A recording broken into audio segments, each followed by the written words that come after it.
gavel. But they're going to stand up, right? No, I'll gently ask them to take part. I'll just do it. Ladies and gentlemen, mesdames et messieurs, if I could kindly... Schön. Meine Damen und Herren, wenn Sie sich bitte setzen würden, wir möchten beginnen.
Ladies and gentlemen, mesdames et messieurs, if I could kindly ask you to take your seats.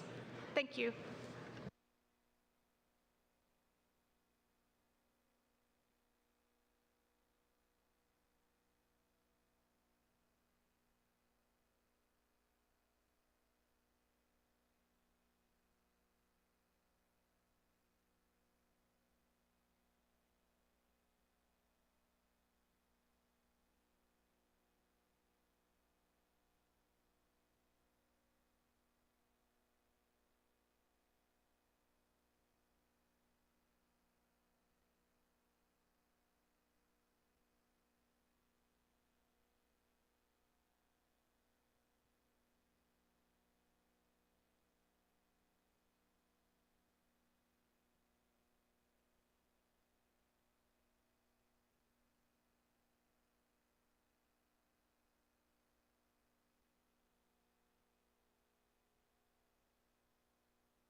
Bonjour, mesdames et messieurs, ladies and gentlemen, please be upstanding if you're able.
I declare the annual session of the NATO Parliamentary Assembly open.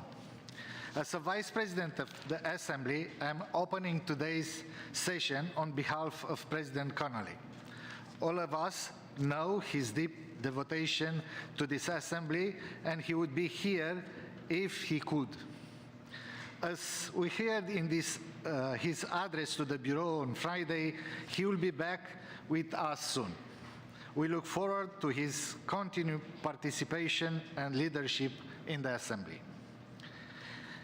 It is now my pleasure to call our very good colleague, Julie Jerovich, head of the Canadian delegation, to introduce the Indigenous blessing.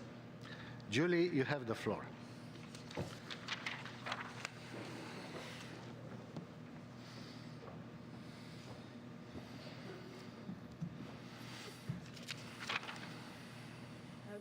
Good morning, everyone. As this meeting is taking place in Montreal on a 1,000-year-old Indigenous territory, we thank the Ganegaha Nation for its hospitality on unceded territory. I would now like to warmly welcome Mi'kmaq leaders Gail Golder and Debbie Edwards from Listuguj First Nation.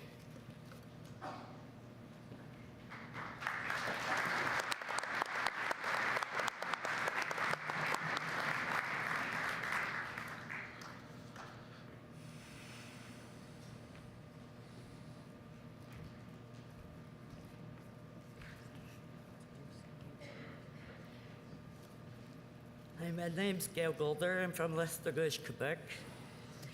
First Nations. I'm going to say a prayer for the directions of the moon and stuff like that.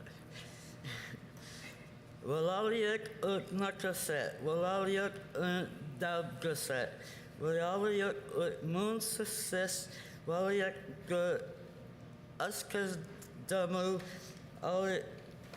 Aswit swallow migamag aswit sa swallow da migamagi sa swallow the nagavit miss nagami.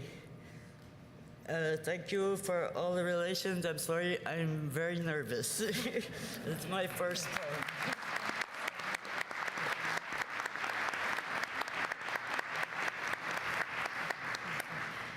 Good morning. My name is Debbie Edwards, and I'm First Nation from Listuguj Band, Listuguj, Quebec.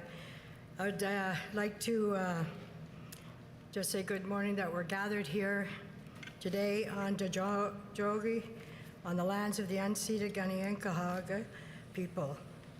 We first will acknowledge it is a blessing of the four directions.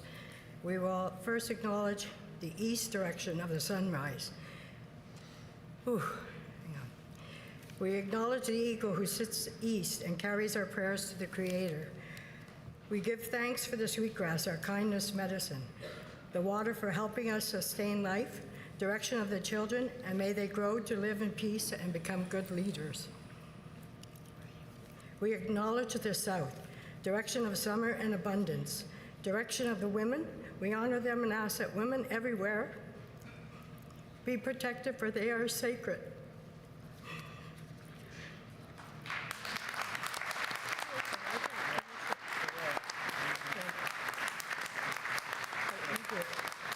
I'm sorry. We acknowledge the North, the direction of winter. This is the direction of men. We honor the men that provide and protect their families and communities. We acknowledge the white bear who sits in the North and asks for strength. Okay. Direction of the setting sun. We acknowledge this as the direction of our elders. We honor them as they are the keepers of wisdom and teachers of patience, the direction of our ancestors. We acknowledge them and ask for their guidance to live as we should. The black bear sits in the west and is a keeper of knowledge medicine and grows our medicines. We acknowledge cedar, the western medicine. We look up and acknowledge the sky for all our creation. We look downward to thank Mother Earth for all we have: food, water, air, shelter, grass, flower, trees, the winged ones, the crawling ones, the fin ones, and all of our brothers and sisters. We acknowledge we are all interconnected. Lastly, we look within to acknowledge our own spirits. We acknowledge Grandfather Sun, Grandmother Moon, and Mother Earth, and all of our ancestors, all our relations, and Sep Nogama. Thank you.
It is now my pleasure to welcome Her Excellency Raymond Gagné, Speaker of the Senate of Canada. Madam Speaker, you now have the floor.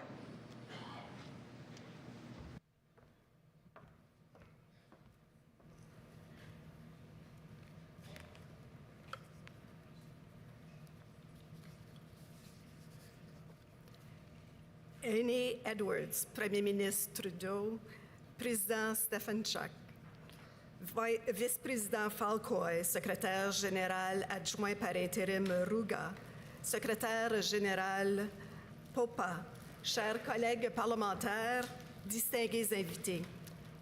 Welcome. Bienvenue à tous et à toutes. Au nom du Parlement du Canada et en tant que présidente du Sénat, On behalf of the Parliament of Canada and as President of the Senate, I wish to express my sincere gratitude to all NATO Parliamentary Assembly delegates, observers, and presenters who have come from near and far to take part in this session. Thank you for joining us. Thank you for making this 70th session a great success. It is truly an honor to continue Canada's long-standing commitment to this alliance by welcoming you here to Montreal. Indeed, this is the 6th time Canada has hosted this major event, the last time being in 2018 in the beautiful city of Halifax, Nova Scotia. We can say that since then, the geopolitical landscape has considerably changed. it's a backdrop of growing challenges both within the Euro-Atlantic region and across the broader international security environment. These challenges include Russia's unprovoked and illegal war against Ukraine, both within the Euro-Atlantic region and across the broader international security environment. These challenges, again, I'm just going to come back to this, pertaining to Russia's unprovoked and illegal war against Ukraine, as well as pockets of regional instability and conflict within certain areas of NATO's southern neighborhoods. Those are the challenges we are facing. At the same time, we are confronted with efforts by certain autocracies to undermine the rule-based international order, to spread disinformation, and to reduce the public's trust in our democratic institutions. And of course, we cannot overlook the climate change, a challenge that NATO's strategic concept rightly characterizes as a crisis and a threat multiplier. Finding ways to mitigate this crisis is one of the priority themes of my speakership. I'm pleased to see the level of engagement on this issue on display in this forum.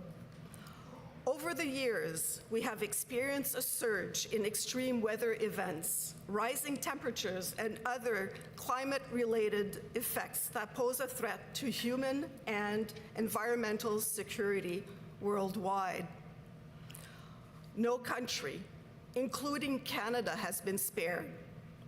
In this context, I was pleased to learn about the recent opening of the NATO Climate Change and Security Center of Excellence in Montreal. The center is a welcome addition to the global effort to respond to one of the defining challenges of our time. Equally, I welcomed last month's opening of the North American Regional Office of the Defense Innovation Accelerator for the North Atlantic, or DIANA, in Halifax.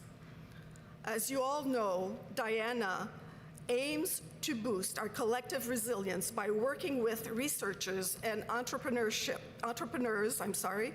to develop technologies to solve critical defense and security challenges that relate to emerging and disruptive technologies.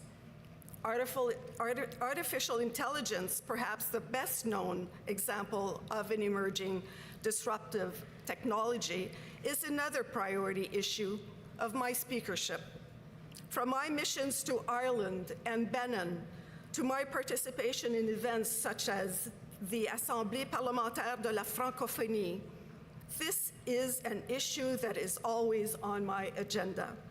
Colleagues, while the challenges we face are clearly significant, events such as these demonstrate our collective will to work together to help secure a safer and more prosperous world for all. In these unpredictable and uncertain times, the transatlantic relationship is of ever-growing importance, and the strength of this relationship has been very much in evidence this week. Je voudrais finalement. Lastly, I would like to underscore the importance of organizing this annual session for the Parliament of Canada. The Parliament of Canada has always been involved in the NATO PA. Indeed, the work of one of my predecessors, the 27th Speaker of the Canadian Senate, Honourable Wishart Macleay Robinson, his work was instrumental in creating this assembly. He was heavily involved in international affairs, especially involved in Canada's participation in the United Nations. He helped create national and international parliamentary groups to promote the objectives of NATO. He was also the first president of NATO PA from 1955 to 1956, the year in which I was born. Since then, Canadian parliamentarians have distinguished themselves at every level. Over the years, Canadian parliamentarians have served as officers, rapporteurs, and chairmen of various committees. This testifies to the importance Canadian parliamentarians attach to defense and security issues, and how much Canadian parliamentarians care about the transatlantic relationship, which is at the heart of this Assembly's work. I would like to thank Canadian Member of Parliament Julie Zerowitz, who is the head of Canada's NATO PA since 2016. Thank you, MP Zerowitz, for all of the work you have accomplished. Finally, on behalf of the Parliament of Canada, I wish to thank you once more for your participation in this annual session of our Alliance. It is a great honor to welcome you on this side of the Atlantic to Montreal, Quebec. Thank you very much.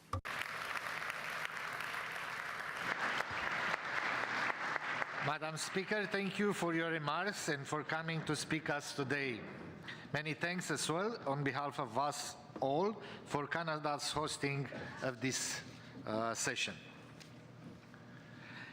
It is now my great honor to welcome His Excellency Justin Trudeau, Prime Minister of Canada.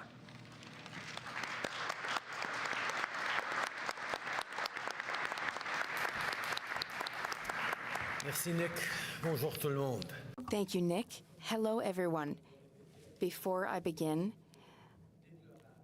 I must say that it was very upsetting to see the violence and protests here in Montreal on Friday night. As a democracy, we will always defend freedom of expression, the freedom to protest and demonstrate, to express our opinions. That said, there is no place for violence, hatred, or intimidation. We must guarantee that laws are followed. We must guarantee that there are consequences for all those responsible. That what we saw in the violence and the riots on Friday night are absolutely unacceptable. As a democracy, as a country that will always defend the freedom of speech, it's important for people to be able to go out and protest and express their anger, their disagreements in free and comfortable ways. But there is never any room for anti-Semitism, for hatred, for discrimination, for violence. We expect all those responsible to be pursued and punished under the full extent of the law, and we expect the authorities to do their work. But it's a real pleasure to be here today with all of you. Je veux offrir mes salutations et mes remerciements à tous. I'm so happy to be here with you today. First, I would like to thank the Indigenous peoples who have welcomed us on their land so that we could start this meeting the right way. I'd also like to thank Raymond and Julie for their leadership. I thank Senator Gagné for her speech. I'd also like to thank those who are here from my team, David, Brenda, Patricia, Valerie. I'd also like to thank David for his leadership here. Dear delegates, I am so happy to welcome you here to Montreal, which is my city. Senator Jodé is no longer with us. Let us remember him. And let us, of course, send our best wishes and strength to President Jerry Connolly, who is fighting cancer. We wish him strength in that fight, and we hope to see him again very soon. This 70th session of NATO-PA is incredibly important, and it is occurring at a critical time in our world. Thank you for all of your hard work. Our partnership is at the very heart of Euro-Atlantic collaboration, which is more important now than ever before. Really pivotal and difficult time in the world right now. The destabilization of the rules-based order that has held and steered us so well for over 70 years. The shifting geopolitical conflicts, the rise of authoritarianism. Our challenge is that we must rise to meet, and that NATO is extraordinarily important in. And as one of the NATO leaders, when we gather as leaders, as defense ministers and governments make decisions around investments and path forward, it is impossible to overstate the important role that all of you as parliamentarians play in this critical time. Because as leaders, yes, we make decisions around investments, around policy, around allocations, around a strategic path forward. But as democracies, we don't get to move forward unless citizens are involved and are supporting the work that NATO does. You as parliamentarians across NATO countries represent almost 1 billion people in the world. And the conversations that you have and the leadership you show on bringing your citizens along is more important than ever, because some of the greatest threats to NATO are not just aggressive, hostile actors with weapons and guns and arms. The destabilizing of the consensus around our democracies on the rule of law, the rise of misinformation, of disinformation, of attacks on truth, attacks on the very institutions that have kept the level of stability and prosperity, not just across the Atlantic, but around the world, and led to unprecedented prosperity. Those things are also under attack. And it is as political leaders, representatives, parliamentarians, that our collective roles in shaping public discourse and bringing citizens along in both understanding that, yes, this is a much more challenging world, and yes, we need to continue to commit ourselves every day to NATO and the principles that keep us safe in this uncertain world. Canada believes deeply in NATO. As a founding member, since 1949, we've taken part in nearly every single NATO operation around the world. Canadian soldiers can now be found around the world, in several NATO countries, particularly in Latvia, where we lead the multinational battle group. That's a battle group that comprises over 10 different countries working and operating together. Whereas many of the other battle groups have just 1 or 2 main countries, Canada has figured out to pull together almost 1/3 of countries from NATO and is developing, alongside our partners, ways to make sure that we're just not working at the same time together, alongside each other, on the field and in conflicts, but that we're actually able to integrate, that we're actually able to operate seamlessly together, something that unfortunately is likely to become even more important in the coming years. The greatest strength of NATO is our capacity to work together across so many different languages, countries of origin, and perspectives.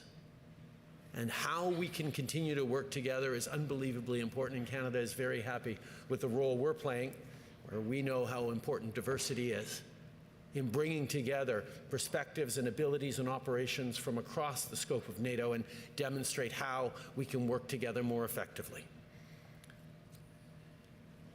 As parliamentarians, you all know that politics vary from country to country, and in many countries, and perhaps even in most countries, more conservative parties have a better reputation in terms of investing in NATO, investing in the military, than more progressive parties. There are lots of exceptions out there, but in general, that's sort of the story we tell ourselves. The more right-wing parties tend to invest more in defense, the more left-wing parties do less. That's actually been the reverse in Canada over the past couple of decades. When my progressive Liberal government took office in 2015, the previous Conservative government had dropped investments in defense to below 1% of our GDP. They were very good with photo ops and waving the flags. They were not so good in making necessary investments, and they even cut veterans services and a number of different services for military families. So we ended up stepping up big time when we took office in 2015, doubled our spending on defense, on our way to tripling the spending in defense by 2030. We are on a clear path to reach 2% in the coming years, because we know that the world is changing and Canada, along with our allies, needs to be ready for it. We added $175 billion in targeted spending. Now, one of the challenges we've always had with the 2% is that it doesn't really matter what you spend it on. What matters is that you just reach that limit. And Canada has never felt that way. We've made sure that our investments are as concrete as possible and contributing to the capacity of Canadians to continue to be involved and leading in so many different NATO aspects. We have to do more, and we are doing more. But particularly stepping up in the Arctic, stepping up in some of the most important challenges we're facing is something that all NATO countries can continue to count on Canada for. We've invested massively in NORAD modernization, in our North Strong and Free defense policy update, in an ice pact on icebreakers. We've invested in warships, in aircrafts, in armored vehicles, in icebreakers, and we've announced that we are buying new submarines to patrol the Arctic, because that is more and more important as a theater, unfortunately. We bought NASAMS that have now been sent.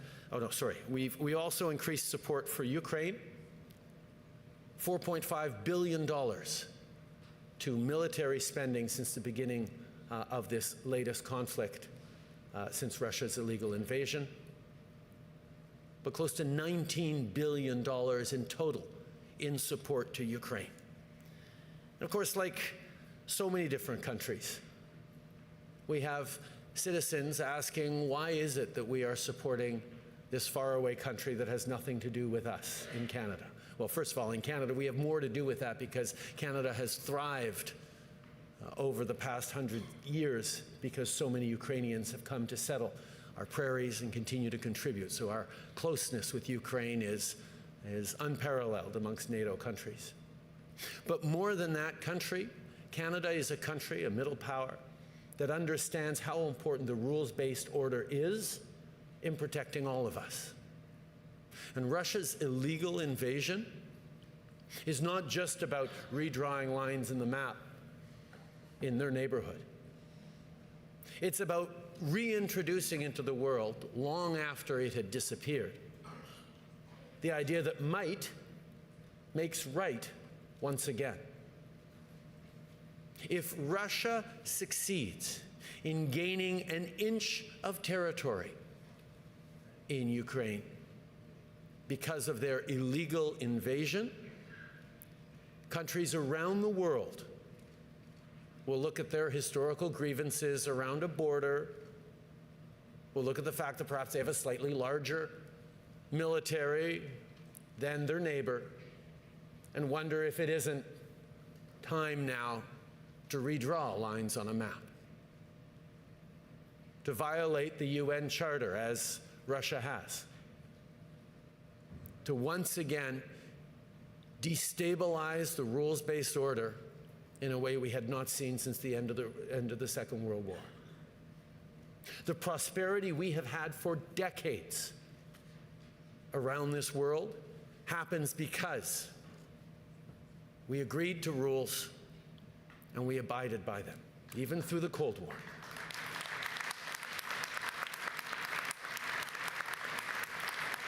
So part of the role that you have as parliamentarians is to make sure that in your debates, in your assemblies and parliaments, your citizens understand what is at stake in Ukraine. What is at stake all around the world where we see violations of the rules-based order, where we see creeping authoritarianism and breaking into chaos of institutions that have been serving us, not perfectly, but well, for decades. We are at a time right now where our adversaries are using the tools of democracy and free speech and online information and misinformation to weaken our capacity to stand up for the very rules that keep us safest. That's why Canada is so unequivocal around Ukraine. That is why the world needs to be so unequivocal around Ukraine. That is why NATO stands strong with Ukraine. Canada has supported the launch of NATO security assistance and training with an extra $500 million, $389 million to enhance F-16 pilot training. We bought a NASAMS, which is now in Ukraine and will help Ukrainians defend themselves from Russia's vile and indiscriminate missile strikes which kill civilians, including children. We will continue to stand strong in condemning further escalation by Russia. But we see that after more than 1,000 days of failure now, Putin should understand that his attempts at intimidation only strengthen Ukraine's courage and resolve and strengthen the solidarity of Ukrainians, allies like our NATO countries. Solidarity and unity and support of Ukraine has never been so important. The same goes for our alliance. We will continue to work together to resolve challenges within us and around the world. But we need to continue to show to Russia and to all those who wish to emulate them that there is nothing to be gained through violence, through disregard for the international rules-based order. Canada recognizes that, and we will continue to do our part. Our citizens are faced with massive challenges. They're faced with rising costs of groceries and rent. Everywhere, inflation has kicked people around for the past few years. They look at disrupted supply chains. They look at shifting geopolitics. They look at the impacts of climate change, the impacts of technology. Citizens are anxious. And when people are anxious, the temptation is to hunker down, hide out, huddle with your family, hope the storm blows over. Well, as NATO allies, we know that the storm will not blow over unless we stand together, unless we stand strong. Political pressures are going to continue to undermine the case for investing in the NATO alliance, for investing in defense of Ukraine, for investing in the rules-based order. People saying, oh, well, let's take care of the affordability crisis first. Let's deal with some of the challenges that people are facing in their daily lives. We'll let the long term take care of itself. NATO is there to make sure we are watching this long term. Make sure we are ready for the uncertainty and the crises that are coming at us. We need to continue to make the case to invest in people's safety and security. We need to keep making the case to demonstrate the strength and the resolve of this alliance to protect the international rules-based order. Not just for the almost 1 billion citizens that collectively as parliamentarians we represent across NATO, but for the billions more around the world who benefit from the strength, steadfastness, and focus that you all have, that we all have as NATO members, that the world continue to be safe, prosperous, and stable. Merci beaucoup, mes chers amis. Thank you all.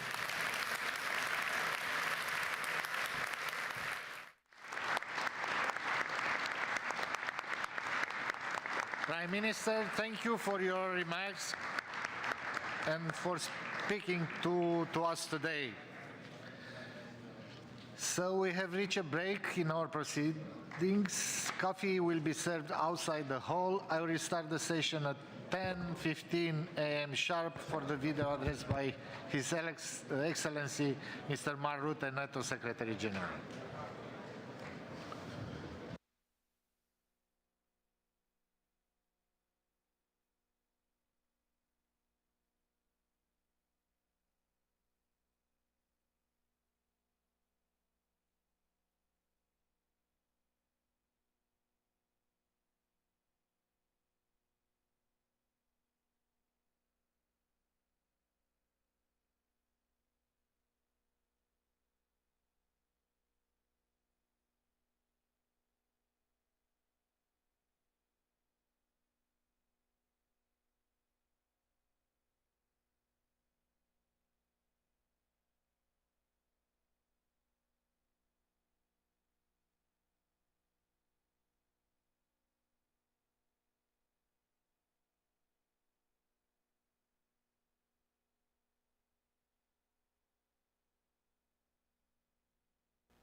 Dear colleagues, please take your seats.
Okay, dear colleagues, once again, please take your seats.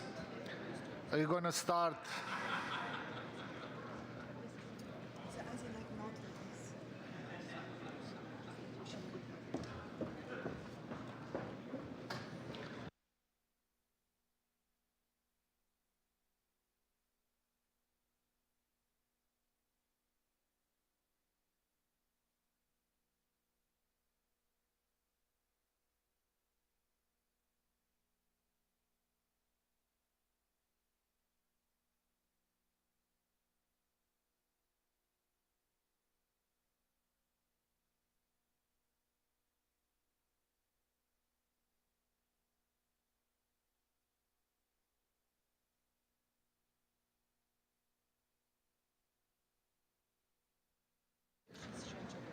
Okay, dear colleagues, take your seats, please, and we're going to start now. It is now my pleasure to introduce a video addressed by His Excellency Mark Rutte, NATO Secretary General.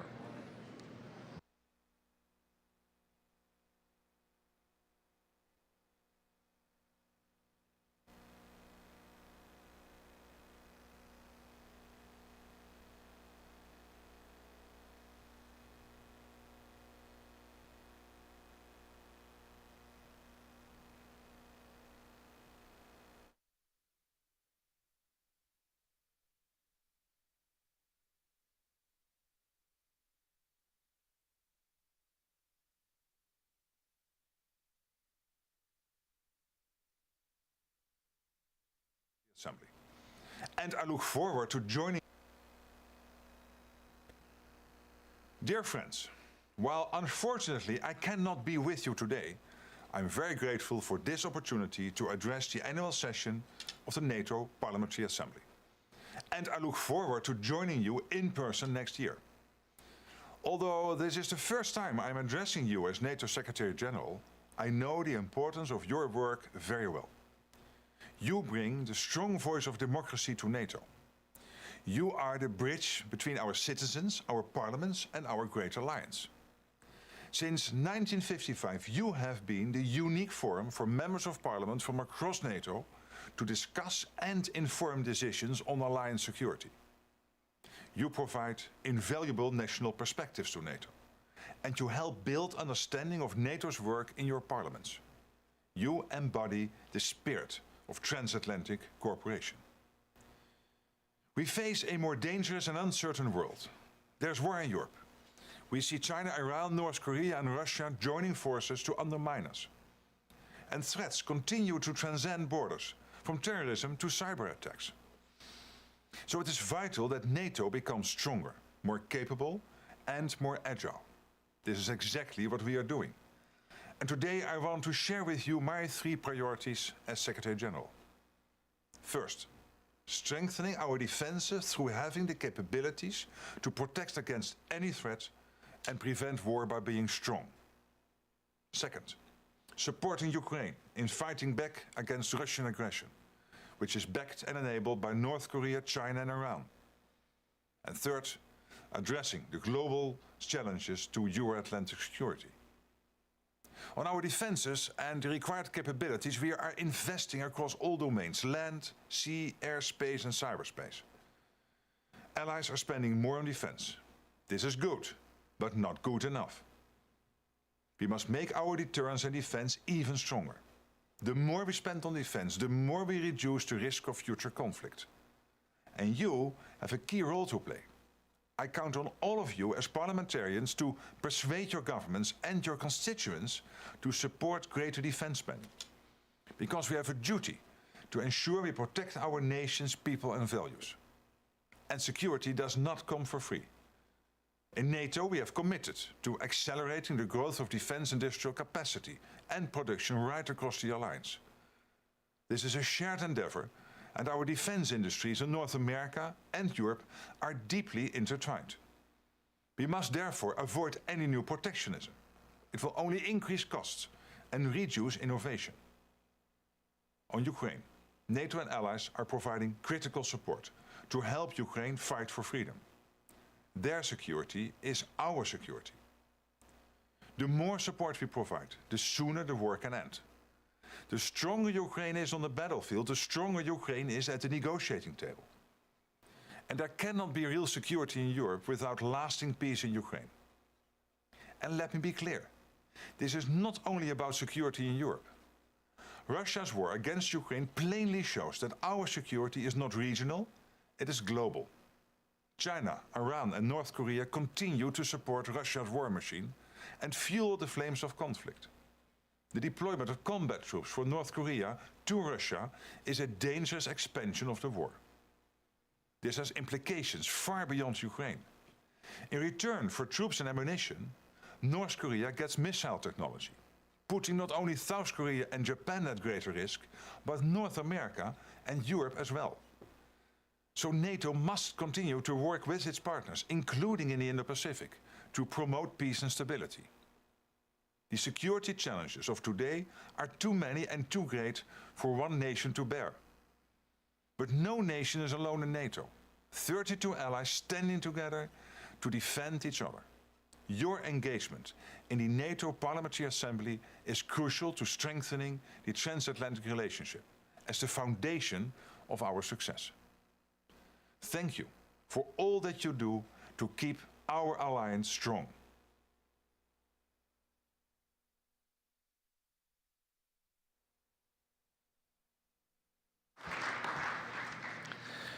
I now welcome His Excellency Ambassador Boris Ruge, the Acting Deputy Secretary General of NATO.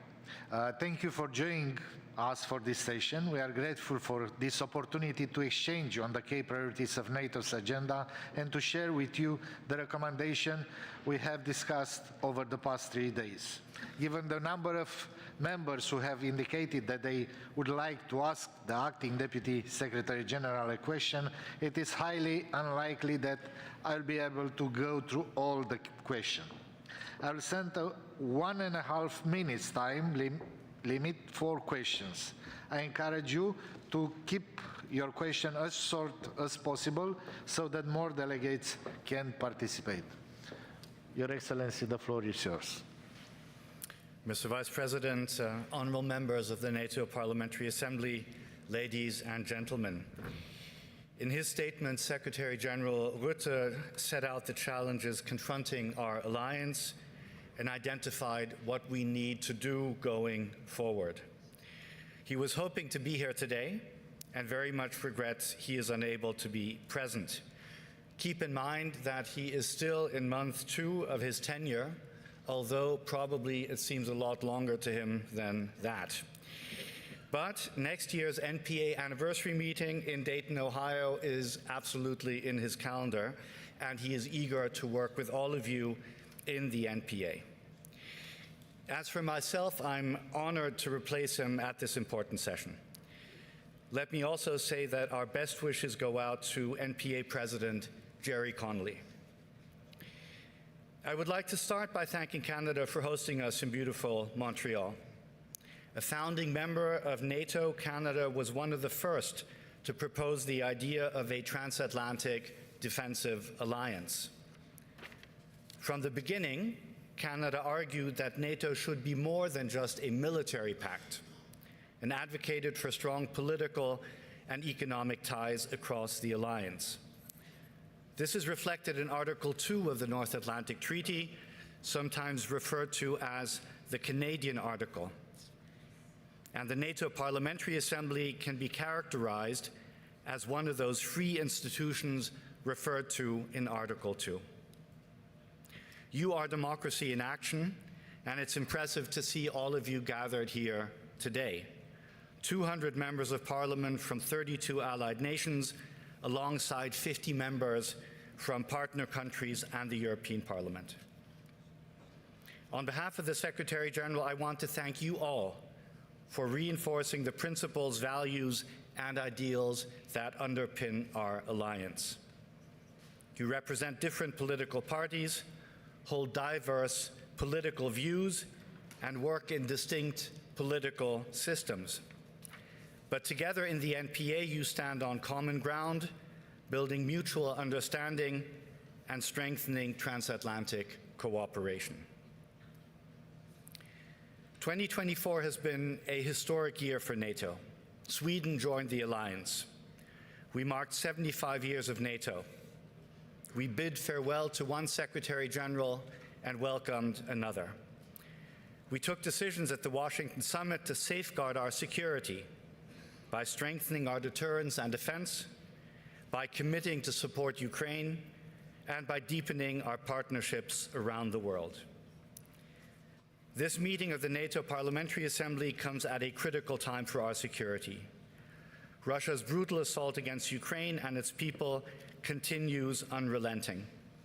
And Moscow is increasingly relying on China, Iran, and North Korea to prop up its economy and its war of aggression. Not content with providing Russia with ammunition and ballistic missiles, North Korea is now sending troops to fight against Ukraine. This is an extremely dangerous development and an expansion of the war. And if you want to talk about escalation, you have escalation right there. In return, Russia is providing North Korea with missile technology, threatening not only Indo-Pacific, but also Euro-Atlantic security. Shahed drones supplied by Iran are killing and wounding Ukrainian men, women, and children every day. Meanwhile, China has turned itself into a decisive enabler of Russia's war. It is fueling Russia's war machine with components for weapons, equipment, and raw materials. As these countries align to weaken us, NATO must continue to stand strong, to stand by Ukraine, and to stand up for the rules-based international order with our partners around the world. When it comes to our support for Ukraine, NATO allies are living up to the pledge of providing 40 billion euros per year as baseline military support. And the NATO Command for Security Assistance and Training for Ukraine, also known as NSATU, will soon be fully operational. But to change the trajectory of the conflict and to create the conditions to end the conflict, we need to do even more. The stronger Ukraine is on the battlefield, the stronger they will be at the negotiating table, and the greater the chances of achieving a just and lasting peace. And achieving that is in our strategic interest, because Ukraine's long-term security is our security. As an alliance, our first order of business is to maintain credible deterrence and defense. As the Secretary General said, that means spending more on defense and strengthening our defense industrial base. 23 NATO allies are now spending at least 2% of GDP on defense. That's the good news. The bad news is that 9 allies are not yet there. And the bad news is that 2% is not enough to resource the defense plans that our leaders have adopted together. So allies must indeed step up, spend more, and spend better. And those who are lagging in terms of defense spending need to work even harder to catch up. Given a supremely challenging environment we can no longer afford delays. For many years, U.S. administrations, Democratic and Republican, have called for allies to take on their fair share of the burden. But it took Russia's invasion of Ukraine to bring about a sea change. And it was also thanks to tough messages by President-elect Trump that European allies stepped up. As parliamentarians, you know better than anyone that increasing defense spending is hard. We know there will be difficult debates when it comes to adopting budgets and allocating more funding for defense. But security is the foundation of prosperity. There is simply no alternative if we wish to maintain our freedom and our way of life. As parliamentarians, it is you interacting with constituents and making the case. It is you shaping and adopting budgets, and that makes all the difference. At the end of the day, it's about leadership. Since 1949, North America and Europe have been stronger and safer together. A strong transatlantic bond remains indispensable in this age of uncertainty. As we approach the end of NATO's 75th anniversary year, we should reflect on what this great alliance has achieved. And we must summon the resolve to meet the challenges ahead. Next year will be the NPA's 70th anniversary. It will be an opportunity to highlight your work in the service of democracy. A champion of transatlantic democracy and of NATO was Lester Pearson, one of the architects of the North Atlantic Treaty and later Canada's Prime Minister. When he signed the Treaty for Canada in 1949, he said, "This treaty is not a pact for war, but a pledge for peace and progress." Today, all of us have a solemn duty to honor that pledge. And that means to prevent war, to keep our 1 billion citizens safe, and together to navigate a dangerous world. Thank you very much for your attention, and I look forward to answering your questions. Thank you.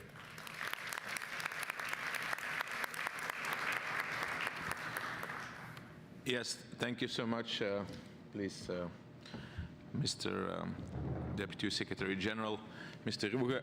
I'm Theo Franken. I'm from Belgium. I'm the Vice President. I'm going to chair this Q&A. We have a lot of questions. You have 90 seconds, and I will be very severe on the timing because there's a lot of people who wants to ask a question, and I think everybody deserves the chance to also ask his or her question. First of all, I will group them into three, and we'll start with United States. Mr. Michael Turner, head of the delegation and former president. Please, Mr. Turner. Thank you. We appreciate your comments. One issue that has been a continuous debate, I think, of all the delegations has been the need for lessening the restrictions on the use for Ukraine of weapon systems that are being provided to Ukraine. The United States is beginning to lessen those restrictions. We're beginning to see some of the effects of those. The prior Secretary General was very articulate in encouraging member nations to doing so. We're certainly hoping that that the current Secretary General continues that tradition of advocating for Ukraine to have that flexibility, knowing its importance. Deuxième question de Natalia. Second question from Natalia Pouzreff from France, head of delegation. Go ahead. Thank you, Mr. Vice President. The aggression of Russia has mobilized NATO and led to a great mobilization from north to the south of the alliance. And we're very happy that Finland and Sweden have joined the alliance. Now, as to support for Ukraine, European contribution is quite comparable to what the United States are contributing. Obviously, we've had to restart our industrial base. It was dormant for too long. In 2024, we produced 1 million shells, and thanks to the Czech initiative, it'll be a total of 1.5 million shells that will be delivered to Ukraine this year. I would also mention the European initiative UMAM for the training of Ukrainian soldiers. So France has put up a platoon from one end to the other, and that is in Kiev. Generally speaking, what's important is to harmonize the efforts between NATO and the European Union and the sharing of this burden between the members of the alliance. Mr. Ruge, could you share your vision of the European pillar of the transatlantic security scenario? Thank you, sir. Puziref. Thank you very much. Head of the delegation, please, Mr. Twigg. Thank you. The UK is proud to be one of the largest contributors of personnel to the NATO Security Assistance Training in Ukraine, ENTSU. What more can the Allies be doing to achieve activation by early next year? That was short. Thank you so much. I give the floor to Mr. Ruge. This is it. Thank you very much, Mr. Vice President. To answer the first question from Mike Turner, many thanks for this question. I think I can answer it in a very concise manner, and that is that Mark Rutte's position on this issue is the exact same as that put forward by Jens Stoltenberg. So Mark Rutte, since he has taken up the office of Secretary General, has also called on allies to lift restrictions. It's a national decision on the part of allies, but we have always made the point that Ukraine is engaged in an act of self-defense under Article 51 of the United Nations Charter, and Ukraine fighting is not limited to its own territory, because militarily that's an impossibility. So Ukraine is entitled to strike targets inside the Russian Federation, and this Secretary General, as well as his predecessor, have repeatedly encouraged allies to review those restrictions, to lift them or to relax them, so Ukraine can stay in the fight and deal with this Russian war of aggression. I hope that goes some way in answering the question. Madam, the question on the European pillar. So it is clear that European allies must step up in terms of burden sharing in the alliance, meaning our deterrence and defense, but also in terms of supporting Ukraine. It is true that European allies and Canada have done a great deal, but it is also true that the United States of America has provided the single most important contribution to keep Ukraine in the fight. And so in both regards, our deterrence and defense and support to Ukraine, we need Europe to play an even more important role. And the idea of a European pillar, of course, is one that goes back many decades. I think it was first put forward as an idea in the 1960s. It is also a term that can be found in some NATO documents, although you will not find it in the Washington Summit Declaration of this year. But it is worth thinking about how we can strengthen Europe's contribution. And when we talk about Europe, I think the Secretary General would highlight that Europe is not identical with the European Union, but that we must also keep in mind non-EU allies, to include the United Kingdom, Turkey, Norway, and others, who are very important allies who bring a great deal to the table in terms of military capabilities. So I think reflecting on that European pillar, what it could be, I think is good, as long as it maintains our transatlantic alliance, as long as it brings on board non-EU allies. The question from the UK delegation, many thanks. SACEUR General Cavoli is working hard to bring about full operational capability of NSATU, NATO Security Assistance and Training for Ukraine, before the end of the year. And I'm confident that is what we will see. D. Sakur, Deputy Supreme Allied Commander Sakur himself, the Secretary General, have called on allies to make the necessary contributions. We are on a good path, and we will get there. So before the end of the year, NSAT-2 will be stood up, will be fully operational to assist Ukraine. And of course, as you may remember, what we've always said is that the transition from the existing structures to NSAT-2 will happen when NSAT-2 is able to deliver, so that there is no lessening in terms of support to Ukraine. We cannot afford any kind of transition period during which Ukraine would receive less support than has been guaranteed by the structures in place. Thank you. Thank you for the answers. The next three, Canada, Mrs. Julie Jerowitz, you have the floor, please. Thank you so much, Mr. Vice President, and I want to say a huge thanks to you, Acting Deputy Secretary General Ruge, for being here today and for your excellent speech. I particularly very much appreciated you mentioning Lester B. Pearson, former Prime Minister of Canada, and his role in helping to inaugurate NATO, and that he reminded us NATO is not a path for war, but a pledge for peace and progress. So I really appreciate that. I have two quick questions for you, both very important to us here in Canada.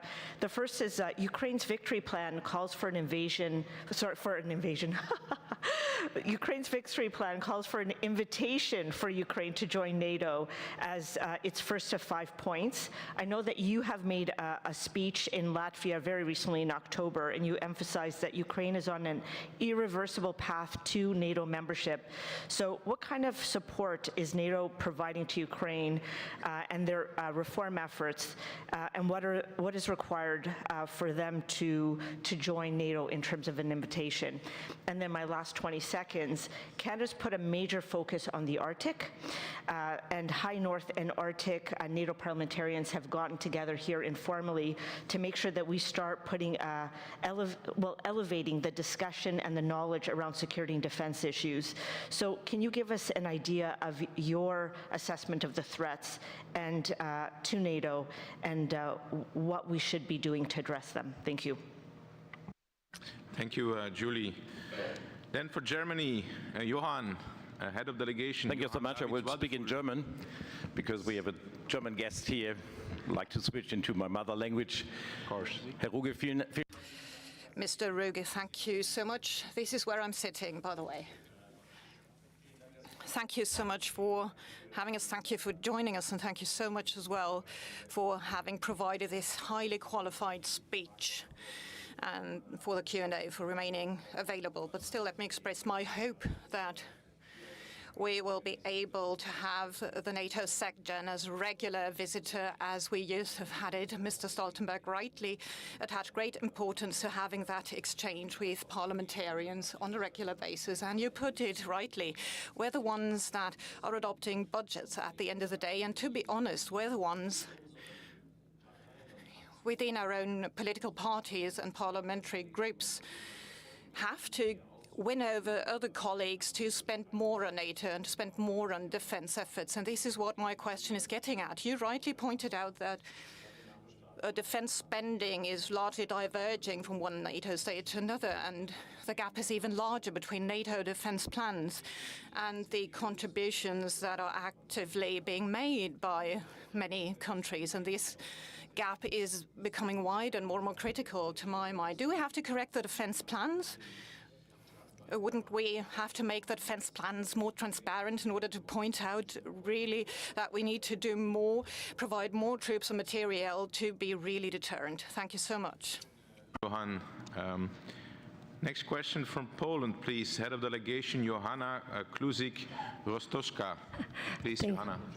Thank you very much. I am the head of the Polish delegation. Where are you? And as Ukraine's neighbors, we are uniquely positioned to recognize the threats from Russia and Belarus. Along with the Baltic countries, we play a key role in NATO's eastern flank. The region's security is shifting, and the U.S. plan to the Ukraine-Russia conflict remains unclear till now. This makes it crucial to ask the NATO new command, what is the plan to the stranger countries of the eastern flank? And the second, what are the possible scenarios for NATO's response to the threats we face? It's crucial to learn military lessons for this war. I am glad a NATO center is being set up in Bydgoszcz in Poland to gather the information. To rebuild security in our region, we need strong support for Ukraine, unity against threats, and to learn lessons from the front lines to ensure our armies are well prepared for modern challenges. Thanks. Yes, thank you. The floor is yours, Mr. Ruge. Thank you, Mr. Vice President. First question from Canada, for which many thanks. Ukraine's victory plan, which indeed prominently features the issue of an invitation.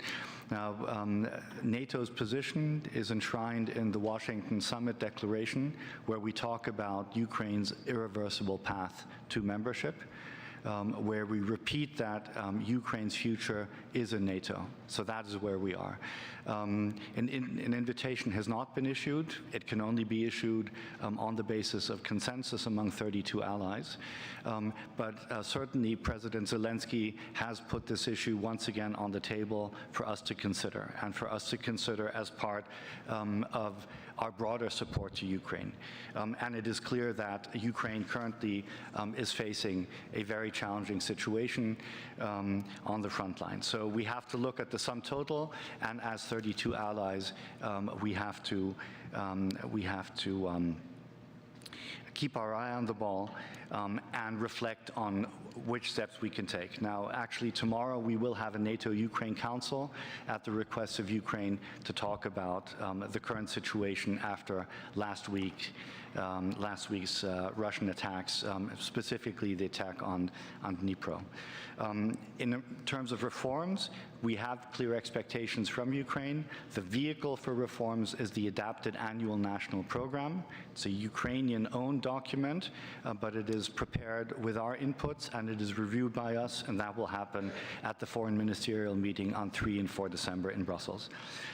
As for the High North and Arctic, indeed a very dynamic area. And what is new here is that we have added Finland and Sweden.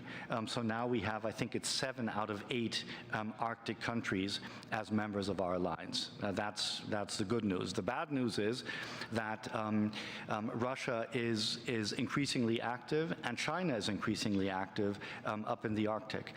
So we have to take a hard look at this and see what our posture is and how we can address these new threats. And I can assure you that Ambassador Ruge is very much on the case at NATO. To Johan Wadefuhl, absolutely, the Secretary General would very much have liked to be here. He understands very well the importance of the NPA. You will see him at the anniversary meeting in Dayton, Ohio next year, and we will certainly convey the point you just made.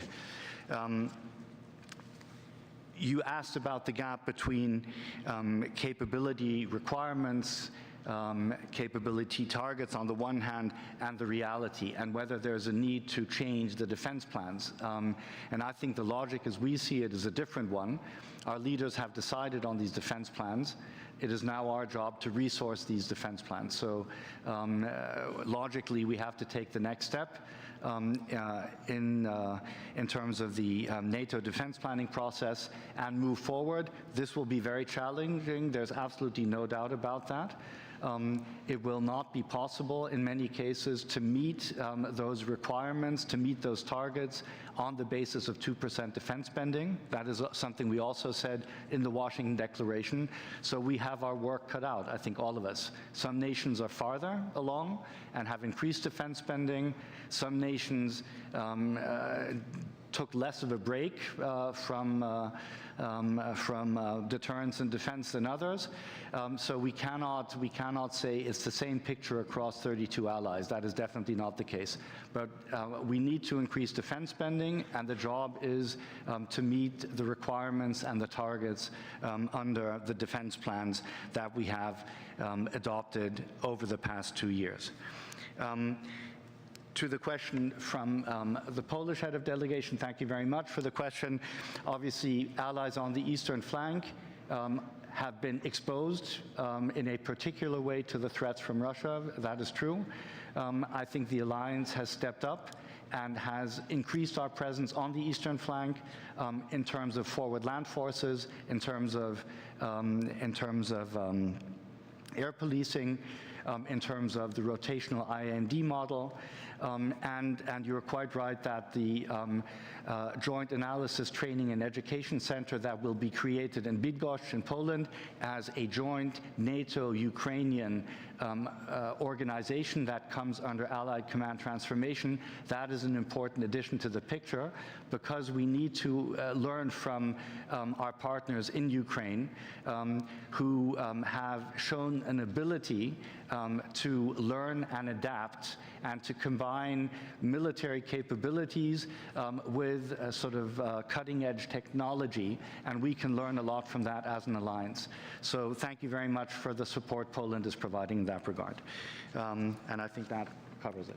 Yes, I think also. So we go further with Lithuania. Andronius Azubalis, the head of delegation of Lithuania. Please, Andronius. Thank you. Thank you. Mr. Deputy Secretary General. No, he's there. Sorry. Yeah, it's here. Yeah, maybe just when you start asking the question, maybe just raise the hand, because it's a really big room and we don't know where everybody's sitting. So thank you. Thank you. Mr. Deputy Secretary General, what is your opinion of the new NATO leadership on training Ukrainian soldiers on Ukrainian soil? It would be quicker, and we know that the time is crucial now, and cheaper. Such idea was raised by the French President Macron and supported by many NATO countries, including mine, Lithuania. What else do we need to take bold actions? Because now we see the same de-escalation opinion prevailing. Thank you. Next question from the Netherlands, head of delegation, Jesse Klaver. Jesse, please, you have the floor. Thank you, Mr. Vice President. After the start of Russia's full-scale campaign on February 24-22, Chancellor Olaf Scholz talked about a Zeitenwende, a historical turning point. A lot has happened since in Europe. More and more countries are meeting the goal of 2% GDP spending, including the Netherlands. But still, you can question, is this enough to coping the Zeitenwende in an effective way?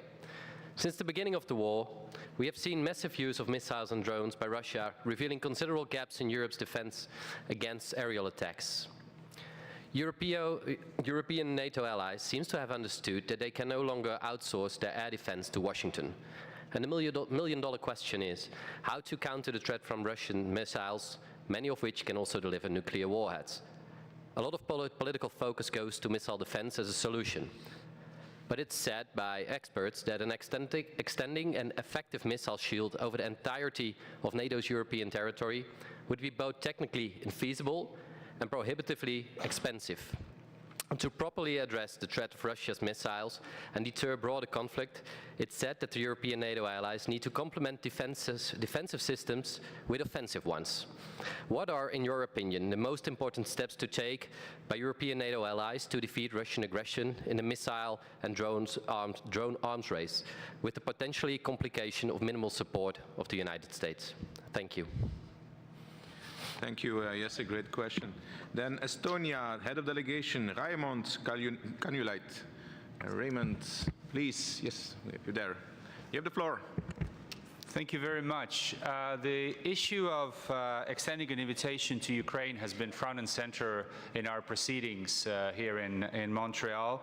It has been raised by Ambassador Taylor, by Speaker Stefanuk. It was discussed yesterday in the Standing Committee. So I have two questions regarding that. First of all, could you please explain the technical process so that we understand it, that when we have consensus and political decision by the allies, what happens then and how quickly can that invitation be extended to Ukraine? And my second question on that is, when we ask about what is the reason some allies are hesitant, we are often cited that it's a fear of escalation. Could you please expand what on earth that would mean in the situation where we have Russia including possibly tens of thousands of North Korean troops into the theater and using intermediate ballistic missiles? What more can they escalate, and what exactly is that fear of some of the allies, that maybe we can somehow address and alleviate those concerns that some partners have? Thank you very much. Thank you, Raymond. Yes, Mr. Ruge, you have the floor. Thank you, Mr. Vice President. First question from Lithuania. Training Ukrainian soldiers on Ukrainian soil.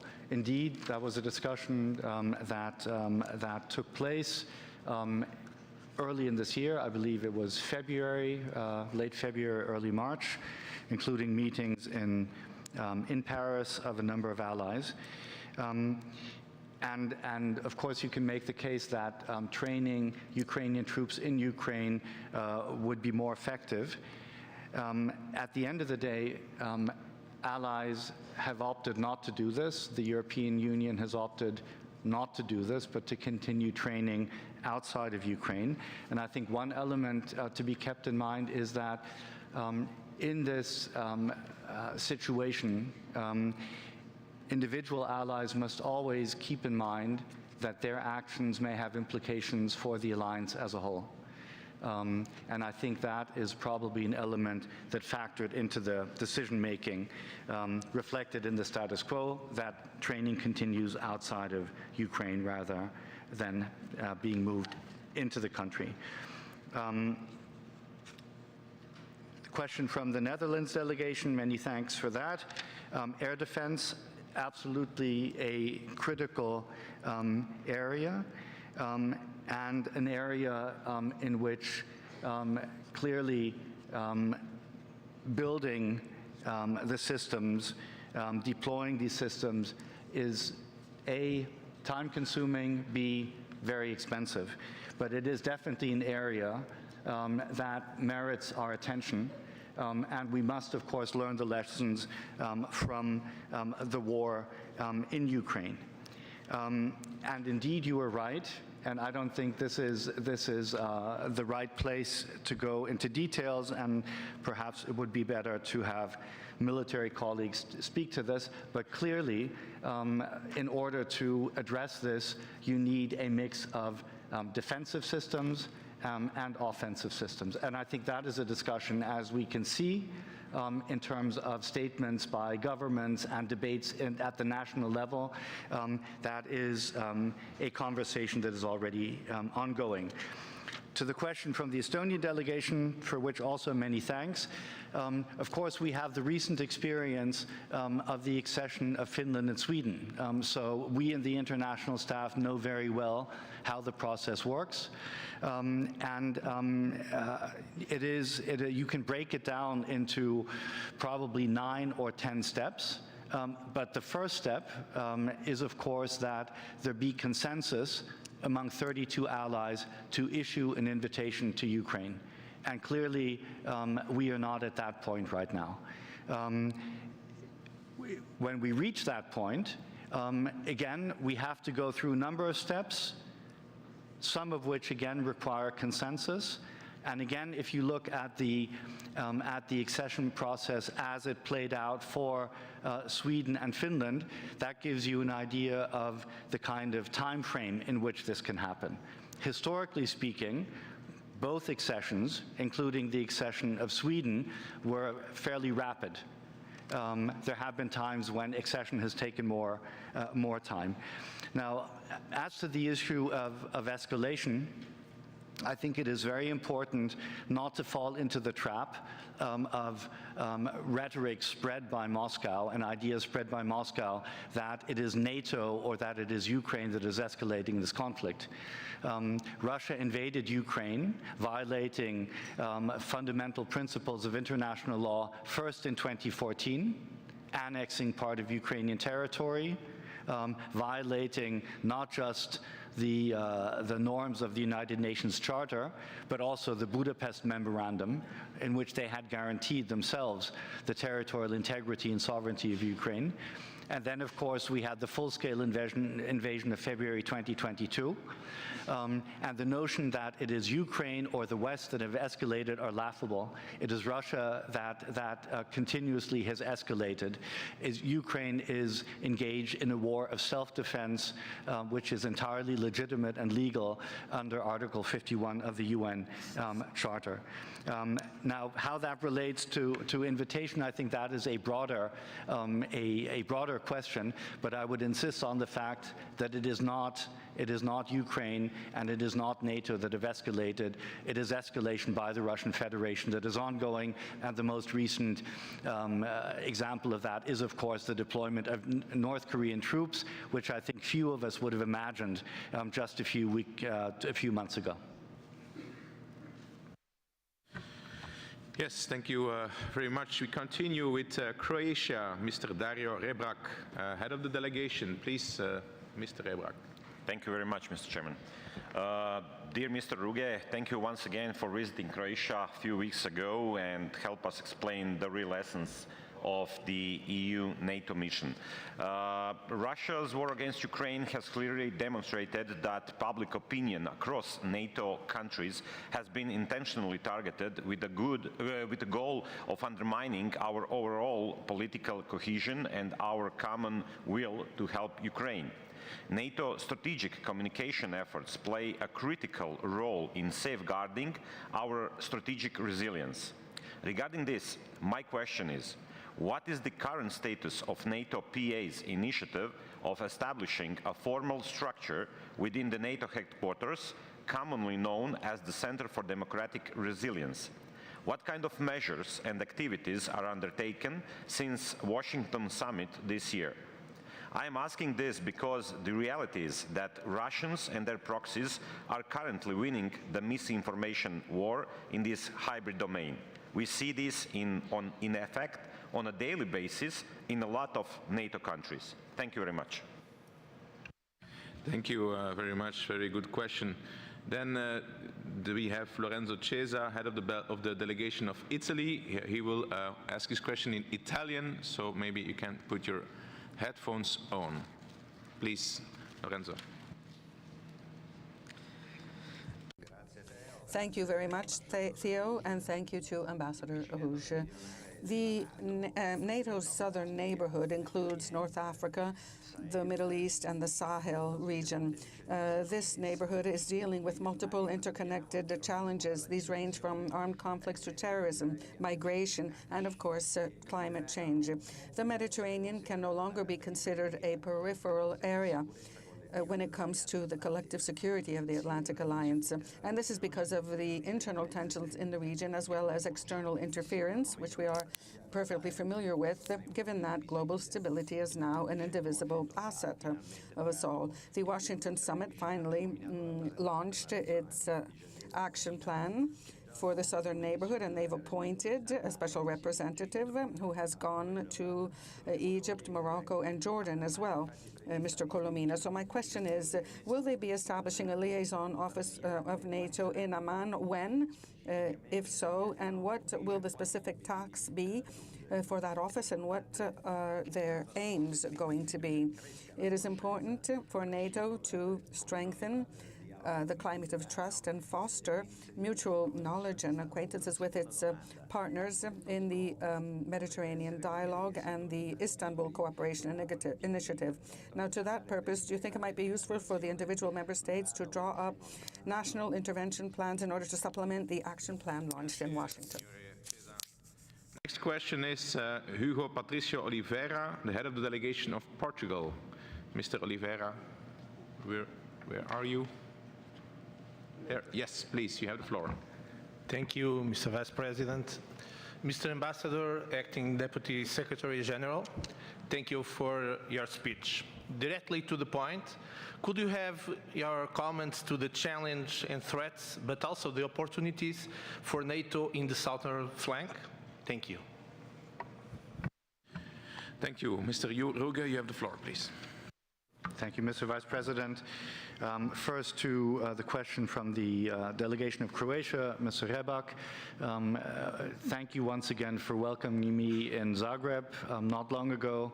I was happy to accept the invitation coming from you and the chairman of the Foreign Affairs Committee to speak to members of the Croatian Parliament about NSATU, our new command to support Ukraine, and I hope that the points I could share with you and the questions that I addressed were helpful in your deliberations. Now, you asked about the Center for Democratic Resilience.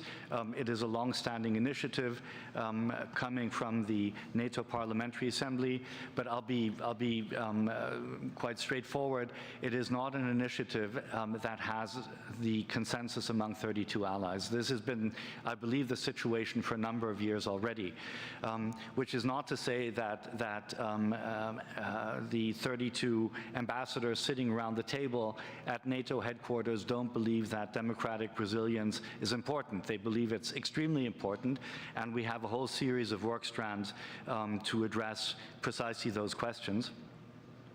At this point in time, I do not believe that this initiative as a standalone unit in the international staff has the support to go forward. But the challenges that you mentioned, of course, are supremely important and are very much on our agenda. As for the southern neighborhood, to address the question coming from the Italian delegation as well as the delegation of Portugal, indeed, based on the report of the expert group convened by Secretary General Stoltenberg and the action plan that we put forward, we now have a new basis on which to work. The action plan was adopted in Washington. Javier Colomina was appointed as special representative for the southern neighborhood, and we have been very active even in the past weeks and months. Among other things, we will very soon open the liaison office in Amman, Jordan. We have worked with a number of allies. We have accepted the offer of Italy to host the NATO liaison office in its embassy in Amman, because that was, upon very close analysis, the best offer. This is an office that will have as its task the cooperation with Jordan, which is a very important partner to NATO. So it is not a regional task, it is a task of working with Jordan. I can share with you that we will have His Majesty King Abdullah of Jordan joining us for the foreign ministerial meeting in December to share with us his analysis of the situation in the region. I think that will be very helpful in order to clarify some of these issues. But of course, we will also continue working through the NATO ICI Regional Center in Kuwait, which does have a regional task. We will continue to be present in Iraq through the NATO mission in Iraq, and we will build our political dialogue with southern neighborhood partners, and we will try and do a better job in terms of defense capacity packages, where we, I think in the past, have not always delivered to the level that our partners would have liked to see. So we have our work cut out, and we are grateful to the support of individual allies. That is particularly relevant when it comes to defense capacity building. And what nations do here is extremely important. But we offer, I think, now a platform with the special representative and with the action plan and with better coordination at NATO across the NATO enterprise that will hopefully allow us to do a better job of addressing the challenges and so grasping the opportunities that exist in our southern neighborhood.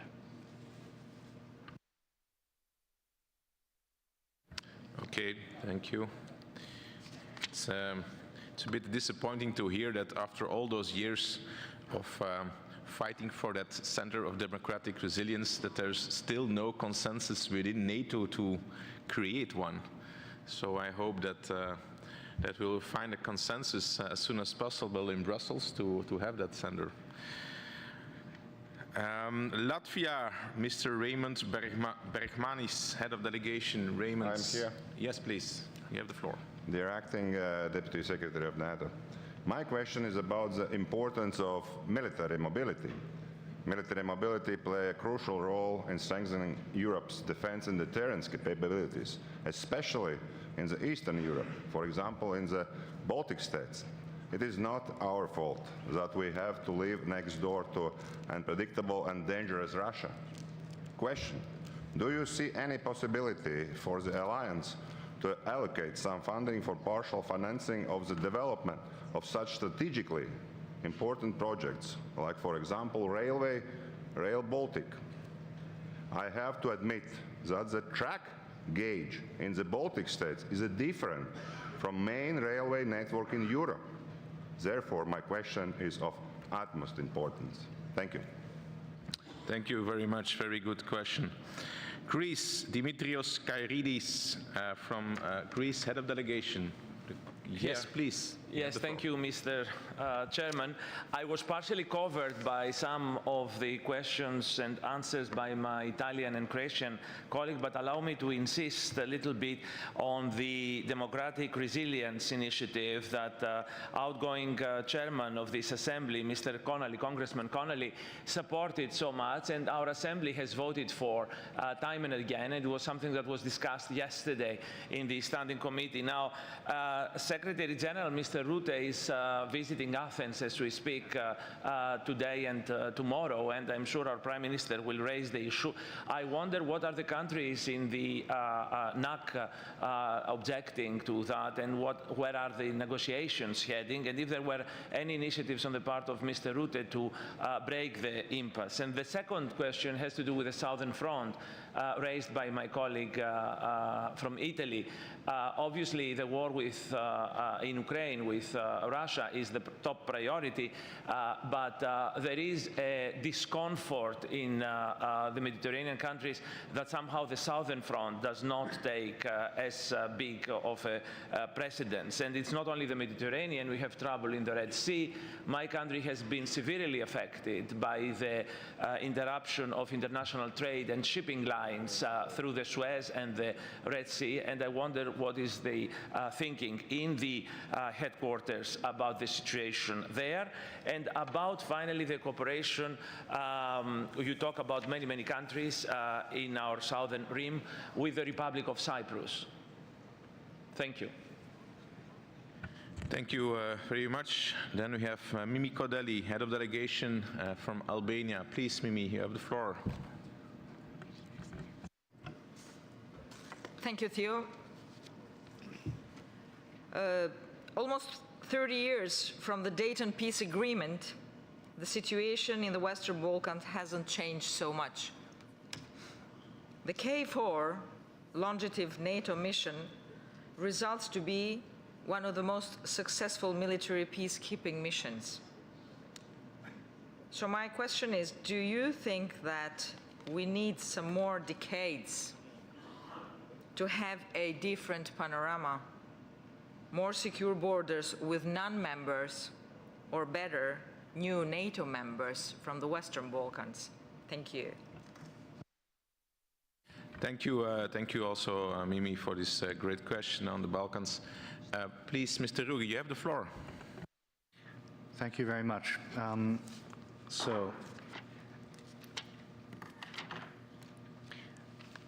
Question from the Latvian delegation, for which many thanks. On military mobility. Now, there he is. Forgive me. No problem.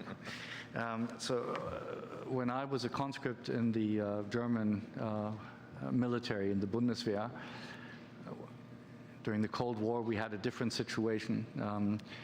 The sort of line of confrontation, if we want to call it that, was through the middle of Germany. So distances from the ports in the Netherlands were not so great.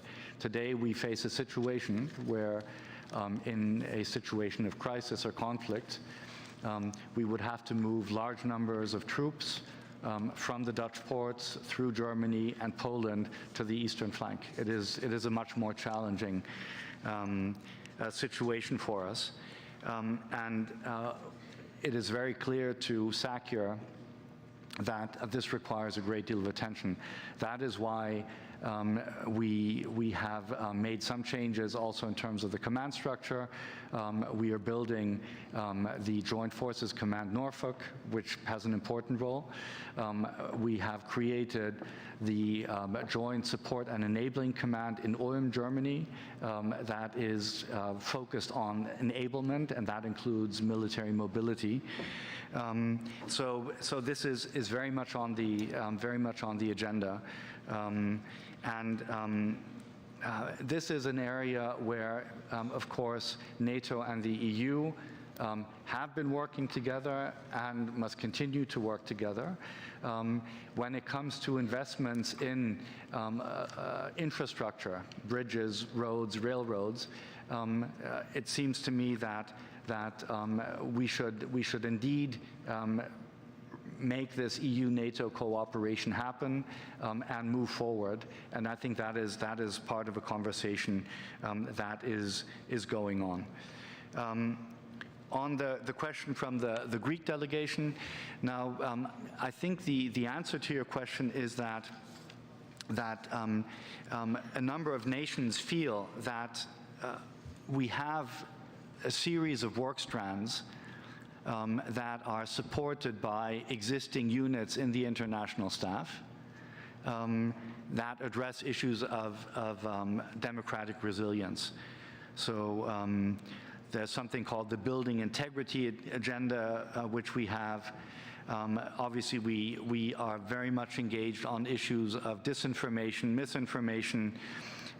We sort of work on the southern neighborhood. We work on issues of women, peace, and security. We work on issues of media and media freedom across NATO allies and so on. So I cannot talk to the concerns of individual allies here, but it is evident that we are not close to having consensus. I think the Secretary General is well aware of the work that has been done here in the NATO Parliamentary Assembly. He is somebody who can try and bring about consensus, and that is essentially our job description. Every day, the Secretary General and we who work for him in the international staff are engaged in trying to bring about consensus at 32. But if it does not exist, we are limited in creating a new structure in this case. The Southern Front, I think what you were referring to was very much in the area of maritime security. Now, NATO could have played a role in this area. In the event, I think what we saw were ad hoc coalitions addressing the situation in the Red Sea, in the Gulf of Aden, and we also saw the European Union playing a role in that area. I would not agree that the southern neighborhood is not on the agenda. I think we've taken an important step forward with the Southern Neighborhood Action Plan, with the appointment of a special representative. So I think it is very much on our radar. As for Cyprus, I read this morning media reports about interest on the part of Cyprus of developing relations with NATO, but the current state of play is that Cyprus is not a partner, and I myself have not heard from the Cypriots about any intentions in this regard. And I believe the question from the Albanian delegation, for which many thanks, was about the Western Balkans. I can tell you that the Western Balkans is also very much on our radar. We are facing a situation in Bosnia that remains very difficult.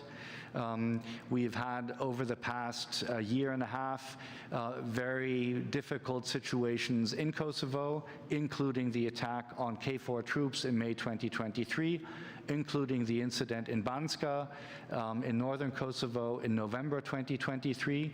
And we have invested a lot of time and effort and resources in order to get a handle on that situation. For example, we've added round about 1,000 troops to KFOR to be able to deal with any situation that may arise. And we have, of course, reached out both to Belgrade and to Pristina to bring tensions down. In Bosnia, we of course maintain our NATO headquarters, Sarajevo, led by US one-star general. To that, we have added a political cell to have a better analysis of the political situation, to do a better job of reaching out to various communities in Bosnia and Herzegovina. And we are in close touch, of course, with EUFOR, which, of course, as you know, remains supported by NATO, both in terms of the Berlin Plus arrangements and in terms of the shared reserves. So I can tell you that we are very much engaged. I myself have been in the recent months to Pristina, Belgrade, Zagreb, Podgorica, we've had a partnership symposium in Sarajevo with high-level engagement as well. So please be assured that that it has very much our attention, and also the attention of SACEUR, of General Cavoli. Thank you. Thank you very much. Then we go further with Hungary, acting head of delegation, Mr. Nemeth, Solt Nemeth. Thank you very much. I'm in the middle. I'm in the middle, yes, please. First of all, I would like to greet all of you, dear colleagues, in the name of the Hungarian National Assembly. Secondly, I would like to express my gratitude to Julie Zerovitz for this fantastic 3 days we had, especially for the yesterday evening. Julie, it was fantastic. Thank you very much. We enjoyed it extremely. My question would be, Mr. Ruge, Donald Trump. Donald Trump's victory is a great encouragement to us Hungarians to terminate the Russian military aggression against the Ukraine. Ambassador Versbo, your predecessor, 2 days ago expressed his fears that Trump will throw Ukraine under the bus.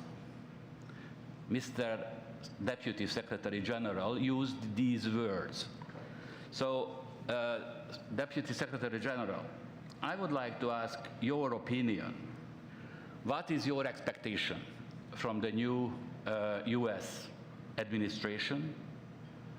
Do you expect any change in the attitude of the United States towards the Russian aggression, towards the war in Ukraine? Thank you very much. Thank you very much. I was there, I didn't hear Mr. Ambassador Versbo saying that he will through. It was more like a philosophic question, but you were there as well. Turkey, please, Ms. Tugba Isik Erkan, please. Yes. Thank you very much, Mr. Deputy Secretary General. Given the persistent threat of terrorism to global security and its evolving tactics, as a representative from a nation that has experienced the severe impact of terrorism firsthand, I would like to ask, how does NATO plan to strengthen its counter-terrorism efforts? How are allies that have been at the forefront of countering terrorism being supported by NATO? And what steps are being taken for the alliance's broader security strategy? And lastly, today is the International Day for the Elimination of Violence Against Women, and I'm very proud of many actions that have been taken in Turkey to protect women against violation in the last 2 decades. And I would like to express my sincere hope for an end to all forms of violence globally, especially against women and children in Gaza, Lebanon, and Ukraine. What are the special efforts of NATO, especially for women's security? Thank you very much. Thank you, Ms. Erkan. Then we go to Finland, Mr. Jarno Limnell, member of the Finnish delegation. Yes, at the right. Thank you very much, Mr. Chair and Mr. Deputy Secretary General. As we all know, the line between war and peace is blurring. Our Western societies face different kind of hybrid attacks on daily basis, and the methods of this hybrid influence are very wide. I could say that the imagination is the limit how these different kind of attacks are carried out. And at the moment it seems that the spearheads for this kind of influencing are cyber attacks especially, and information influencing. So my question is how NATO is developing capabilities to defend itself towards accelerating hybrid attacks, and how NATO is building its deterrence as well as shared resilience in this field. Thank you. Thank you so much. Mr. Ruge, you have the floor, please. Thank you very much. So the question of the Hungarian delegation was about a possible change in the attitude of the US government vis-à-vis Russia. As you know, Secretary General Mark Rutte paid a visit to President-elect Trump in Mar-a-Lago on Friday of last week. We have reached out to the president-elect and people around him, including people he has nominated for office in his incoming administration. We have done so in close coordination with the Biden administration, which of course is in office and is in charge until the 20th of January. And Secretary General Rutte, in his previous capacity as Prime Minister of Netherlands, has worked with President Trump during the first Trump administration. They know each other, and it was important for us to establish contact with President Trump, President-elect Trump, and his team at the earliest opportunity.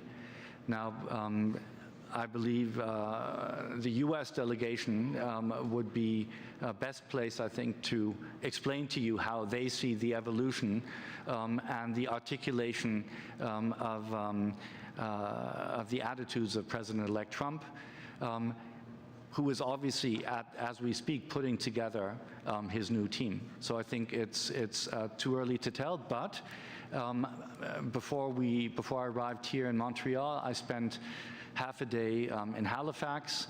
I heard from a number of members of the US Senate there who were very clear. That was Senator Rounds, for example, very, very clear position on the need to support Ukraine in the face of Russian aggression. So I have no evidence for the notion that President Trump is going to take a completely different position that would be at odds with what 32 NATO allies have decided on supporting Ukraine in its fight. The question of the Turkish delegation was about counterterrorism, and that is an important topic. As all of you are well aware, in the strategic concept of 2022, Russia is the main threat, and the second threat that is identified in the strategic concept is indeed terrorism.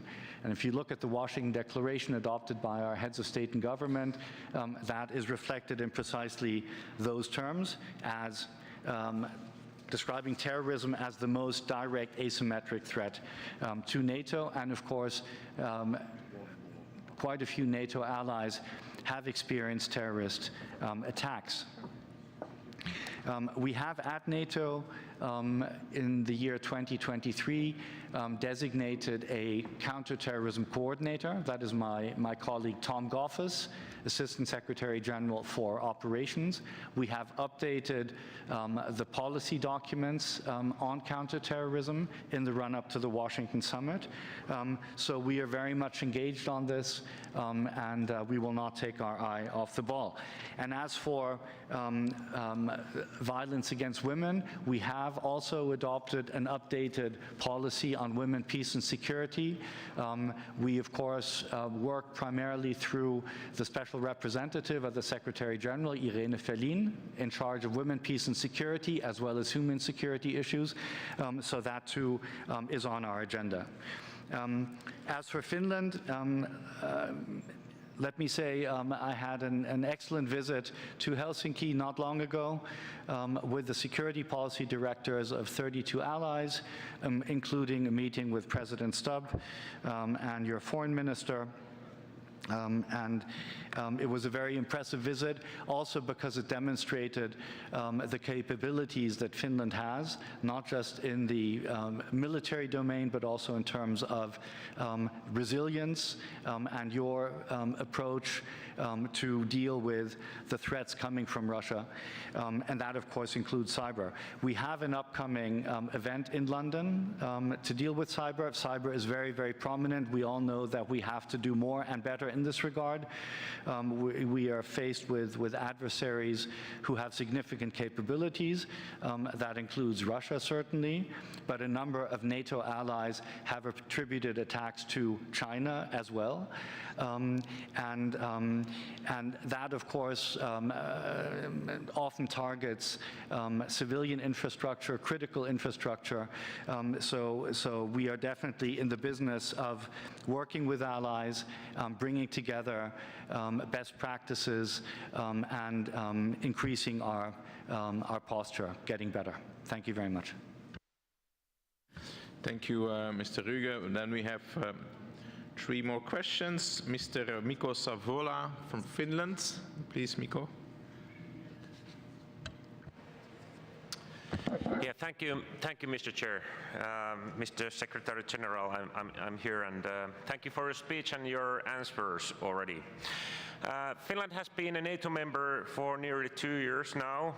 From the outset, it was clear that we wanted to take the responsibility for our own security, contribute to collective security, and be a good ally.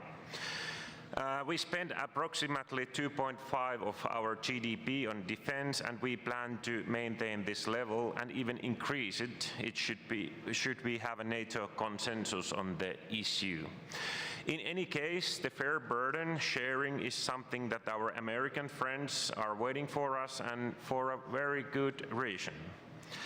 Finland has supported Ukraine by providing 25 military aid packages, and we as a humanitarian assistance.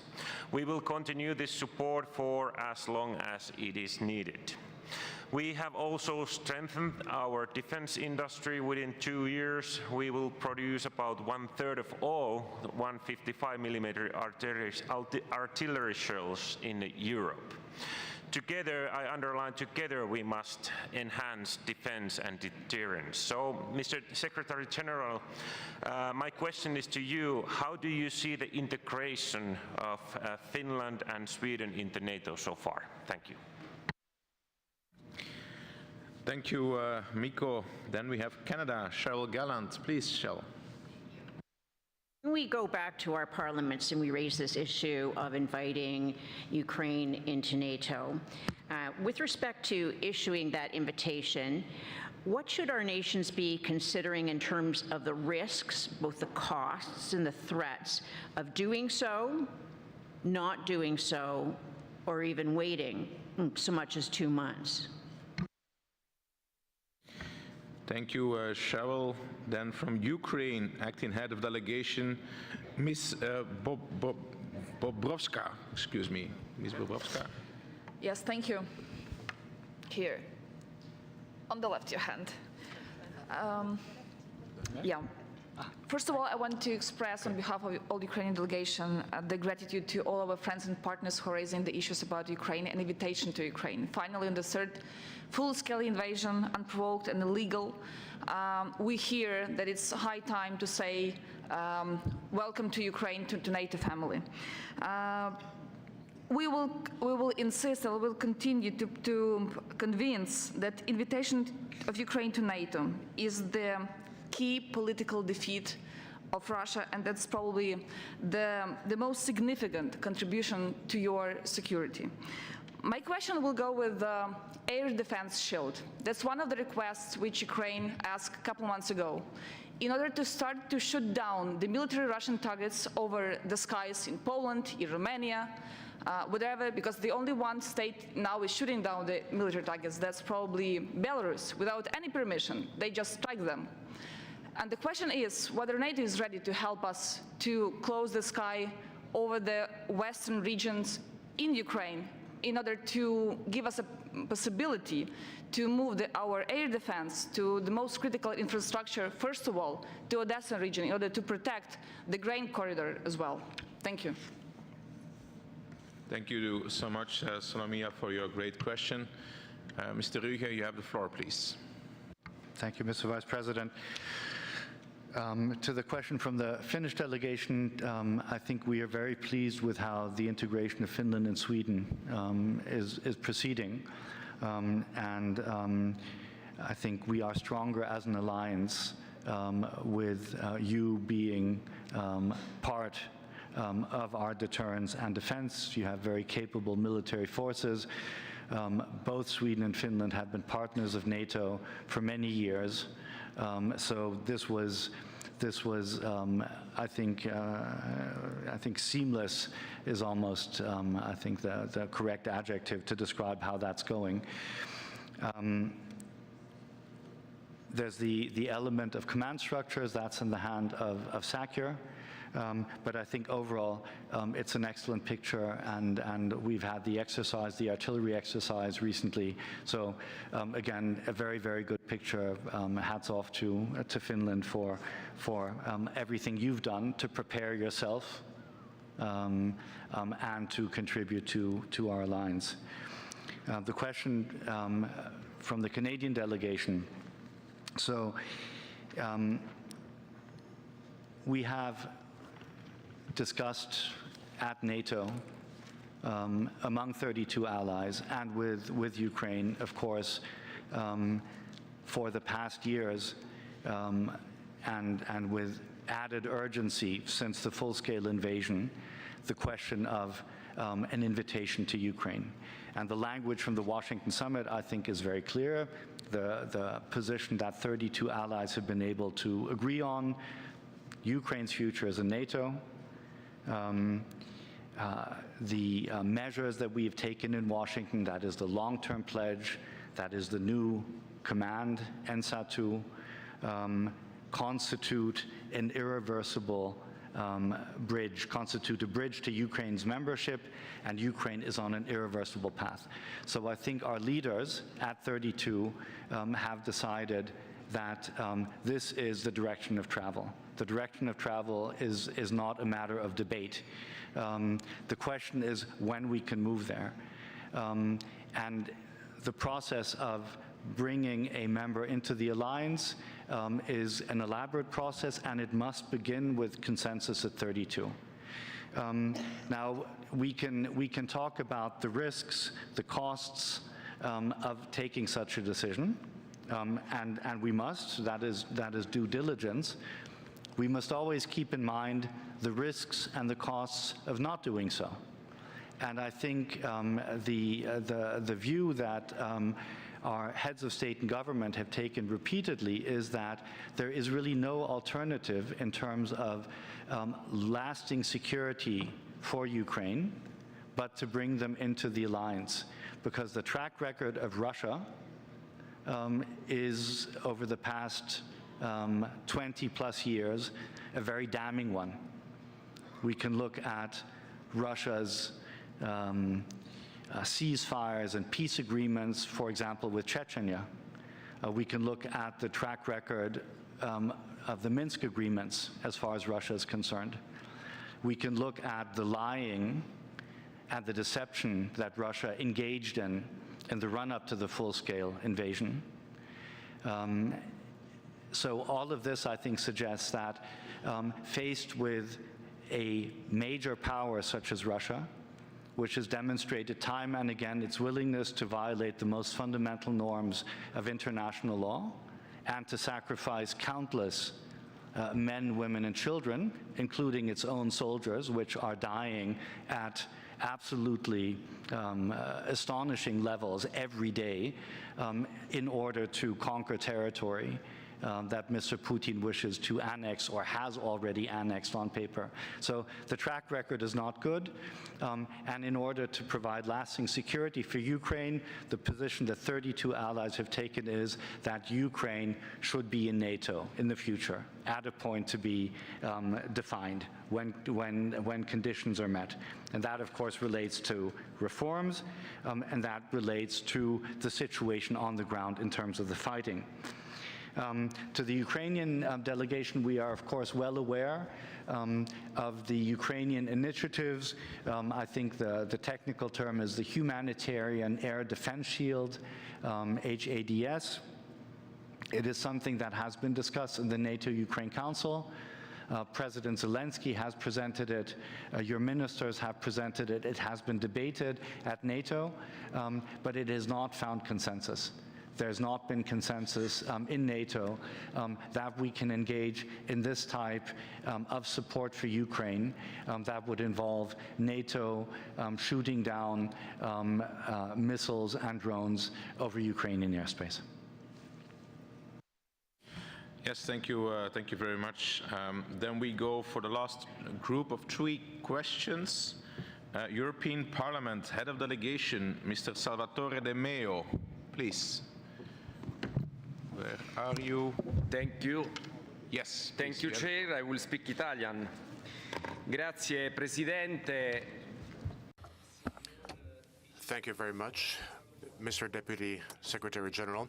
I appreciated the reference to Article 2 of the treaty because quite often the political debate focuses on Article 5, when actually this alliance goes beyond the military dimension, and it is important to strengthen our political and economic bonds, because the real strength of this alliance are its relations and not just the military component.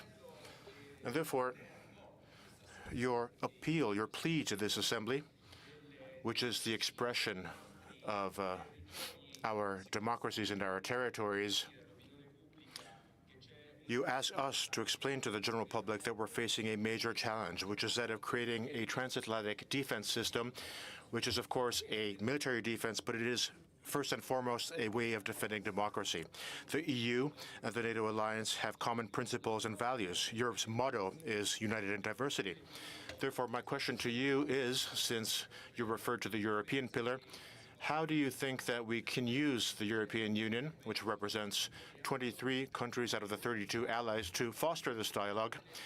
And given the fact that we've seen that there have been U.S. elections and other elections will happen in the future, how can we make sure that no result can have an impact on the values and challenges the alliance faces? Mille, Signora De Meo. From Ukraine, former President of Ukraine, Mr. Petro Poroshenko, please. You have the floor. Thank you very much indeed, dear Chairman, dear Deputy Secretary. I think that we are now in the absolutely decisive day. Every single day, Ukraine is attacked by the Russian, Iranian, and Korean missiles. And only a few days ago, we received a permission to lose long-range missile against Russia. And every single night, we attacking the airfield, we destroying the air defense, and we providing the very encouraging situation that we can win this war.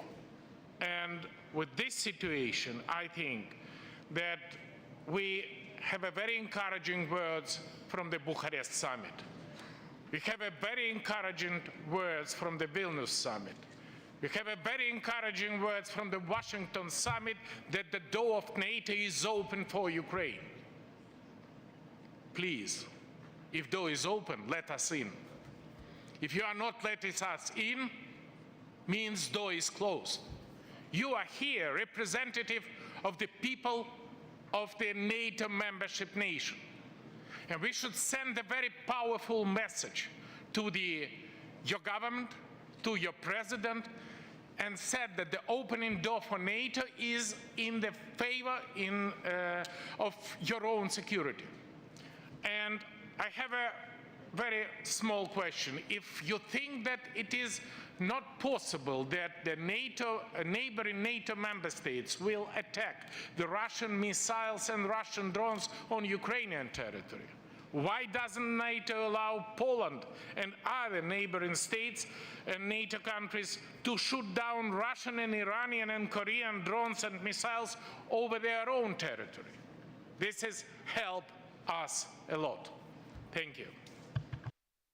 Thank you so much, Mr. President. Then from Israel, head of delegation, Boaz Bismuth, please, you have the floor, Mr. Bismuth. Thank you very much. Mr. Deputy Secretary General, my question, in fact, I will refer to the report, excellent, very accurate report of yourself, Theo, yesterday, of the head of the Belgian delegation, Theo Franken. Well, as we all know, Iran is one of the biggest threats to world stability. It funds proxy terrorist groups like Hamas, Hezbollah, and the Houthis, which threaten stability and maritime trade. Now, Hamas and Hezbollah have brought attacks on Israel from Gaza and Lebanon, which have obligated a self-defensive war. Iran also provides military support to Russia in its war against our Ukrainian friends. Iran seeks nuclear warfare, which can bring about a nuclear race in the entire Middle East and threaten Western civilization. NATO, and we heard it yesterday again in the debates and also a few months ago in Rome, recognizes the Iranian threat. Now my question would be very straightforward, Mr. Deputy Secretary General. My question is NATO prepared to support diplomatic and even military action against Iran to curb its malign activity? And as I have a little bit more time, I think that today it's the International Day for the Elimination of Violence Against Women, and I think that one of the delegations here spoke about suffering of women, including Gaza. But unfortunately, she forgot, or this delegation forgot to add that in Gaza right now, for more than a year, you've got 101 hostages, including 13 women, including very young women, and I would have expected other delegations to mention those hostages and to do everything in our possibility, demanding everything in our possibility to bring them back home. I expect also you to say thank you very much. Yes, thank you, Mr. Bismuth. I hand the floor to Mr. Ruge. Please, Mr. Ruge. Thank you very much. To the question of the Italian delegation, EU-NATO cooperation, obviously fundamental. I think you are all aware of the work that has been done over the years. But I can tell you that Secretary General Rutte, as our new Secretary General, with 14 years of experience working in the European Council, with a familiarity with the European institutions, is very well placed, I think, to maximize this cooperation. And he has, of course, reached out to the President of the Commission. He has reached out to the designated High Representative Vice President for Common Foreign and Security Policy and other designated commissioners who I believe will be in place very soon on the 1st of December, if I'm not mistaken. So we will do the maximum to work with the European Union. I don't want to go over sort of the mechanisms that exist and that you are all aware of. But I would like to mention the meeting that took place on the 19th of November in Warsaw between 6 foreign ministers, Poland, Germany, France, Italy, Spain, and the United Kingdom, which produced a statement that I would recommend to all of your attention, because it talks specifically about the need for European allies to step up, to put their money where their mouth is, so to speak, and to resource our deterrence and defense at the level that is required today. But it also talks about the role that the European Union might play, and it talks about innovative approaches. And of course, we do have proposals on the table that deserve attention. For example, the Polish-Greek proposal on air defense. We have consideration on the European side of using funding from the cohesion funds, unspent money from the cohesion funds, in order to support deterrence and defense-related projects. So I think there's something happening here. For us at NATO, what is important is two things. Number one, NATO is and should remain the framework for our collective defense. So what is done in terms of mobilizing resources possibly on the EU side, when it comes to deterrence and defense, collective defense, it must come to bear, must be brought to bear in the NATO framework.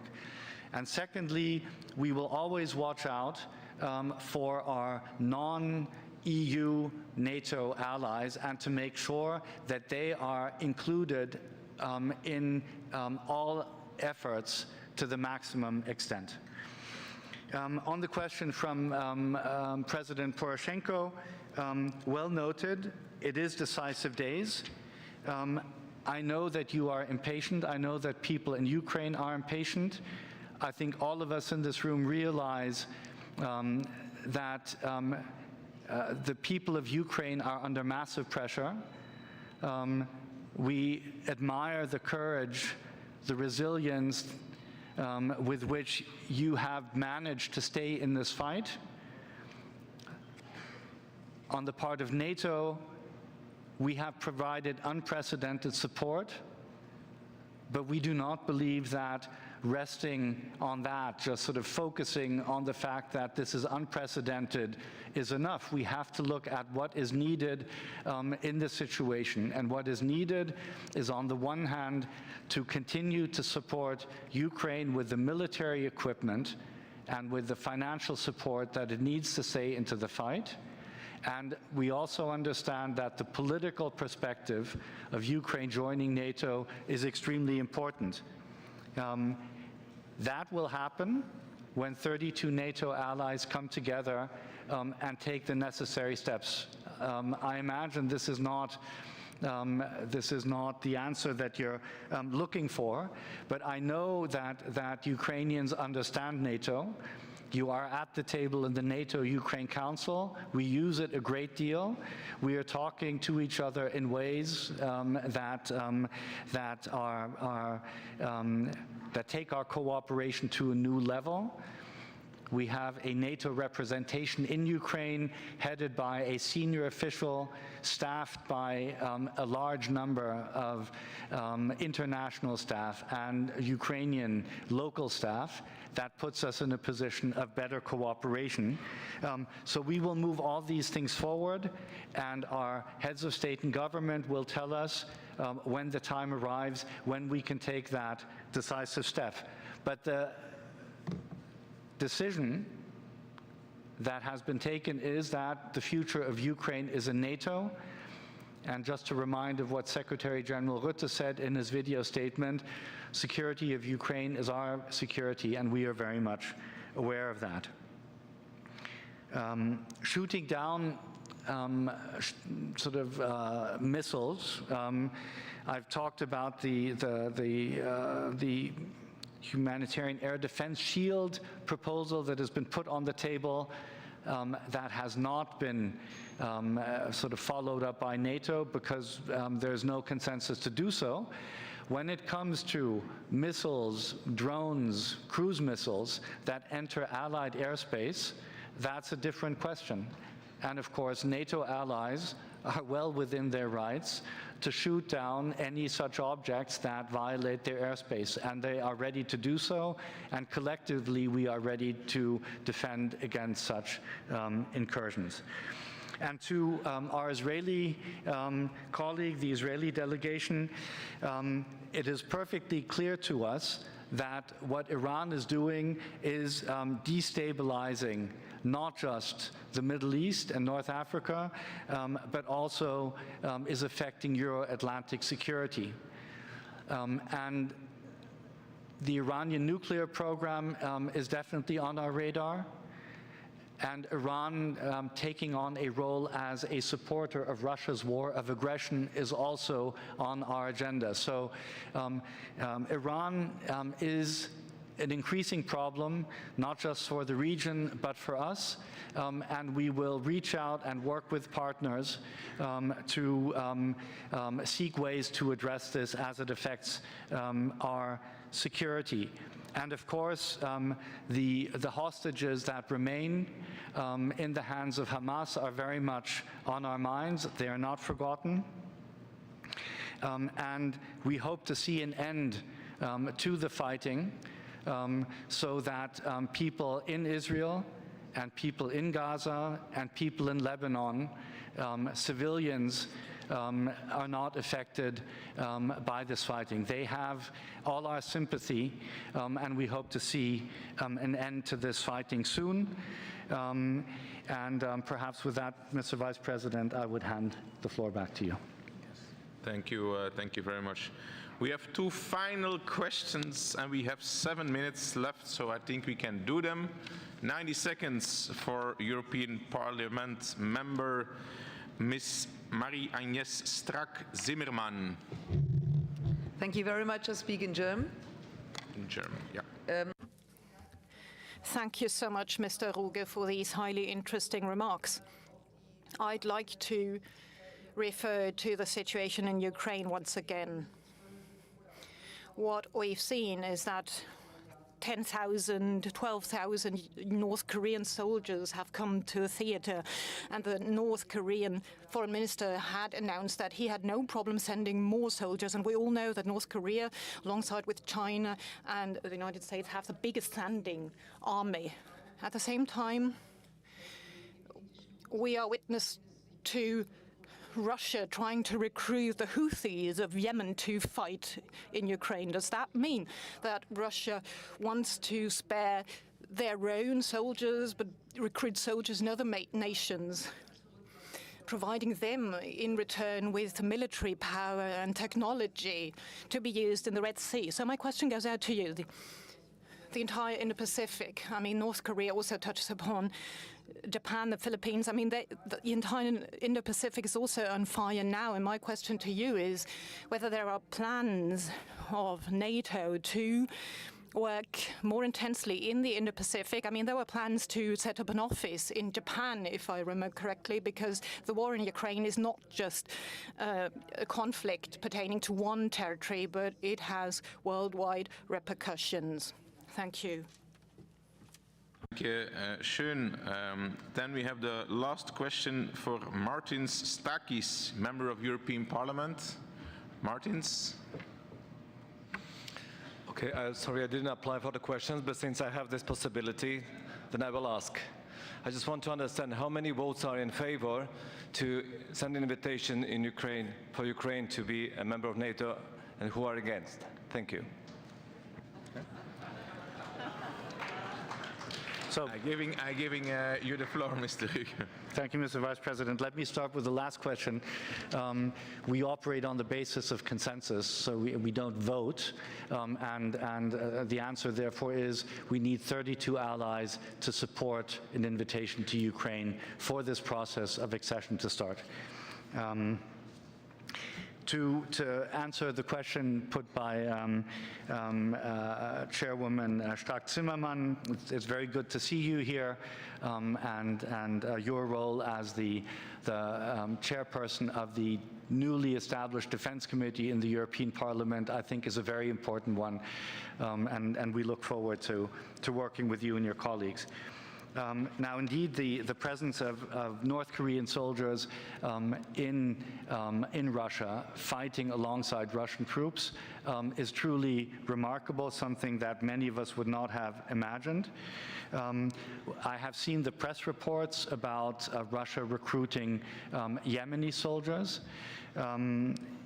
Russia, according to our assessment, is losing large numbers of soldiers killed or wounded each and every day. It is now bringing in mercenaries, if you like, I don't imagine that these mercenaries will be treated any better than Russian soldiers.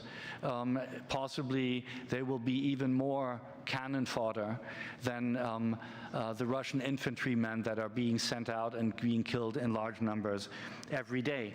And indeed, the one concerning aspect of this is that sending North Korean troops is not a one-way street. There's a two-way street here.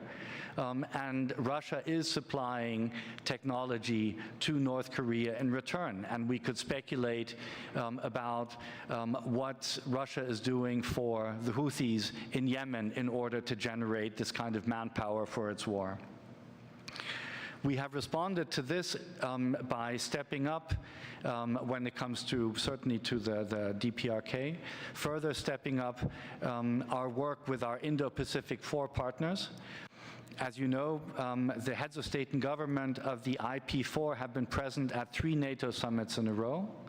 Just a few weeks ago, for the first time, we had the defense ministers of Australia, Japan, New Zealand, and the Republic of Korea present at a defense ministerial meeting.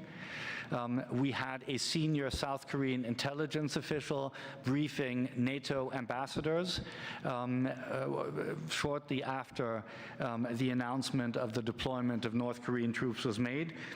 So we are definitely building those relationships because, as we can see, these are issues of global security, and the Euro-Atlantic theater and the Indo-Pacific theater are more connected as a result of this Russian war of aggression than they have been. And we respond to that by intensifying our cooperation with the IP4. The issue of a liaison office in Tokyo is currently not on the agenda, but there are many, many work strands that we have with the IP4, including a shared agenda on security, including annual high-level staff talks. I myself will go to Australia in 10 days' time, and we have the same exercise with the South Koreans, with the Japanese as well. So to conclude, in this day and age where obviously security has this global dimension, we will intensify our work with partners in the Indo-Pacific, in the southern neighborhood, and in other parts of the world to protect our 1 billion citizens. Thank you very much. Thank you, Mr. Ruge, Mr. Deputy Secretary General of NATO. I think that deserves a big applause. 2 hours of Q&A. You did a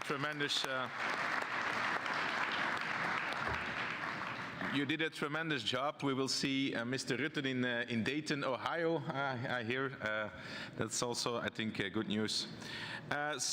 Ladies and gentlemen, dear colleagues, we have reached a break in our proceedings. Coffee will be served outside the hall. We will restart the session at 1 p.m. sharp for the address of His Excellency Ruslan Stefanuk, Ruslan, my good friend, Chairman of the Verkhovna Rada, Ukraine, followed by a question and answer period. Have a good meal or a good coffee, and we see each other in 1 hour. Thank you. Thank you. Very good. Thank you, Mr. Vice President.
Colleagues, I now welcome His Excellency Mr. Ruslan Stefanuk, Chairman of the Verkhovna Rada. Ruslan, it's a great honor to welcome you to our Assembly in person for the first time, and I want to start by paying tribute to you, to your colleagues in the Verkhovna Rada, and to all Ukrainians for your bravery, your courage, and your remarkable resilience. Ukraine stands at the front line of the fight for democracy and against authoritarianism. This week, we passed a tragic milestone of 1,000 days since Russia's full-scale invasion of Ukraine. We also saw Moscow massively escalate its assault with the use of advanced missiles. More than ever, we must stand firm with Ukraine. We cannot give in to aggression. Here in Montreal, we are pushing our governments and NATO to stay on course, to help Ukraine win and to advance its NATO membership path. Colleagues, I will set a 1.5-minute time limit for questions after Ruslan's speech. I encourage you to keep your questions as short as possible so that more delegates can participate. The questions will end at 13:30. Now, I invite Mr. Stefanuk to deliver his speech.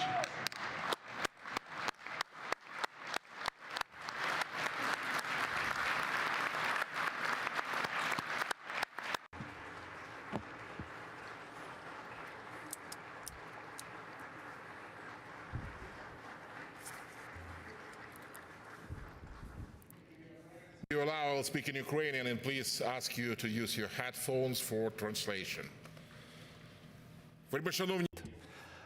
Dear colleagues, for me, it's a great honor to take part in the 70th annual session of NATO Parliamentary Assembly and to address you, the esteemed members of the parliaments of NATO.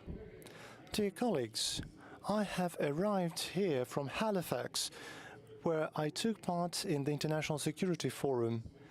Allow me to share two of my main reflections. The first one is that the democratic world is standing firmly in support of Ukraine, and secondly, the world is actively seeking pathways to establishing a lasting and just peace. And that's why, dear friends, first of all, while standing here, I would like to express my gratitude for having this event here in Canada, and also to thank the Canadian people. I'm thankful to the Prime Minister Trudeau and also to the Senate Speaker Gagnier for participating in our event. Also, I would like to express my gratitude to every country representing NATO and NATO parliaments for all the support providing to Ukraine in the face of the Russian aggression. Also, I would like to warmly welcome the multi-party delegation from the Verkhovna Rada of Ukraine and to thank each and every one of them for their daily and courageous work. A special thanks go to the President of the Assembly, Jerry Connolly, who is not here today with us, but who I'm confident together with us is also thinking about the success of our event. I know that shortly after my speech, a new NATO PA president will be elected, and I would like to invite dear Mr. President of the Assembly to visit Kiev without delay, because Kiev today is the example of resilience.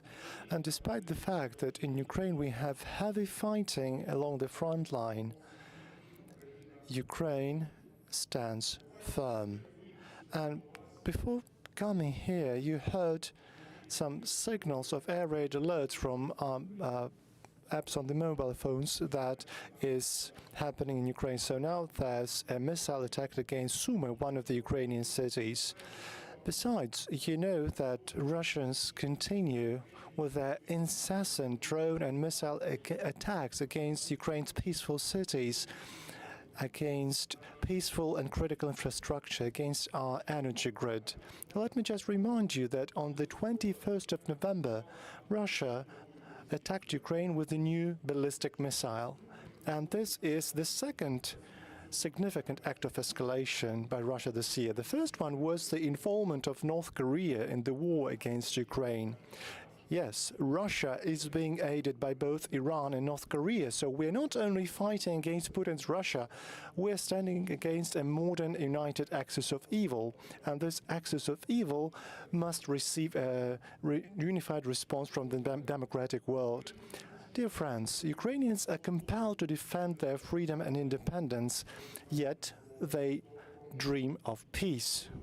And we desire peace like no one else, but we seek a just and lasting peace.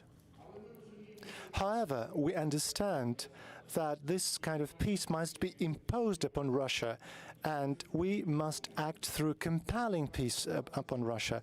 So I urge you to treat these words with utmost seriousness and responsibility, because this approach could finally bring peace to the Ukrainian people.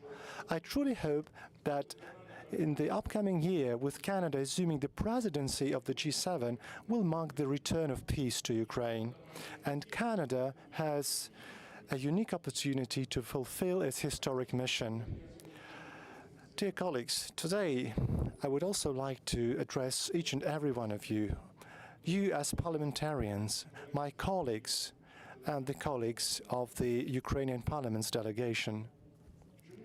So why am I addressing the parliamentarians? I always say that with all due respect to the diplomats, an MP, a member of parliament, can always say more and say it more openly. So I urge you as the representatives of your nations to be frank in your requirements and your decisions.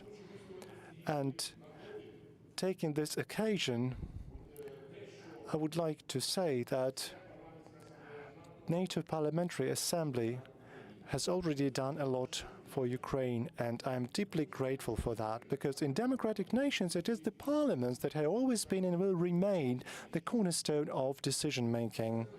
And I address each and every one of you to use your influence to persuade the heads of state and governments of the need to strengthen support for Ukraine, particularly at this critical juncture in our history. In this regard, I appeal to you, dear parliamentarians, to initiate, prepare and adopt statements in your parliaments, the statements that would endorse Ukraine's invitation to NATO now. And in the near future, I will send letters with this request to my colleagues, to the speakers of parliaments of NATO member states. When you come to me and we communicate, we talk to each other, the first question that I hear from you, and I'm very grateful for this question, is how else can we help? And I'm speaking, my reply is always the same. Weapons, the permission to use these weapons, financial assistance to Ukraine, and Ukraine's membership in NATO.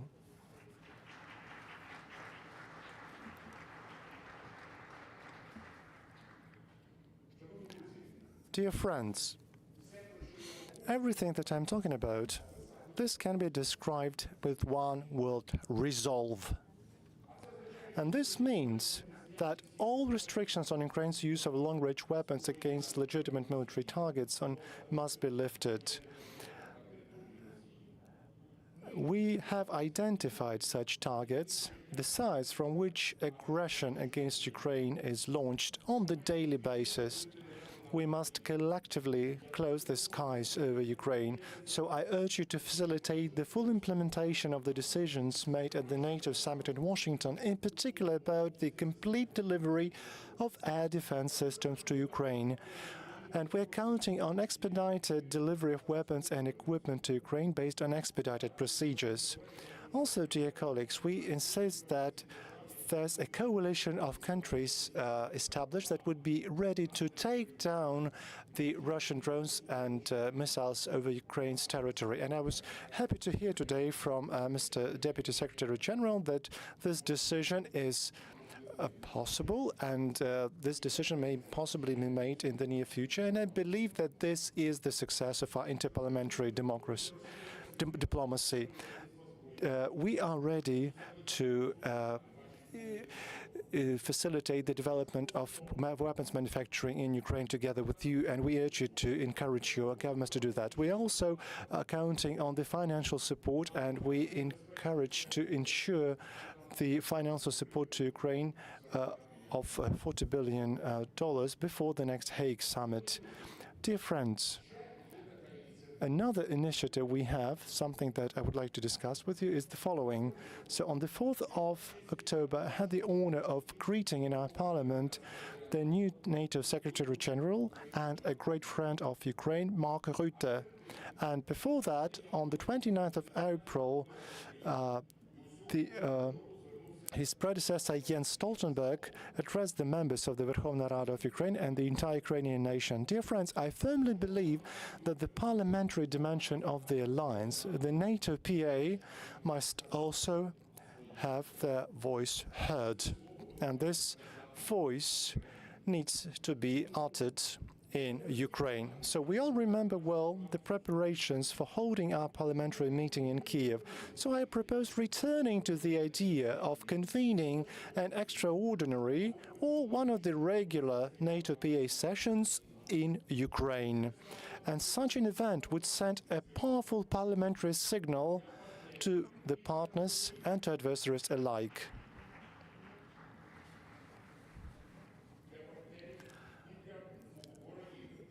That the parliaments of NATO member states remain steadfast in their determination to see Ukraine as the 33rd member of NATO.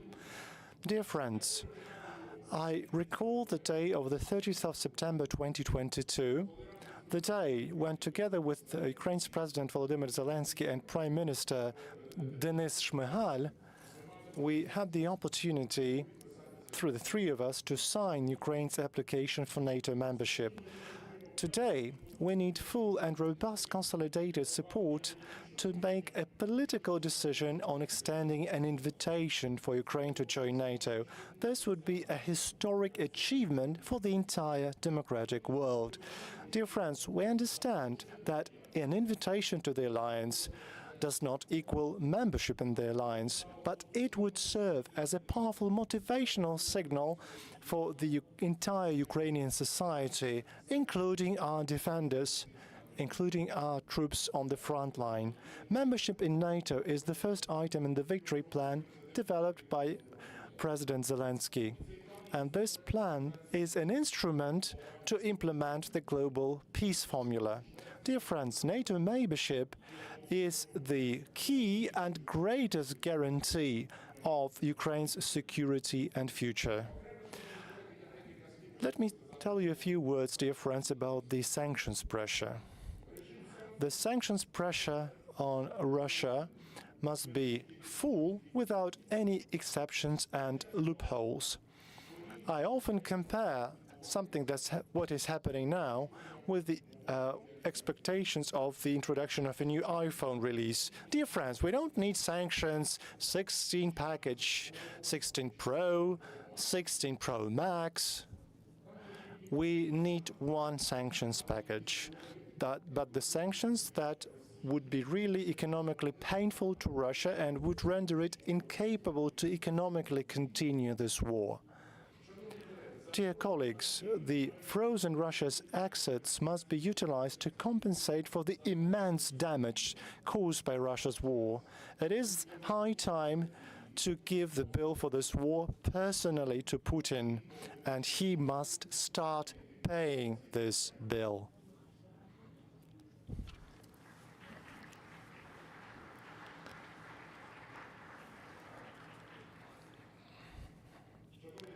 Dear friends, We know that our path to NATO lies through reforms. And in line with the spirit of the NATO summit decisions in Washington, we remain committed to our reform agenda. And today, everybody understands that Ukraine's armed forces is a modern military force transforming directly on the battlefield and upholds the standards of democracy and human rights.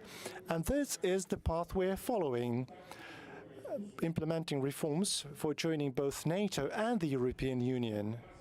And we have certain successes on our path to the European Union because over a very short time the European Council announced the start of negotiations with Ukraine, and now the screening of Ukrainian legislation is currently underway. And the first negotiation cluster will be opened soon. And I really want to make sure that we have the same kind of fast path on our way to NATO membership. Dear friends, in conclusion, let me say that Russia continues to bank on a war of attrition. Russia has no interest in peace. Russia is counting on your fear, it's counting on Russia's lies and our fatigue. And these are the three pillars of the Russian aggression. But dear friends, these are very fragile pillars, and they are fragile when we counter them with our shared courage, our shared truth, and our shared energy. Dear friends, democracy must never yield to dictatorship. Thank you all for your attention, and glory to Ukraine.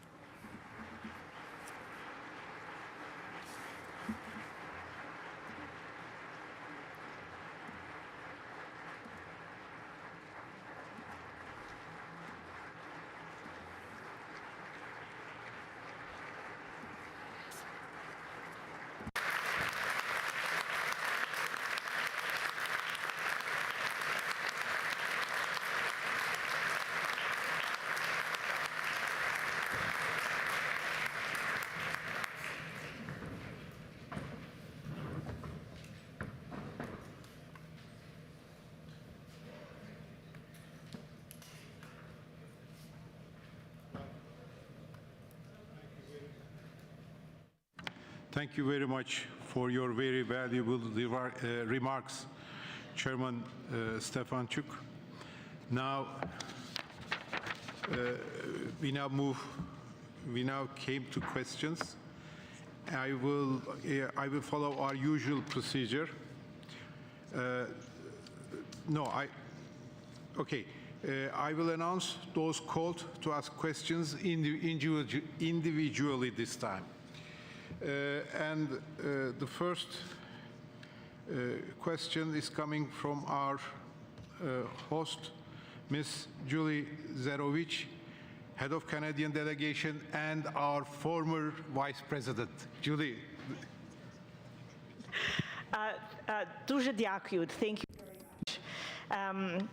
I'm also very proud Ukrainian Canadian, by the way, so wanted to also mention that. So, Chairman Stefanuk, it means a lot that you've personally come to Montreal to speak with us. I think it's very timely that you are here.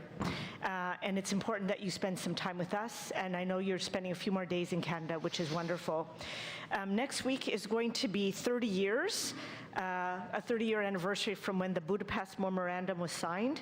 And that memorandum, just to remind everyone, it ensures the respect of independence and sovereignty of Ukraine. And basically, it was also an agreement to refrain from the threat or use of force against territorial integrity or political interference in the independence of Ukraine.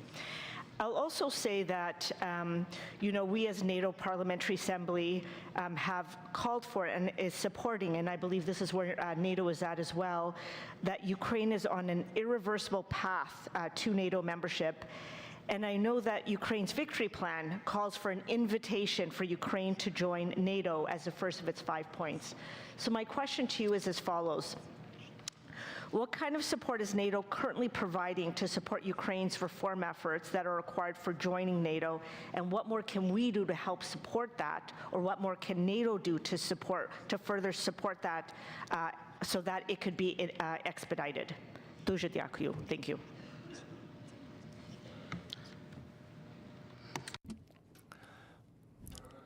Dear Julie, thank you. Thank you very much for your question.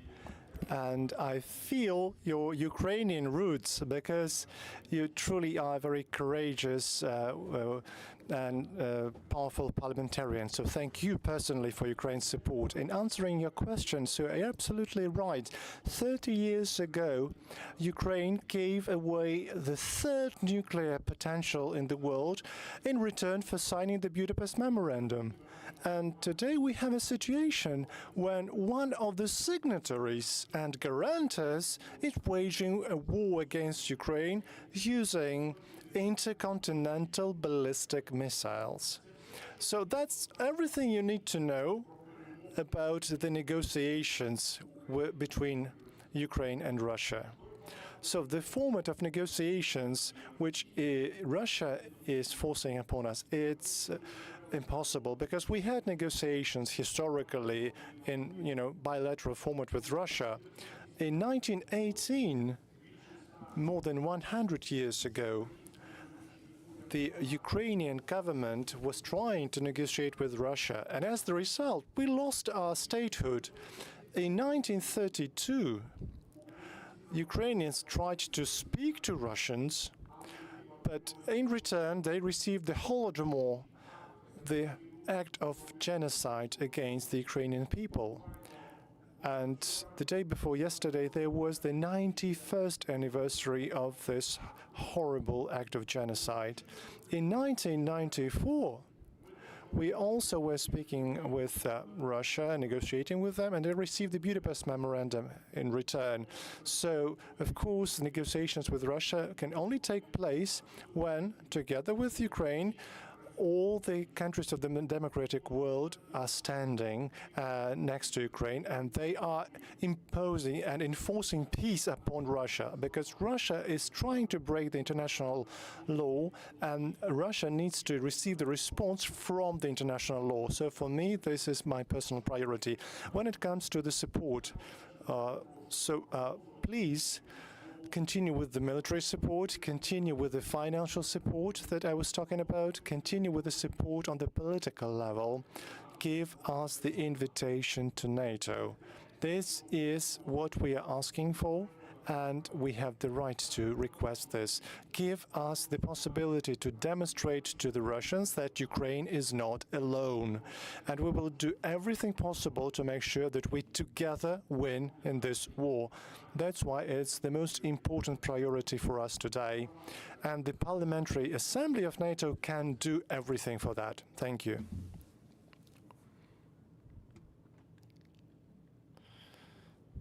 Thank you. Now I invite Sir Alex Shelbrooke from United Kingdom to ask the second question. Thank you, Mr. Chairman. Mr. Chairman, thank you for taking the time to be with us today, and it is exceptionally important from our point of view, and we're grateful for the time you've given. As you say, I mean, the war is over 1,000 days old now, and societies adapt to their situation, so domestic demands start to grow. So I was wondering, from your perspective, what challenges do you face trying to run a parliament during an illegal invasion to carry out the policies and demands that your civilian population need to start living their lives outside of the warfare situation?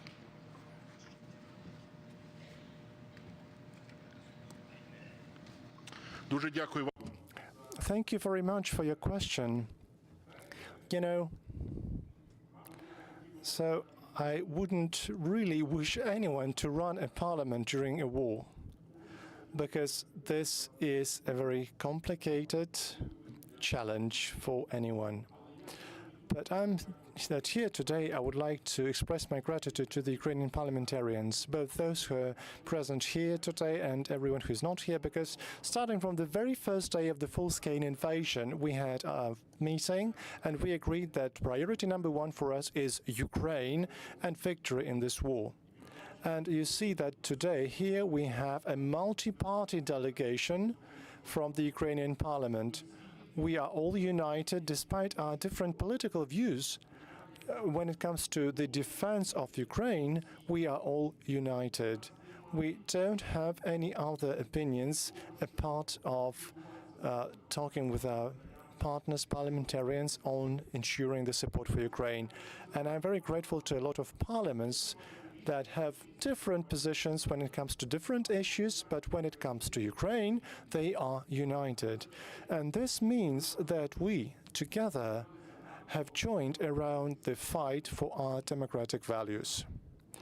And when it comes to challenges, there are many of them. That the third budget of this war is something that we adopt on time, and today the Ukrainian armed forces can be confident that they will have enough financial support. All the legislation when it comes to supporting the armed forces of Ukraine, they are being adopted timely in the Ukrainian parliament. All the laws that are needed for the Ukrainian economy, they are adopted timely in the Verkhovna Rada. All the laws that are necessary for our European integration are adopted on a timely basis.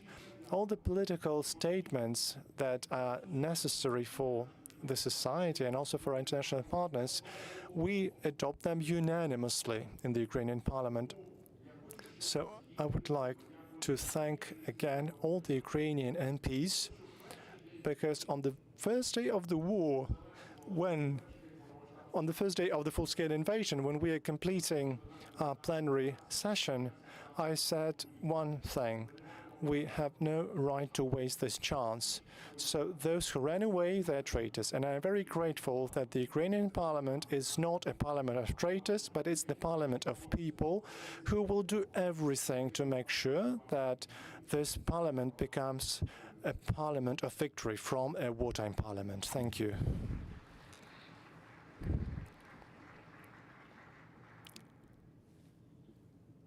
Thank you. The third question is from Mr. Dimitrios Kairidis, the head of the Greek delegation. Thank you. Дякую, пане голово. Для нас велика честь вітати вас тут, пане голово. І як ви знаєте, моя країна підтримує Україну, починаючи з самого початку. І для нас це дуже особисте питання, і тому, що ми страждали від агресії в минулому, і ми знаємо, що це означає. We've lived the tragedy of Mariupol very closely, given the Greek diaspora presence in the great city of Mariupol. You refer to the breaking of sanctions and the need to all of us comply with the sanction regime. I wonder if you have any comments and thoughts further to that point, given the fact that some of our members in NATO have not been as diligent, to put it mildly and gently, in enforcing the sanction regime against Russia. I'm very grateful for this question because, you know, during the war, there can't be the principle of business as usual. And there is not any money of the world which is worth playing in the hands of the aggressor during the war. And please understand that in every cent, in every hryvnia, in every euro that is used to evade the sanctions regime, it is being invested into the bullet which is flying into the heart of the Ukrainian soldier. So you need to understand that we have no right to tolerate any kind of sanctions evasions. And let me ask you to apply pressure on your governments to make sure that you extend the sanctions regime against Russia, to make sure that you render any evasion impossible, to make sure that the sanctions are full when it comes to shutting down the Russian banking system, the Russian nuclear system, the Russian space systems and shutting them off from the world economy. This is something we can do because there is nothing that is worth the life of a warrior who's defending his country. So we are ready to coordinate this with you, with each and every one of you. We are ready to hand you over the evidence that sanctions are not working today. And someone continues to sponsor this war. We are ready to provide this evidence to all of your countries, but let us develop a joint sanctions pressure that will make this war economically painful and will make this war impossible for Russia. So we are ready to cooperate with you. Our delegation is here. We are ready to be with you on the ongoing basis, on ongoing contact, and we can provide you all the evidence about the sanctions evasion. Thank you. Colleagues, we have 3 more questions, and I'm closing the floor for questions. As we have to finish at 10 minutes to 2, I'll take the last 3 questions as group of 3. Now, the first one is Sven Clement from Luxembourg. Thank you, Mr. Chair. As Ukraine faces relentless Russian attacks on civilian energy infrastructure, causing daily blackouts across the country, the situation heading into winter is particularly concerning. Could you outline Ukraine's immediate energy requirements to sustain basic civilian needs through the winter months? And more importantly, what specific long-term support, whether technical, financial, or infrastructure-based, would be most effective in helping Ukraine build a more resilient energy system for the future? Thank you. Дуже дякую.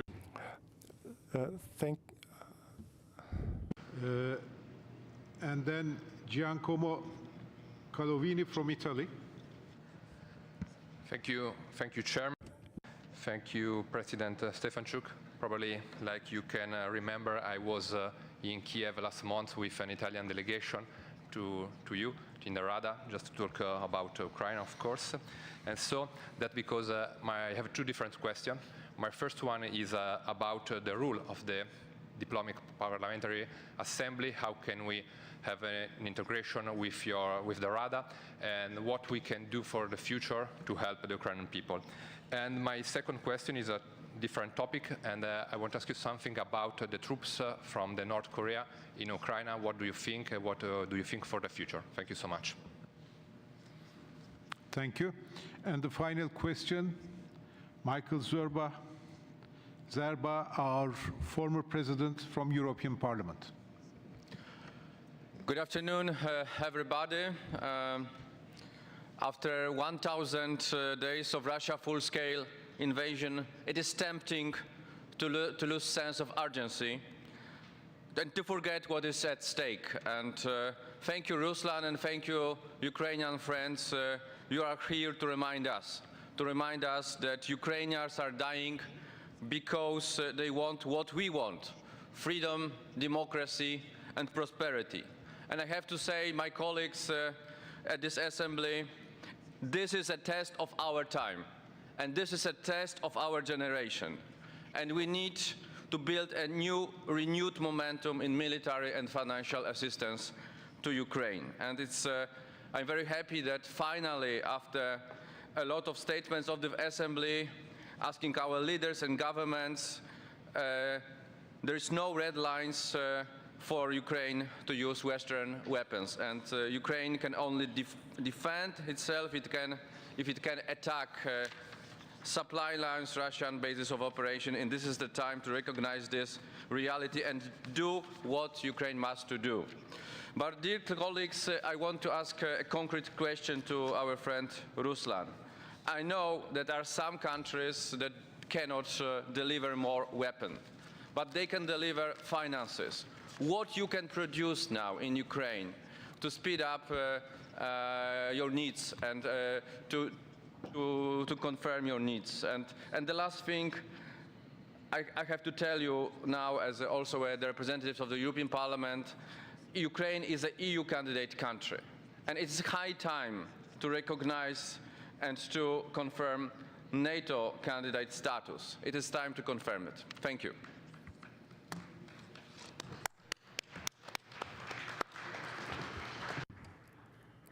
Thank you. Thank you very much for these extremely important questions. And let me start from the energy system question. Of course, Russia is attacking not only the critical infrastructure, but also Russia is trying to destroy the Ukrainian energy system. And you know that a large number of drones and missiles, they are flying to attack the energy supply system of Ukraine. And here, there are two important challenges that we are faced with. The first one is the air defense for Ukraine. We must have the sufficient number of air defense systems and also the ammunition for these systems to take down, to intercept the drones and the missiles that ruin Ukraine's energy infrastructure. And the second question is the recovery of the energy infrastructure. So I'm very grateful to the energy personnel of Ukraine who do everything possible to make sure that Ukraine lives through this winter. And for us, it's very important to understand that Russia is traditionally wants to use this freezing temperatures. They call this like general frost.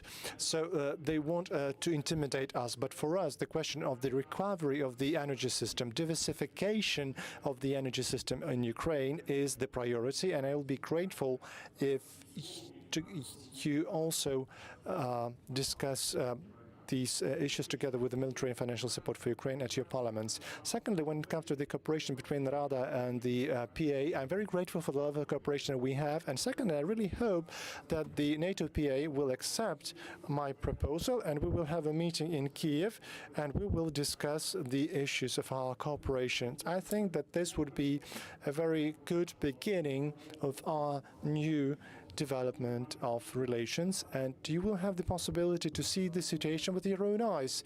Dear Mr. Kavini, you were visiting Ukraine personally, and a lot of the MPs did not visit Ukraine. And I believe that those who visit Ukraine and see the situation with their own eyes have a totally different understanding of Ukraine and Ukrainians. So welcome to Ukraine. When it comes to the North Korean troops, so I think I yesterday talked about this. So Ukraine will be fighting and destroying everyone who illegally enters Ukrainian territories.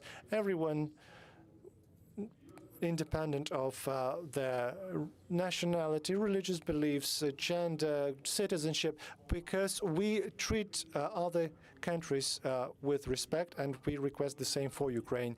And the fact that Russia incorporates the citizens from other countries into their troops is the challenge to the whole world community, and we must give a common response to this. Dear friend Michał Szczerba, I'm very happy to see you here today, and I'm very grateful for your support to Ukraine. And you asked a very right question. So those who can't help with weapons but have the financial resources, the Ukrainian armed military industrial base in Ukraine has a large number of new capacities and new developments for production. So if you can't help with weapons, please invest into the Ukrainian military industrial complex. Invest into the Ukrainian industry that will give the possibility to make everything that we provide our own resilience and our victory. And I believe that this would be mutually beneficial cooperation. Dear friends, once again, I'd like to thank you for all these questions. And I'm very grateful to all of you for not staying indifferent, because indifference, I believe, is the biggest sign of being a human. And I believe that together with our partners and our friends from the alliance and from the NATO PA, we will bring our common victory as soon as possible. So thank you to each and every one of you, and glory to Ukraine.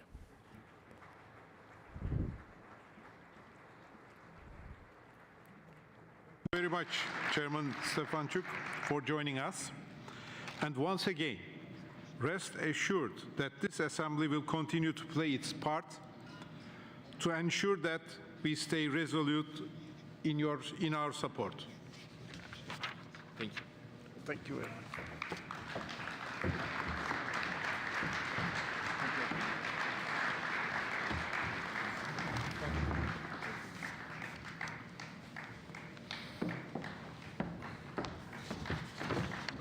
Colleagues, before moving on to the election of the officers of the Assembly, we have a video, a short video presentation by the United States delegation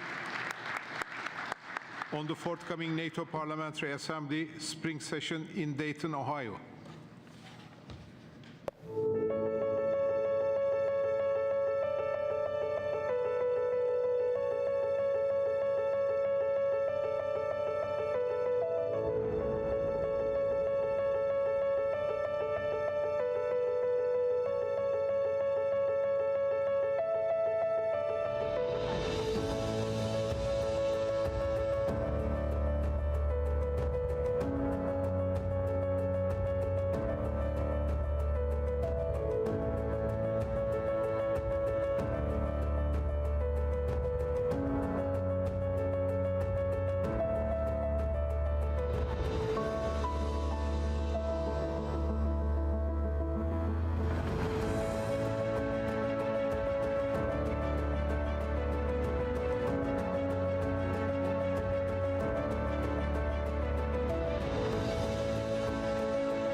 Yes, colleagues, we are looking forward to be in Dayton. And thank you very much, Mike, for this very well-prepared video. Now, we are moving on to the election of officers of the Assembly. I shall start with the position of President of NATO Parliamentary Assembly. The Standing Committee received one nomination for the position of President. The nomination is Marcos Peresterello from Portugal. As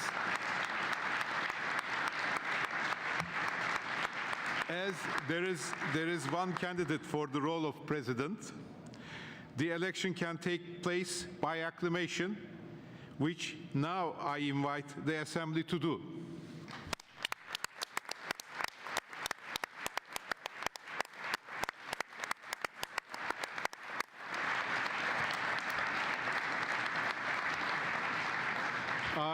I declare Marcos Peresterello elected. Congratulations, Marcos. Your leadership capacity will be a very valuable asset for our Assembly in coming days. Yes, I invite the President-elect to address the Assembly now. Marcos. President Marcos.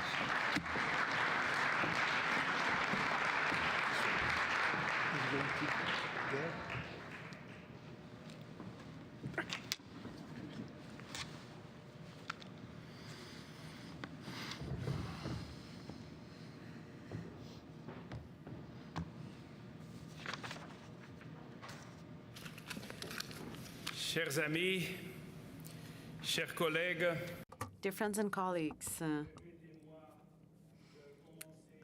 let me begin by thanking you for your fantastic hospitality in Canada.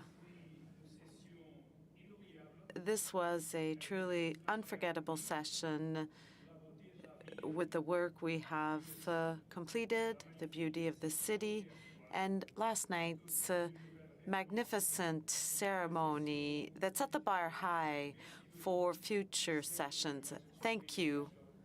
For leadership of the Canadian delegation. Dear friends, I'm grateful and humbled by the confidence you have shown in me to lead this remarkable organization.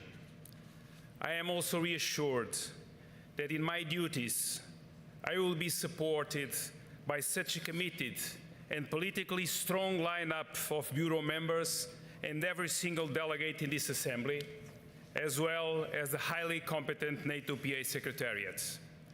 Living up to your trust will be both the greatest challenge and a great honor. I would also like to express my deepest gratitude to my distinguished predecessors, including Congressman Connolly, whose outstanding leadership guided our Assembly over the years and made it into one of the pillars of our transatlantic family. These are very big shoes to fill. Colleagues, our alliance is confronted with formidable challenges and malign forces unite to threaten our security, undermine our unity, and disrupt our way of life. The levels of instability and insecurity we face are unprecedented since the darkest days of the Cold War, and the risk of a major conflict is more real now than it has been in decades. As Jerry Connolly told Allied leaders at the Washington summit, the current situation mirrors that of Europe in the 1930s. However, there is one crucial difference. Today, we have NATO, the strongest and the most successful political military alliance in history, underpinned by shared democratic values and the sense of common destiny. Having celebrated its 75th anniversary, our great alliance stands resolute and unwavering in its mission to protect our citizens and push back against the authoritarian onslaught, capitalizing on the advantages that our free societies have over dictatorships. As my predecessors, I am absolutely convinced that the establishment of the Center of Democratic Resilience at NATO headquarters would greatly facilitate the mission of our alliance. As you know, I am from Portugal, a country in the southwestern of Europe, and for us, transatlantic identity is embedded in our history, our geography, and our very DNA. As President of this Assembly, I will work tirelessly to further foster the bonds between Europe and North America, and all of us, as legislators, must be at the forefront of this effort. To paraphrase NATO's first Secretary General, Lord Ismay, we need to keep the Americans in, Russians out, and Europe up. And we also need to help Ukraine win, building up on the work on my other predecessor, Mikhail Sherba, who showed particular determination and resolve in leading our Assembly's endeavors in this regard. This war is the existential struggle of our generation, and we cannot allow the Russian dictator to prevail. Otherwise, we will be faced with catastrophic consequences. As elected representatives of our people, we, parliamentarians, have a crucial role in pushing back against the creeping Ukraine fatigue and urging our governments to increase and accelerate the support to Ukraine, including by advancing Ukraine's path to NATO partnership, to NATO membership.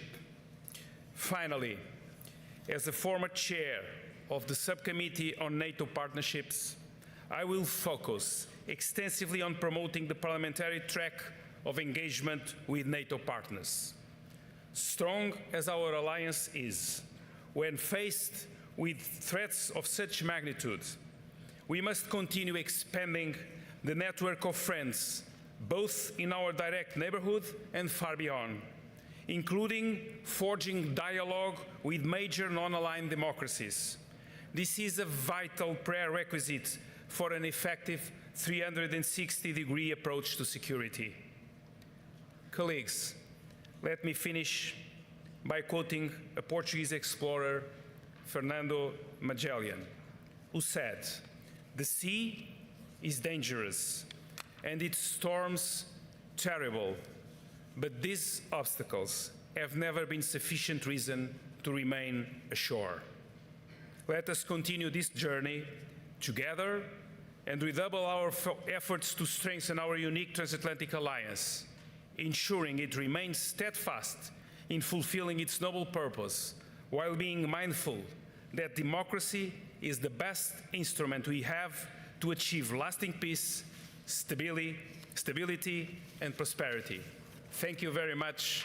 Merci beaucoup.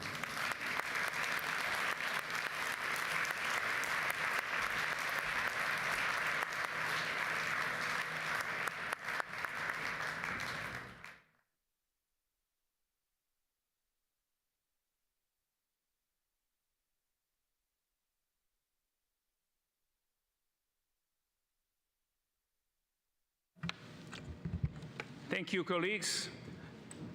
We now come to the election of the Vice Presidents of NATO Parliamentary Assembly. The Standing Committee received 5 nominations for the 5 positions of Vice President.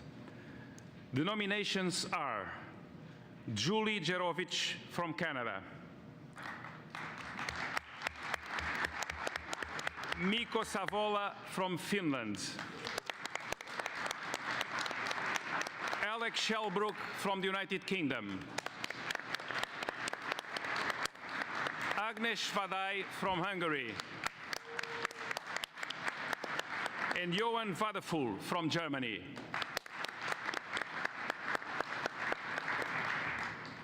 I'm very proud to be a colleague of these 5 vice presidents on the Bureau, and also of Mike Turner as leader of the American delegation, the former vice presidents, and also the former president, Jerry Connolly. As there are 5 candidates for 5 positions, the election can take place by acclamation, which I now invite the Assembly to do.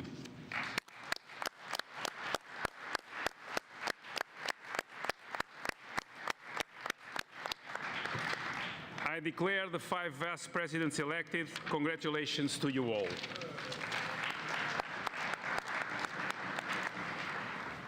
We pass now on the presentation, debate, and vote on committee resolutions. We came now to the resolutions which have been agreed by the committees of the Assembly. There are 5 texts in total. 2 amendments have been tabled to 2 of the draft resolutions, and the amendments are available outside the hall.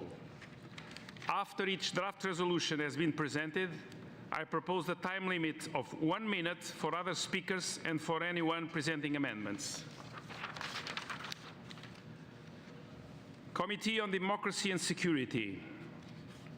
Breaking the silence and fighting for dignity, combating conflict-related sexual violence.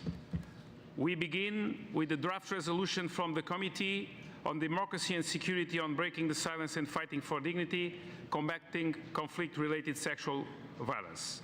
There were no amendments tabled to this draft resolution, and I call Julie Jerovic, Head of the Canadian Delegation and Acting General Rapporteur of the Committee on Democracy and Security, to present the draft resolution. Julie, you have 3 minutes, please.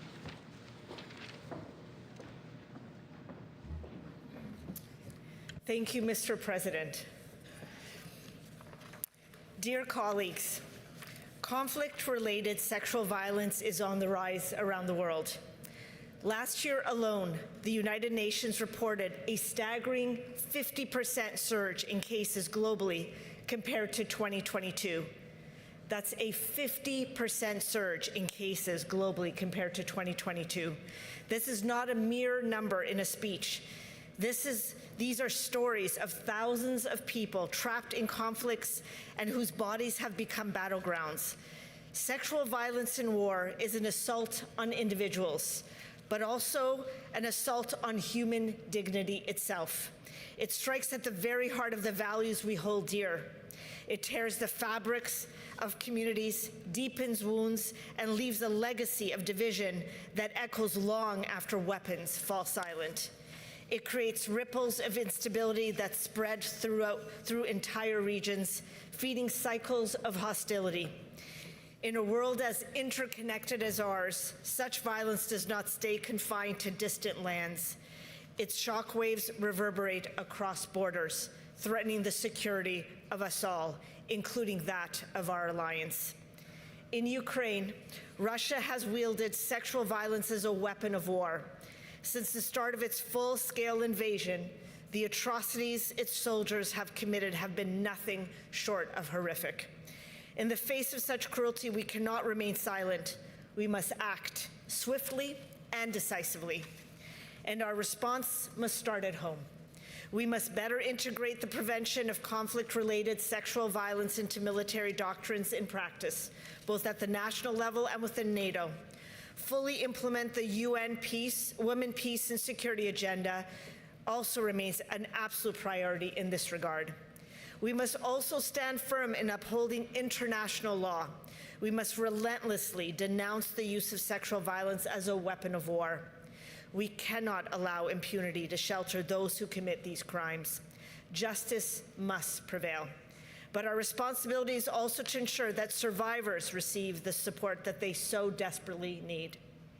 Finally, we must tackle the root causes of this violence by confronting gender inequality and harmful norms that feed these cycles of violence. Despite its alarming rise, sexual violence in conflict is not an inevitable fate. By working together at the national and collective level, we can prevent, address, and ultimately eradicate the scourge and its nefarious effects on international stability. Thank you very much. Thank you, Julie. Does anyone else wish to speak in general of the draft resolution? I don't see anyone asking to speak, so we can go for the voting of this draft resolution. Those one in favor, please raise your voting cards.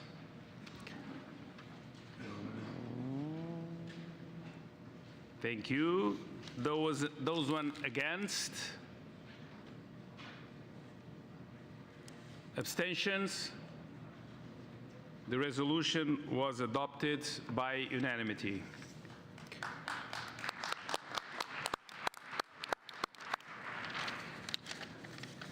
We go now to the resolution adopted in the Defense and Security Committee, strengthening NATO's integrated air and missile defense. And now we now come to this draft resolution. There has been one amendment tabled to this draft resolution, and I called Lord Lancaster, the newly elected chair of the Defense and Security Committee, to present the draft resolution. Mark, please, 3 minutes for you.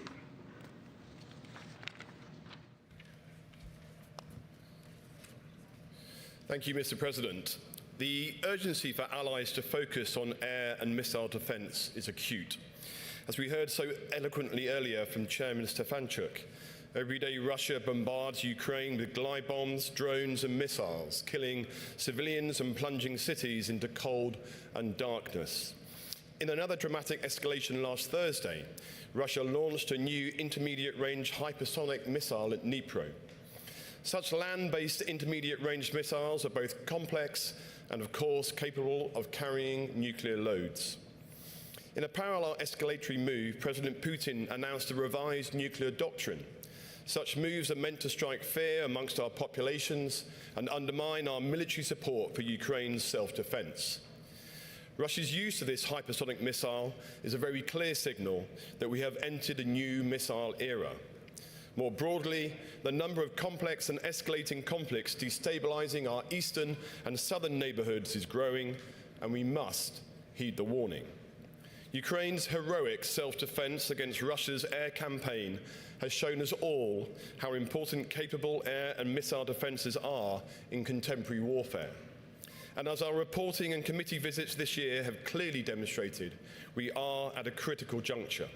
We need urgent new investments in our air and missile defense capabilities as the international security environment evolves rapidly around us. For this reason, the Defence and Security Committee's resolution urges the following. First, the elimination of all single points of failure across the alliance's eastern flank, where many layers of air defences are either ageing, incompatible, legacy Soviet equipment, or simply non-existent. Secondly, the construction of a modern layered air and missile defence architecture across the alliance, adaptable to the rapidly evolving threat environment, especially from lower tier and non-strategic threats. Thirdly, increased financial resources to NATO HQ and military commands to enable the NATO integrated air and missile defence. And finally, consistent demand from allied governments to defence industries to increase production and redoubled efforts to lower barriers to inter-allied defence industrial cooperation. Colleagues, I cannot stress enough the imperative of the moment. The time to act is now. I hope you will support this important resolution. Thank you. Thank you. Thank you, Mark. I will now give the floor to Dimitros Kairidis to present this amendment. If you do not want to do it, I can read it and it's okay. Okay. So I read the amendment proposed by Dimitros Kairidis, the leader of the Greek delegation. And the proposal is to increase in subparagraph 23K to replace and ensure their with increase their participation in relevant NATO EAMD entities, including the NATO EAMD Center of Excellence in Crete, and ensure these missions. As far as we know, the rapporteur agrees with the proposal. Yep, Mark, yeah? So can we vote? We accept, okay. Can we vote the amendment? I shall now put the amendment to vote. All those in favor to the amendment which has the agreement of the rapporteur, please raise your cards. Thank you. All those against? Abstentions? The amendment was approved with 3 abstentions. So, does anyone else wish to speak in general about the draft resolution? 3 colleagues from France.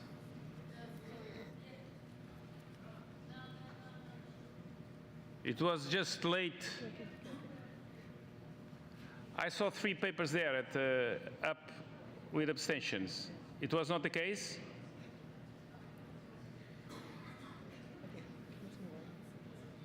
You abstain or you didn't? Non? Vous avez voté à faveur? Abstention. Non, c'est abstention. C'est ça. Merci. Thank you. Thank you. Abstention. Speak in general about the draft resolution, so we can vote the draft resolution. All those in favor of the draft resolution? Thank you. All those against? 3. Abstentions? It was approved with 3 votes against. Thank you. We can pass on the next.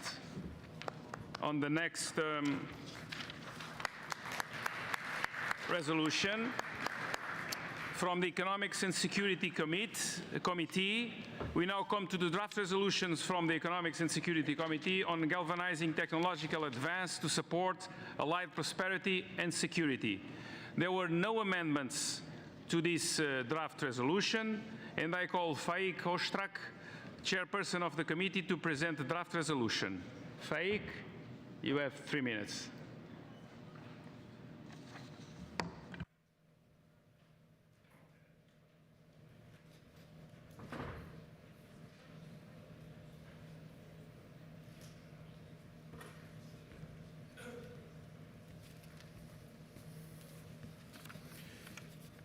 Mr. President, dear colleagues, as you may know, our General Rapporteur Harriet Baldwin is no longer a member of the UK delegation to the NATO PA and is therefore not with us to present the resolution based on the report that she authored. I would like to thank her for the excellent work she did preparing the original draft. Let me quickly summarize a few key points made in the resolution. First, NATO and allies need to maintain a technological edge for both economic and strategic reasons. Recognizing that both allied and competitor military systems are increasingly dependent on commercially developed technologies, the resolution calls for an intensified commitment to fostering technological innovation across the alliance. Efforts are also needed to bolster supply chain security and restrict competitor nations' access to military-sensitive technologies. This should be achieved through targeted measures rather than broad protectionism.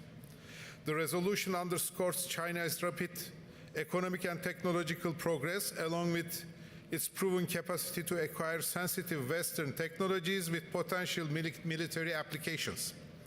China's stated ambition to achieve a dominant position in key technology sectors such as semiconductors and artificial intelligence demands a robust response from the democratic world.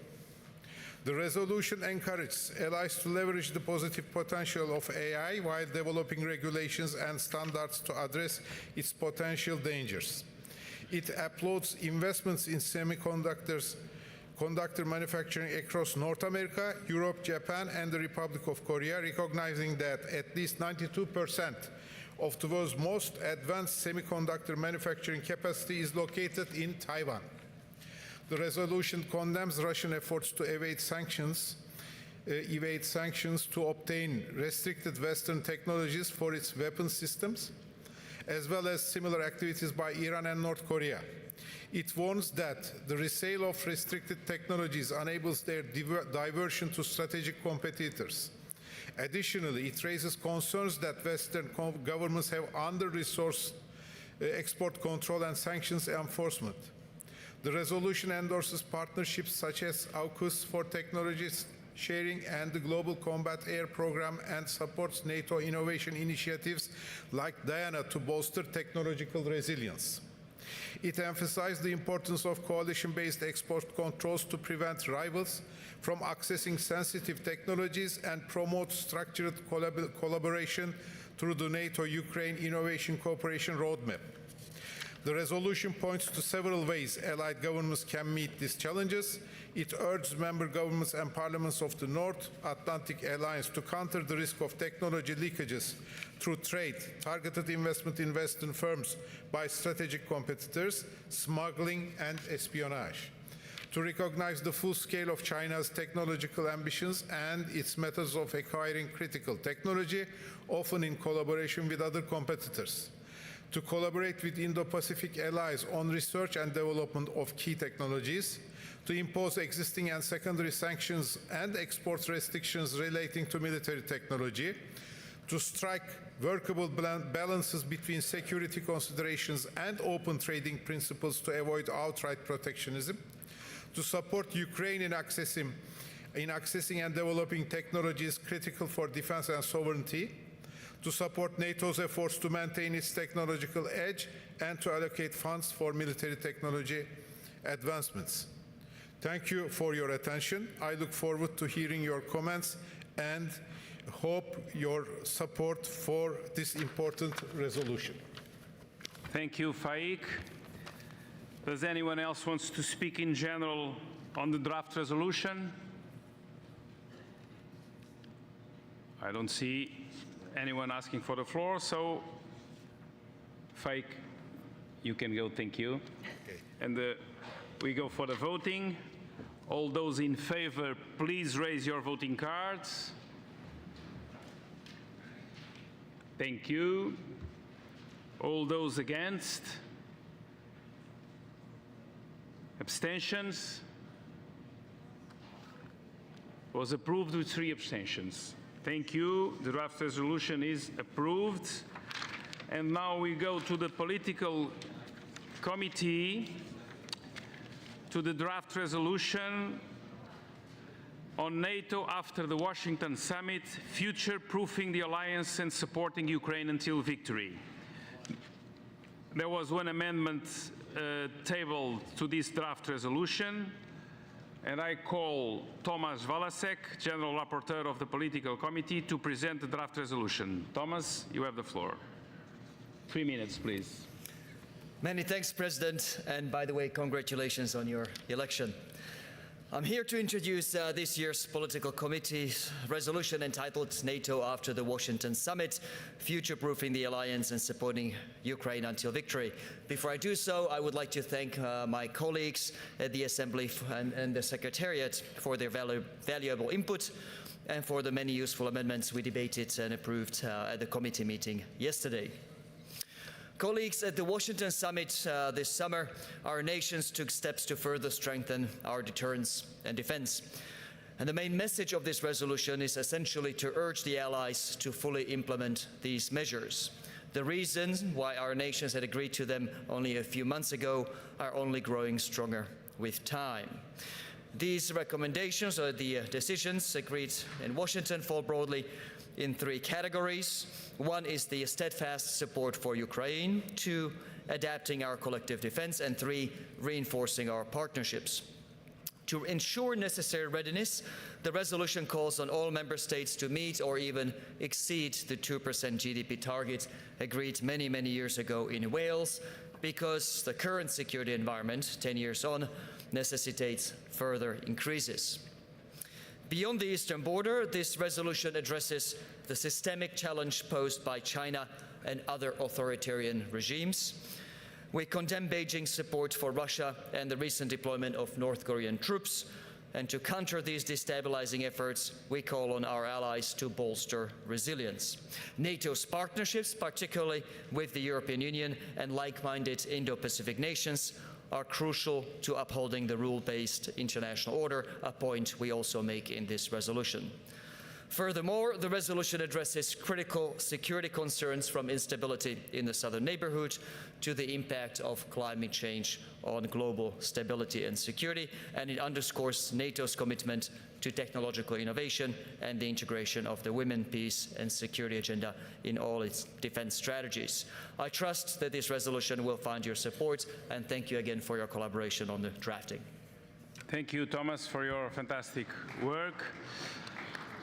We received an amendment by Yehor Cherniev from the Ukrainian delegation, and the amendment is to, after paragraph 16F, insert the following new sub-paragraph: to strengthen the sanctions framework against the Russian Federation and the DPRK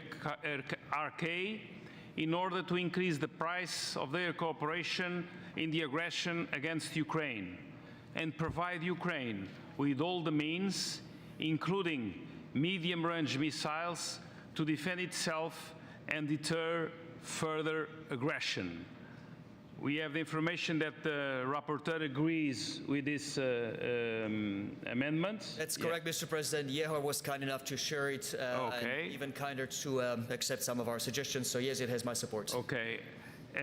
Anyone else wants to speak in general or about the amendment on this draft resolution? No one asks to speak, so we can vote first the amendment. All those in favor of the amendment, please write your cards. Thank you. All those against the amendment? Abstentions? The amendment was approved by unanimity. We now go and vote the resolution. All those against the resolution? Sorry. I always do it like that in my parliament. First the against, because usually they are less. Sorry. All those in favor of the resolution? Thank you. You can lay down the cards. All those against the resolution? Abstentions? The resolution was adopted unanimously. No, one abstention. 3 abstentions. The resolution was adopted with 3 abstentions. Thank you. Now, the draft resolution of the Science and Technology Committee, harnessing opportunities of the responsible use of artificial intelligence in the military domain. There were no amendments tabled to this draft resolution, and I call on Sven Clement, Special Rapporteur of the Science and Technology Committee, to present the draft resolution. Sven, you have also 3 minutes. Thank you, Chair. Dear colleagues, I'm very honored to present the resolution on harnessing opportunities of the responsible use of artificial intelligence in the military domain, which the Science and Technology Committee adopted yesterday. I mentioned we should really get to a point where we have acronyms for those things, like the military, like NATO, because it's impossible to pronounce all those words in one sentence clearly. I would first like to thank the delegations from France, Turkey and the United States for their amendments, which further improved the text. The content of this resolution builds on the STC's special report, which we adopted yesterday. The report and our discussions underlined the benefits of integrating AI into our armed forces, but at the same time, it highlights the importance of doing so responsibly, ethically, and legally. The draft resolution begins by recognizing that AI will transform the ways in which wars are fought, and that leadership in AI is crucial for maintaining our technological edge and for ensuring the responsible use of AI in the military domain. It acknowledges that the integration of AI into military systems will revolutionize warfare in different ways. And it reaffirms that the need to adopt an international convention governing the use of AI in lethal autonomous weapon systems. The text continues by recognizing the plethora of technical, operational, legal, and ethical challenges that are associated with AI in the military domain. Moreover, the draft resolution observes that the pace of innovation and integration poses challenges for civilian oversight and regulation, and that most regulatory and governance efforts do not apply to national defense and the military domain.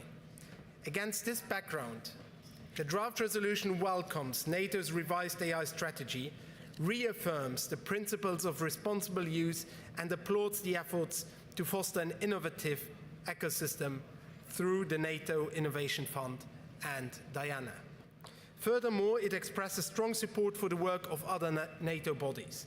It also welcomes regulatory efforts, cautions that actors like China and Russia are ramping up their efforts and may be less or not constrained by democratic values and international rules. The resolution also observes that these countries may not use AI ethically or responsibly in the military. In addition, the resolution affirms the need to maintain human control over the decision to use nuclear weapons. This is a core component of NATO's deterrence and defense capabilities. The resolution ends with concrete suggestions for member governments and parliaments of NATO, which I believe help us adopt AI ethically, legally, and responsibly into our armed forces.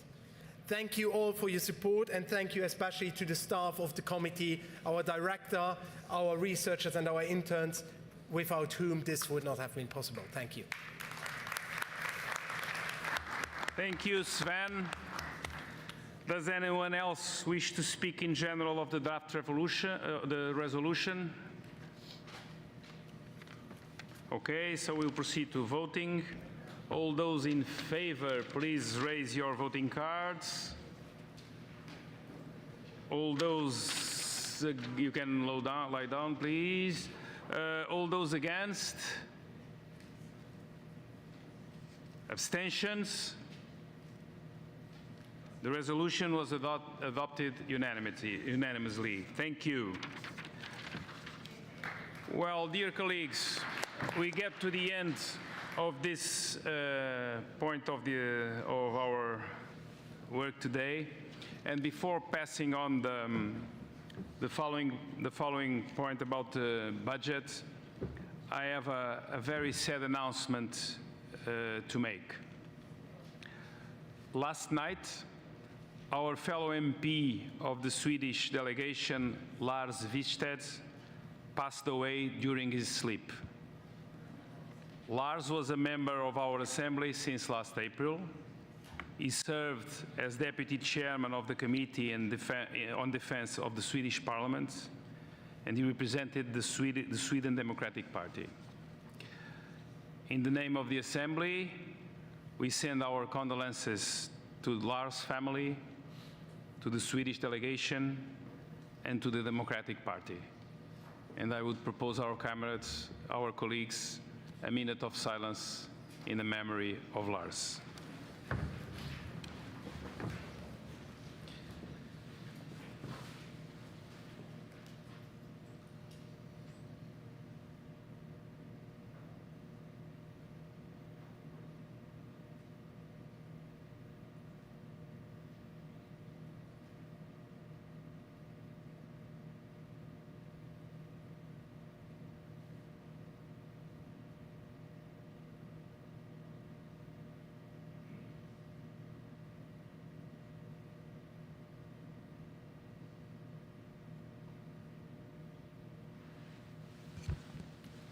Thank you very much.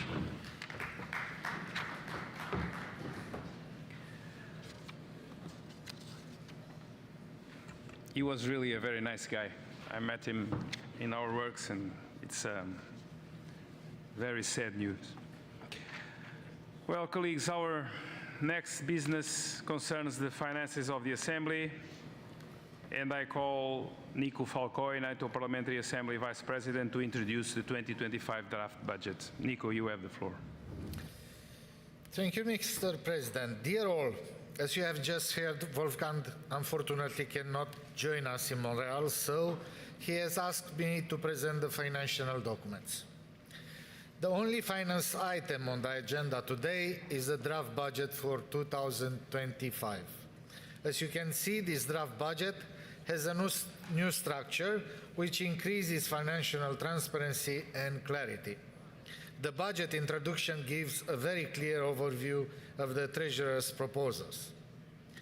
With ongoing volatile inflation figures in most of our countries, the Treasurer is proposing a draft budget for 2025 with an increase of 3.2%. This is in line with the current inflation rate in Belgium. Remember that just 2 years ago, inflation stood at 12%, so we are in a much better place today. The Treasurer is convinced that with this increase and with the adjustments proposed within the budget, the Assembly will be able to achieve its political objectives and continue to deliver the highest quality of service to all members. This proposal was approved by the Standing Committee yesterday afternoon, so I hope that the Plenary Assembly can also support and adopt the Treasurer's proposal for the draft 2025 budget. Let me now briefly turn to the current financial year. The Treasurer would like to inform you that 2024 is going as planned and that we will close the financial year with a surplus. All contributions have been received, including from our newest member, Sweden. As per common practice, for this year, Sweden's pro rata contribution to our budget will be allocated to the provision of Chapter 4. Regarding the Ukrainian Special Fund, at the beginning of this year, this fund stood at a little of 310,000 euros. In March, the Standing Committee approved, and in May, the Plenary adopted, to allocate the entire 2023 surplus to this fund. This year, it has already been used for around 23,000 euros to allow for the participation of the Ukrainian delegation in 8 meetings, including in this session. In 2024, this fund is also used for a Kiev-based consultant to act as liaison officer to support the Ukrainian delegation's participation in NATO PM meetings. These are all relatively small investments from the Assembly's side, but it makes a real difference for our Ukrainian colleagues. The Swiss government has offered to again financially support the Rose Seminar in Poland, as well as the NATO orientation program in Brussels earlier this month. The Treasurer would like to thank the Swiss Federal Department of Defense, Civil Protection and Support for its continued support, NATO for its generous grant over many years, and the Luxembourg Parliament for funding our new position of Policy Fellow for Democratic Resilience. I think this is all from my side for now, and we are happy to answer any question you might have.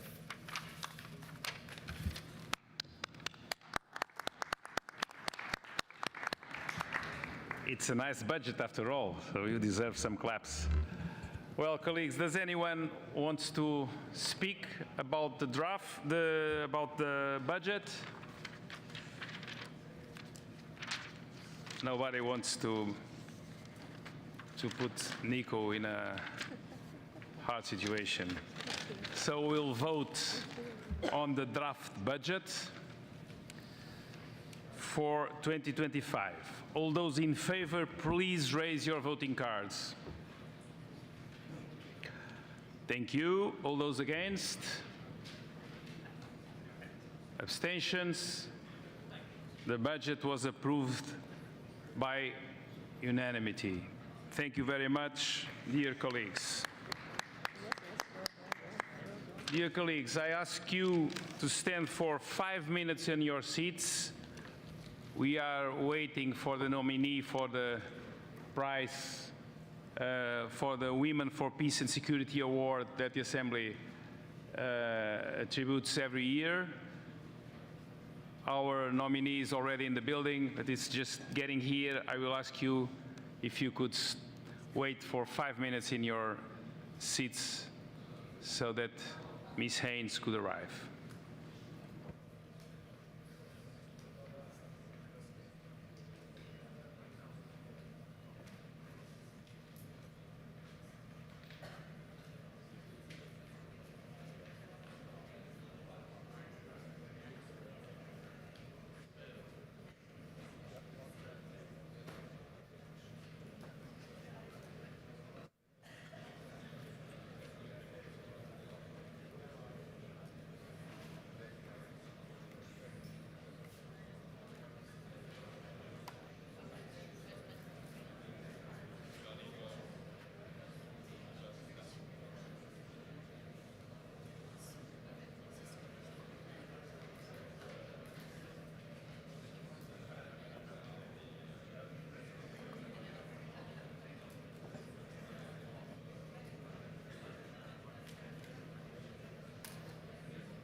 Okay, take the seats.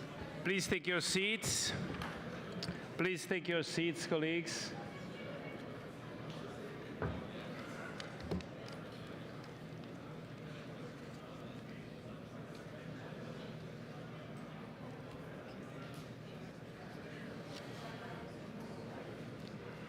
Thank you.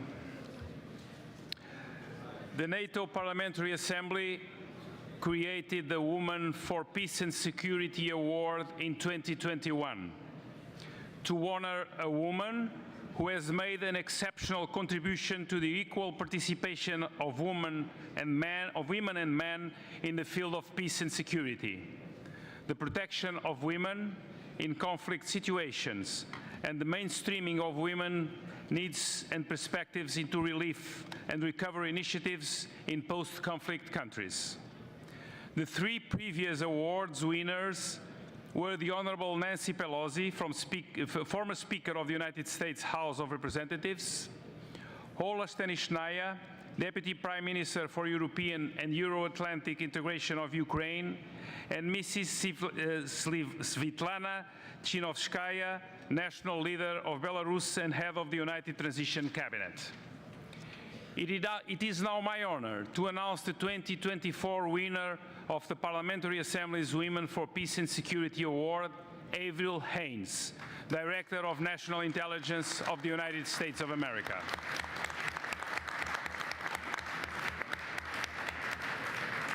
Avril Haines was chosen from three excellent nominations by a selection committee composed of the Bureau members of the NATO Parliamentary Assembly and the Special Representative of the NATO Secretary General for Women, Peace and Security.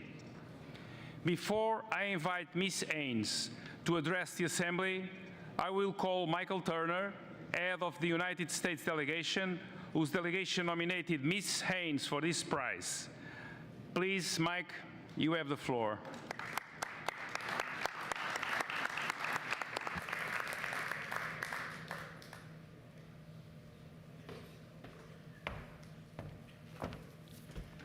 Thank you, Mr. President. I'm very proud to stand before you to tell you why the U.S. delegation nominated Avril Haines, the Director of our National Intelligence, for this award.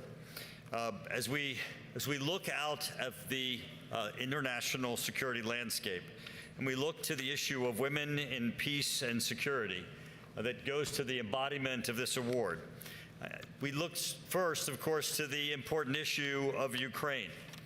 And in Ukraine, we look immediately to both what we've seen with our adversary in Russia and what they have done in threatening both an authoritarian regime, threatening the heart of another democracy, but also rising against what we see as the values of our NATO alliance, but also what we have done collectively together, and then that takes us to the leadership of Avril Haines.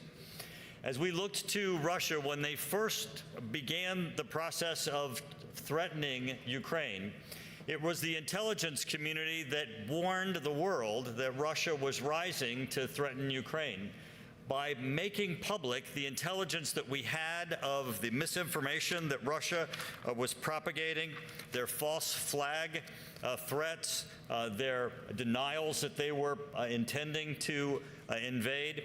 Avril Haines, leading the intelligence apparatus of the United States, made certain that the world knew of Russia's intentions and began to affect Russia's intentions and the ability for the world to begin to plan and to defend Ukraine. And then, of course, to be able to rise together to provide Ukraine the necessary intelligence to be able to defend themselves, but also for the alliance and for democracies to join together to empower Ukraine.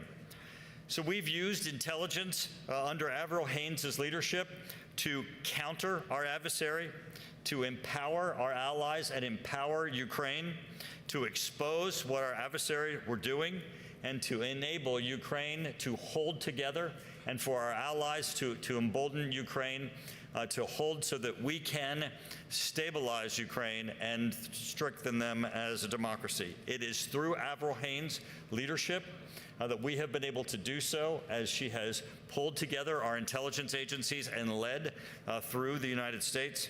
And it's her inspiration that we have all, I think, looked to intelligence leading as we've looked into what we can do both in defense and through providing our industrial bases support for Ukraine. With that, it was the unanimous support of the U.S. delegation to nominate her for the Women in Peace and Security Award, and we're very pleased and proud that the NATO Parliamentary Assembly joined together with us to award to Avril Haines this award, the Woman in Peace and Security Award. Avril.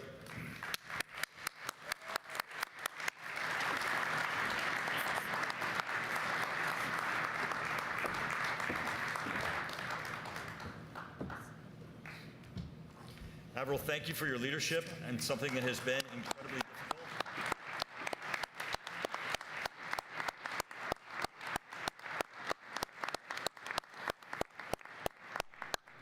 In every one of the nations that are sitting out before you, you have had partnerships and cooperations that have been enhanced by your leadership. Thank you for your leadership, and today we honor you. Avril. Thank you, Mike. Ms. Haines, maybe you can lay down that. It's quite heavy, I heard. Yes, thank you. You have the floor, please. Thank you so much, Vice President. And thank you so much for that kind and far too generous introduction, Chairman Turner, and for your unwavering support of the U.S. intelligence community as chair of our Oversight Committee in the House. Also, my profound thanks to Representative Connolly, who I know can't be here today, the NATO Parliamentary Assembly, all of you, Irene, Feline, our true champion in advancing women in peace and security, and my wonderful friends and colleagues throughout NATO for this incredible honor. I am, to be honest, a bit in awe, and also apparently too short, a bit in awe of the fact that I'm receiving the same recognition as the remarkable and courageous women who have received this award in the past, each of whom have advanced the role of women in global peace and security in their own transformative and inspiring way. And yet, in this case, I realize that it is not really my work that is being recognized, but rather that of the intelligence community I have the great privilege to lead. And so I am here today on behalf of the thousands of deeply committed professionals, many of whom are women, who work tirelessly across our NATO intelligence services to keep us safe. Intelligence professionals who have consistently inspired me over the years as they have given to public service from their lives and talents every measure of dedication and commitment.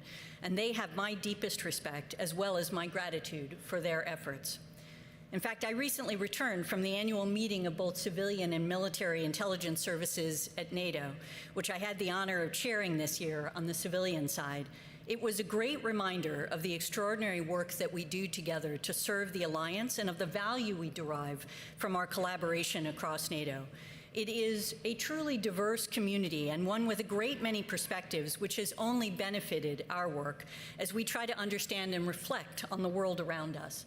We look to bring rigor, expertise, and evidence to bear on our analysis, and yet the classified nature of so much of what we do makes us susceptible to insular thinking and cognitive biases, and as such, our interactions with other services, as well as those outside of the intelligence world, those who test our hypotheses and better inform our work, are crucially important. And this is, I think, very much in line with your work here, the NATO and Parliamentary Assembly's longstanding commitment to the women, peace, and security agenda, which has meant a great deal to many of us, both men and women, in national security. Your efforts to ensure that we are incorporating gender perspectives into our work pushes us to think and work differently and ultimately improves our capacity to, in fact, pursue peace and security.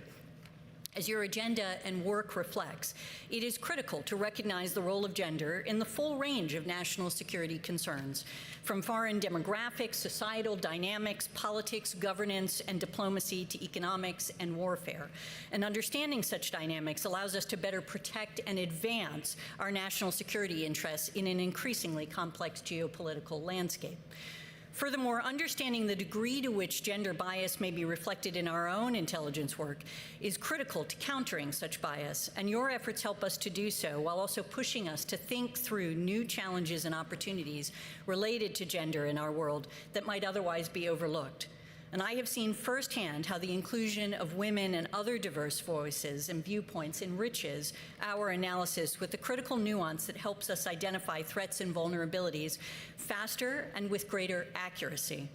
And moreover, I would not be here today, a participant in your work, without such efforts, so I thank you. And one of the key lessons the intelligence community learned from the horrific events that befell our country on September 11th is that we can never again ignore the undeniable strategic advantage that comes from our ability to draw on diverse perspectives, insights, and approaches to problem solving directly from our own workforce.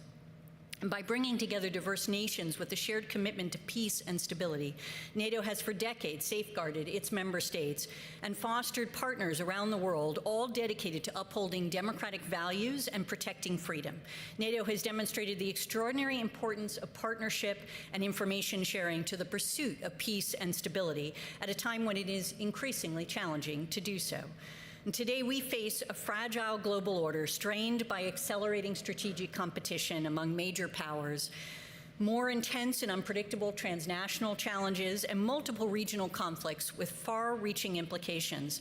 This is also a moment in which we are struggling to counter democratic backsliding and seeking to bolster democratic governance at home and abroad, as it remains the best way to realize lasting peace, prosperity, and human dignity. NATO's role, and I would argue the role of intelligence, has never been more important than it is today. And for that reason, too, I am especially honored to receive this award on behalf of the U.S. intelligence community. I see it as recognition of the important role our intelligence services can play in not only security, but in maintaining, in building, and sustaining peace and in countering authoritarianism. Intelligence services can provide warning of aggression, allowing our country's leaders to engage and deter, defend, and respond as appropriate, as we did in the context of Russia's war of aggression in Ukraine. Intelligence services can monitor confidence-building measures and peace agreements to promote trust and accountability while creating space for de-escalation and ultimately peace, as we recently sought to do with Rwanda and the Democratic Republic of Congo. And intelligence services can help promote greater understanding of moves that otherwise appear hostile to avoid mistaken or unintended escalation. We can also highlight trends and drivers of conflict that might be addressed, such as environmental factors that will predictably lead to tensions that increase the risk of conflict. And intelligence can contribute to the promotion of norms that help protect against the primary tools of authoritarianism, including misinformation and disinformation. In the last few years, our efforts were perhaps never so apparent as in the context of Russia's war of aggression in Ukraine, as was mentioned by Chairman Turner.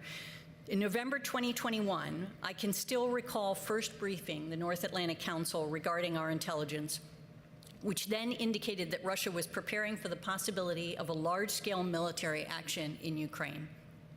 We did not think that Putin had yet made a decision, and there was naturally quite a bit of skepticism that he would do this, but we were seeing things that troubled us, and this led to our efforts to talk to allies at the direction of our president.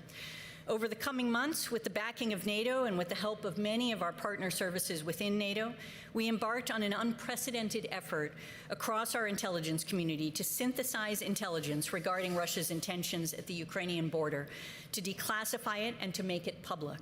And when we made the decision to reveal to the public that roughly 150,000 Russian troops had gathered along Ukraine's border and that Putin planned a false flag operation against the sovereign nation, it was done with the objective of deterring Putin from invading and preserving the peace. We wanted to support our leaders' efforts to convince Putin that his aggression would not be worth the cost and make it clear the world was watching. We also wanted to counter Russia's disinformation efforts to produce a pretext for their invasion. And as this all unfolded, what was perhaps most successful, thanks to many of you, was our ability to demonstrate that NATO allies and their partners were standing shoulder to shoulder in opposition to his aggression. This unified effort was not only a first in terms of scale, but also in speed, and it required every ounce of collaboration, coordination, and trust we had built with our NATO allies to get the message out in time. And obviously, in the end, we didn't prevent the war. But we vastly complicated Moscow's plans and it made it harder for the Kremlin to deflect culpability with lies. We also provided a basis for Allied planning in response. And since that time, NATO has continued to play an invaluable and absolutely critical role in supporting Ukraine against Russia's brutality. And throughout, we have provided analysis on the widespread global implications of the war, including with respect to food security, climate, and health, and have established specific efforts supported by our Congress to provide analysis on atrocities and war crimes, which includes conflict-related sexual violence. In short, as is true across almost every aspect of our work, gender perspectives are relevant and important. Moreover, in all that I do, I am intensely aware that using my voice is not a privilege that all women in the world enjoy. The reality, of course, is that even as some countries make progress, there are areas of the world where the rights of women have been newly diminished, where women have been deprived, for example, of even the most basic human instinct to use their own voices to communicate with other women. And yet, because of efforts like yours, it is no longer controversial to say, at least in this room, that the involvement of women in peace processes leads to more comprehensive negotiations, lasting agreements, and effective humanitarian responses. But we still have a ways to go in making this a reality.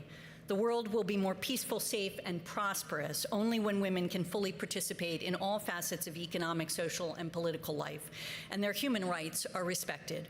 Only by ensuring that women are represented, supported, safe, and empowered will all NATO strengthen its capacity and show that we are serious in our collective efforts to achieve lasting peace and stability throughout the world. The U.S. has championed the Women's Peace and Security, or WPS, agenda for decades, and we signed it into law with the 2017 WPS Act. But while we often lead on the global stage in shaping fora, guiding security alliances, and responding to crises, it is worth noting that we continue to fall short in the number of women participating in our own national security. Our challenges are both structural and cultural, and in particular, without new policies and systemic changes to accommodate working families, U.S. women will continue to face barriers that limit their participation and advancement in the national security field. We could learn a lot from our Nordic and European NATO partners like Sweden, Denmark, Norway, Finland, and the Netherlands, which consistently rank in the top 5 of the best countries in the world for women. And these nations have prioritized policies that support caregivers, offer paid family leave, close the pay gap, and increase workplace flexibility, creating environments where women do not have to sacrifice family for career. And as I prepare for what's next in my own career in life, I find myself reflecting on the hope that most probably have, whenever they move on, that they will leave their institution, their mission, and the world better than they found it. If being the first woman to lead the U.S. intelligence community sheds more light on the vast positive impact our intelligence professionals make on the safety and security of the American people, and on peace and security around the world, then I will feel I accomplished at least part of what I set out to do. Former U.S. Secretary of State Madeleine Albright once said, "There is this assumption some have when sitting with the only woman in a group of men that women don't know how to lead." Dr. Albright proved that assumption wrong time and time again, and I hope that I've been able to answer the question of whether a woman can lead the intelligence community with the same resounding yes. But in an ever-changing world, I know there are few guarantees. Our challenges evolve, new threats emerge, and the sands of global security shift rapidly. I hope the progress we made, the barriers we broke, and the commitments we upheld will endure, and that those who remain and those who follow will have the strength and vision to build a world where diverse perspectives lead to even stronger alliances, lasting peace, and a more stable and equitable world. And finally, to the many incredible women who today are on the front lines of national security and in critical roles within NATO and across our allied nations, your courage and dedication often go unseen, but your contributions are felt by all of us. We see you and we owe you our deepest gratitude and our strongest support. Thank you all once again for this extraordinary honor and for all that you do to promote our collective peace and security, our democratic values, our freedom, and our equality. Thank you very, very much.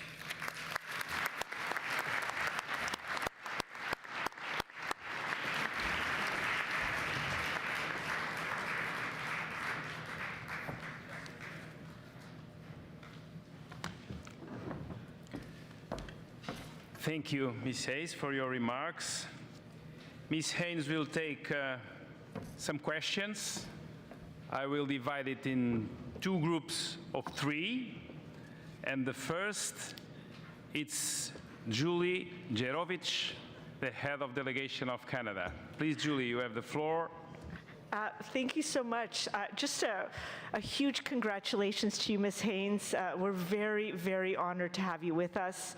And thank you so much for the vital, vital work that you do. And thank you so much for your leadership. It means a lot. It's an inspiration, I'm sure, not only to all of us in the room, but I think to everyone around the world. So thank you. My question to you is the following. In the 2024 annual threat assessment of the U.S. intelligence community, it drew attention to intensifying transnational challenges such as climate change and disruptive new technologies, particularly in the fields of AI and biotechnology.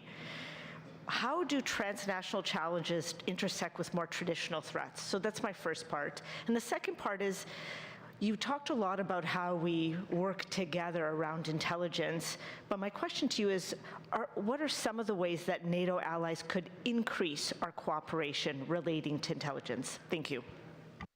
Thank you, Julie. Now I will give the floor to Monsieur Hugues Saury de la France.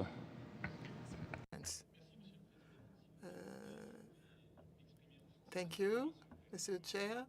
I'll be speaking French.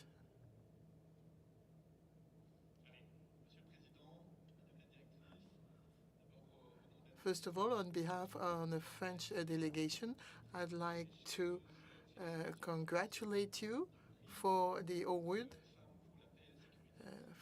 Women for Peace and Security. Since you've been appointed at the head of a national intelligence in January 2020, we can only observe the great leadership you demonstrate since that date and the initiatives you took to support Ukrainians in the aggression war. This conflict is a turning point in the world of intelligence. Your country was very audacious by sharing the intelligence you had about the upcoming aggression from Russia, as you just mentioned. This kind of strategy involves securing the exchanging. There are structures in the alliance to facilitate the exchange.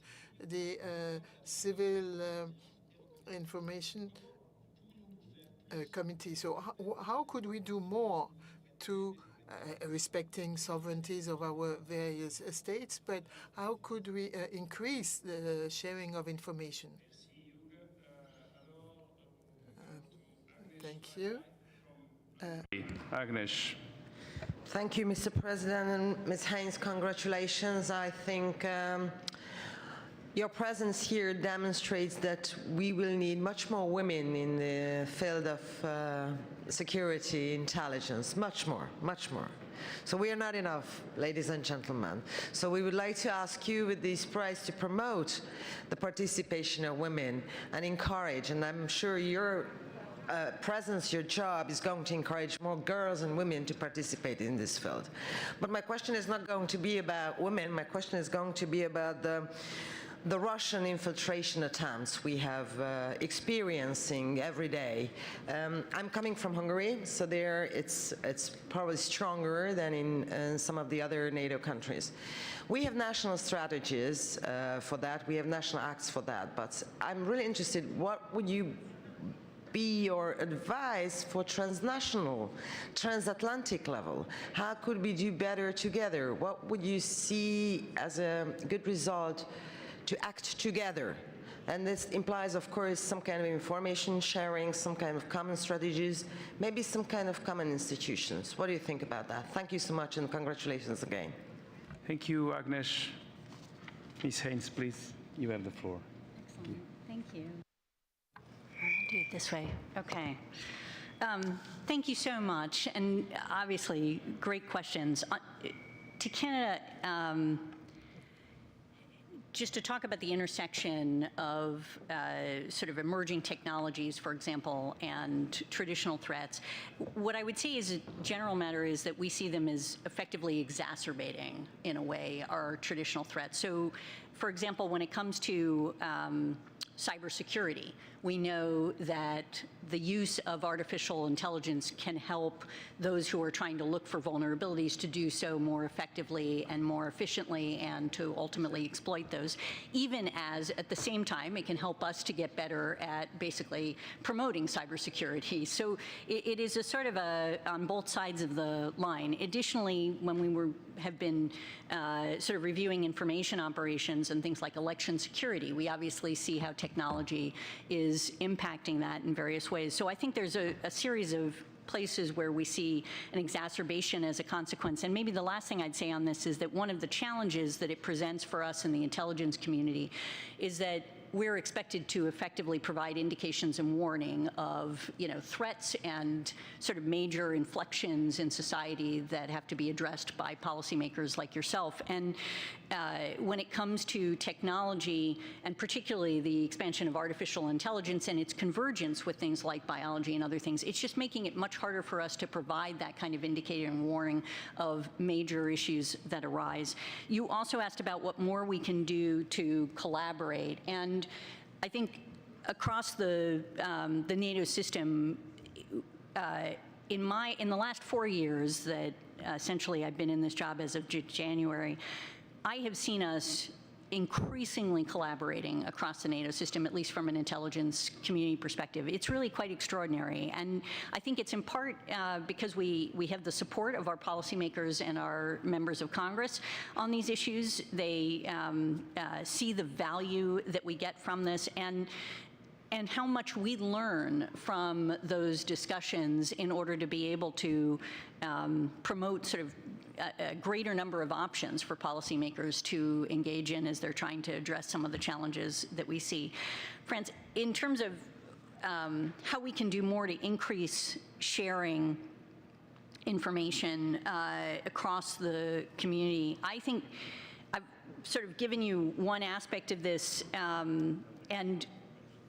and I think your question, too, is how can we increase the degree to which we're providing public information, unclassified intelligence, and so on. In the context of Ukraine, we obviously saw the importance of doing this and the value of it, and we received the direction from the president to engage on this. And we learned a lot of lessons through that process that I think we can use in other scenarios. Among them was the fact that today, often it's possible for us to, particularly working across services, to find less sensitive information that we can use to put together to tell the story that we're seeing sometimes in more exquisite. Because from my perspective, the main concern that I have is that as we promote putting forward as much as we can about what we're seeing from an intelligence community perspective out into the public sphere, we also want to preserve our sources and methods, because we will not be very effective for all of you to continue to provide the kind of intelligence and warning that you need from us unless we're able to protect those sources and methods. And so in many ways, what we saw was the ability to do this by virtue of the fact that we're working with a whole series of intelligence services that we can think through ways to approach the pulling together of information effectively while not putting at risk our sources and methods in quite the same way. And frankly, the open source environment generally helps in this respect. But I think it's something where we have been continuing to build out the infrastructure in our intelligence community to allow us to do this more effectively and more easily as we recognize that there are further options coming up. I will just say, as I do to my own policy community and work on this, that there are some places where it's going to be easier than others, and just ask for your patience as we try to figure out how we can help you get what you need out into the public sphere.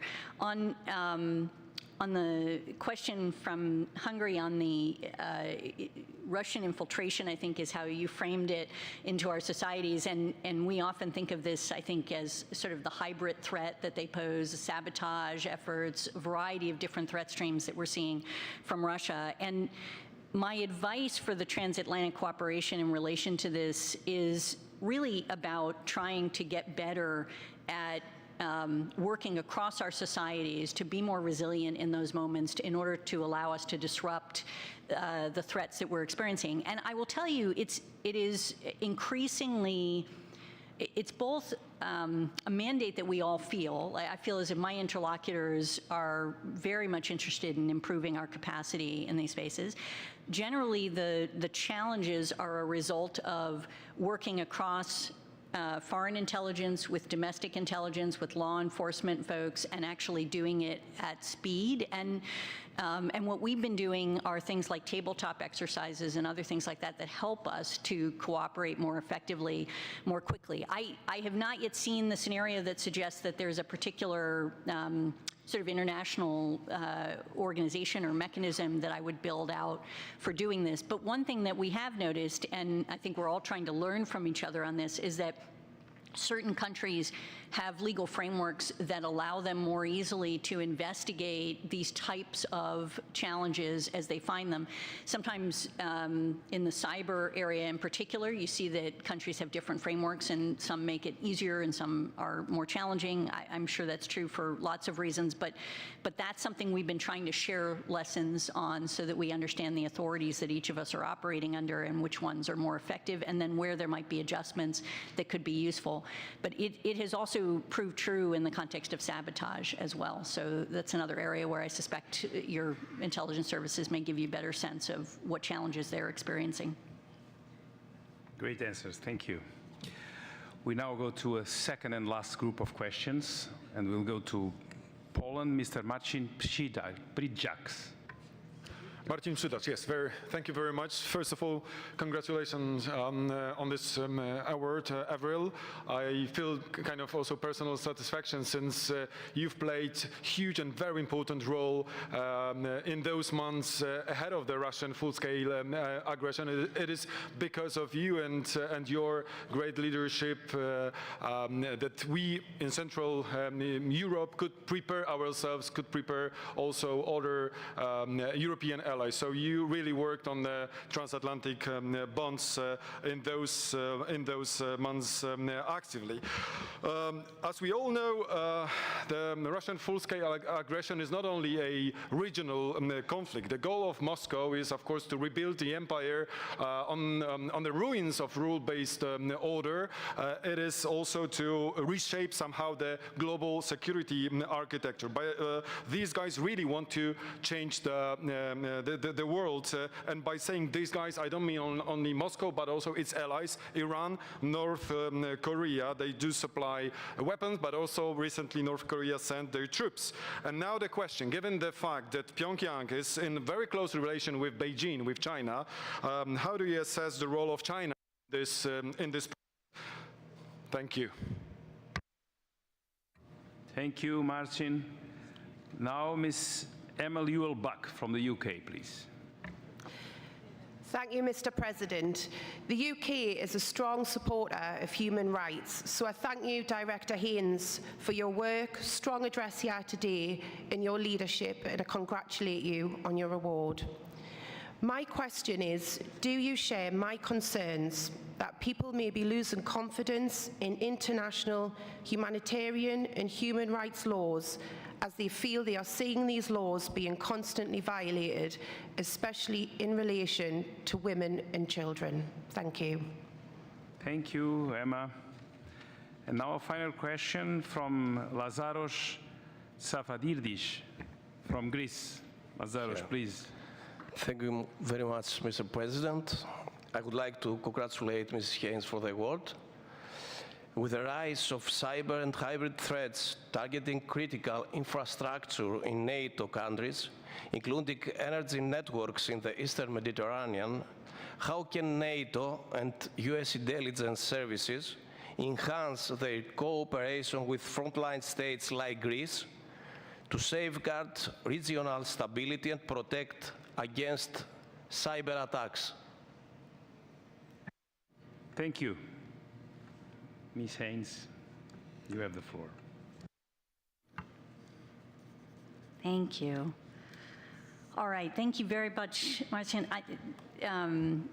in response to the Polish question about how do we assess the role of China in the context of Russian reconstitution, it will not surprise you that we see them playing a very significant role. So I think, you first can start with the tactical piece of this, which is to say that while China says they are not providing fully formed lethal weapons to Russia in support of their military aggression in Ukraine, the reality is that they are providing an absolutely extraordinary number of dual-use items that are ultimately making it possible for the Russian military to accelerate their efforts, not only on the battlefield, but as a general matter in reconstitution. And this is in the kinds of things I'm talking about are engines for UAVs. I'm talking about nitrocellulose for ammunition, microelectronics, a whole series of dual-use items that are quite clearly intended to support the military effort in Ukraine. And when you think about the scale of this, I think just we see in last year that over 90% of the microelectronics that Russia imported came from PRC-based companies. So it is very significant in terms of the support that they're receiving, just very specifically with respect to military peace. But I think more generally, if you sort of take it from a 10,000-foot view and look at the relationship and how it's evolved, the Russian invasion of Ukraine largely accelerated a trend line that we were already seeing, which was that Russia and China were getting closer together. And now China has just much more significant leverage over Russia under these circumstances, given the challenges that obviously Russia has encountered in the context of the invasion. And so it's also changing the power dynamic in some rather interesting ways that I think will be important as this moves forward, and to your larger point about how it is that the Russian military evolves in order to ultimately support President Putin's larger goals, as you indicate. Then in terms of the question from the UK, also a very good one, and one that we spend some time on, which is given how contested international norms are, and in particular the humanitarian laws that you're focused on with respect to women and children, how is that evolving? Is there a lessening, essentially, of confidence in those norms being there and ultimately enforceable? And I think, we do this global trends report every 4 years in the intelligence community. We identify key global trends that go about 15 to 20 years, depending on the global trends report. And one of the things that we consistently identify, and that we did in the last one as well, is how increasingly contested both international norms and international organizations are in today's world. And that is creating a challenge, particularly as the expectations for those norms and those organizations is increasing. And I do think this is one of the critical trend lines that the international community has got to deal with. We would say that it's not specific to humanitarian laws, that it's across a range of norms that are of importance in this area.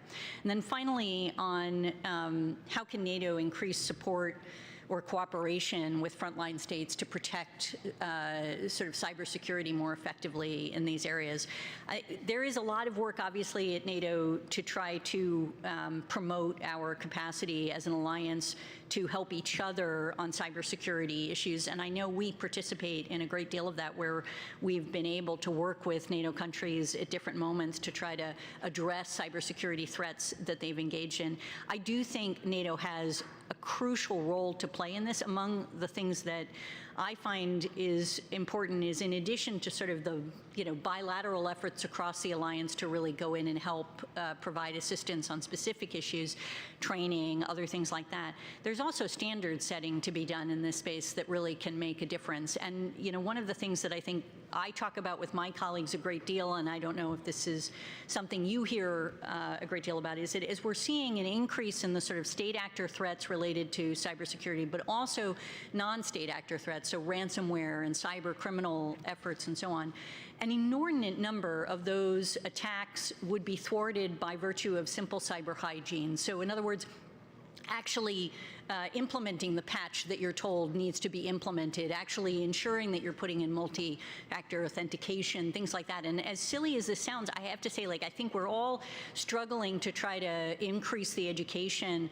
on this issue because it really would have an enormous difference on the vulnerabilities that exist currently for many states if they would actually look to those types of standards and ensure that they're implementing them. Stop there.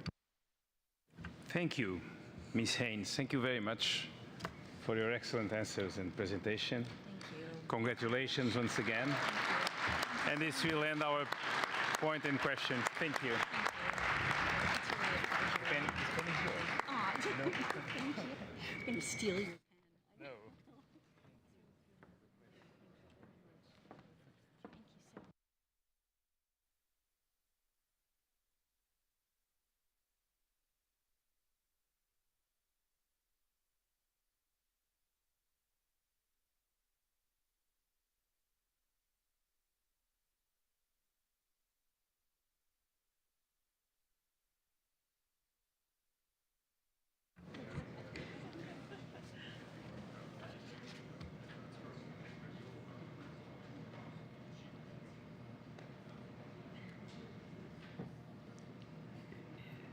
Even Mike didn't knew that it was so good. Well, dear colleagues, that concludes our business here today. And on behalf of the Parliamentary Assembly, I want to thank Julie Jerovich, head of the Canadian delegation, for hosting this important and successful session. And we also express our gratitude to the staff of the Canadian Parliament, the International Secretariat, the police and security staff, the interpreters, and all the others who have helped make the session run so smoothly.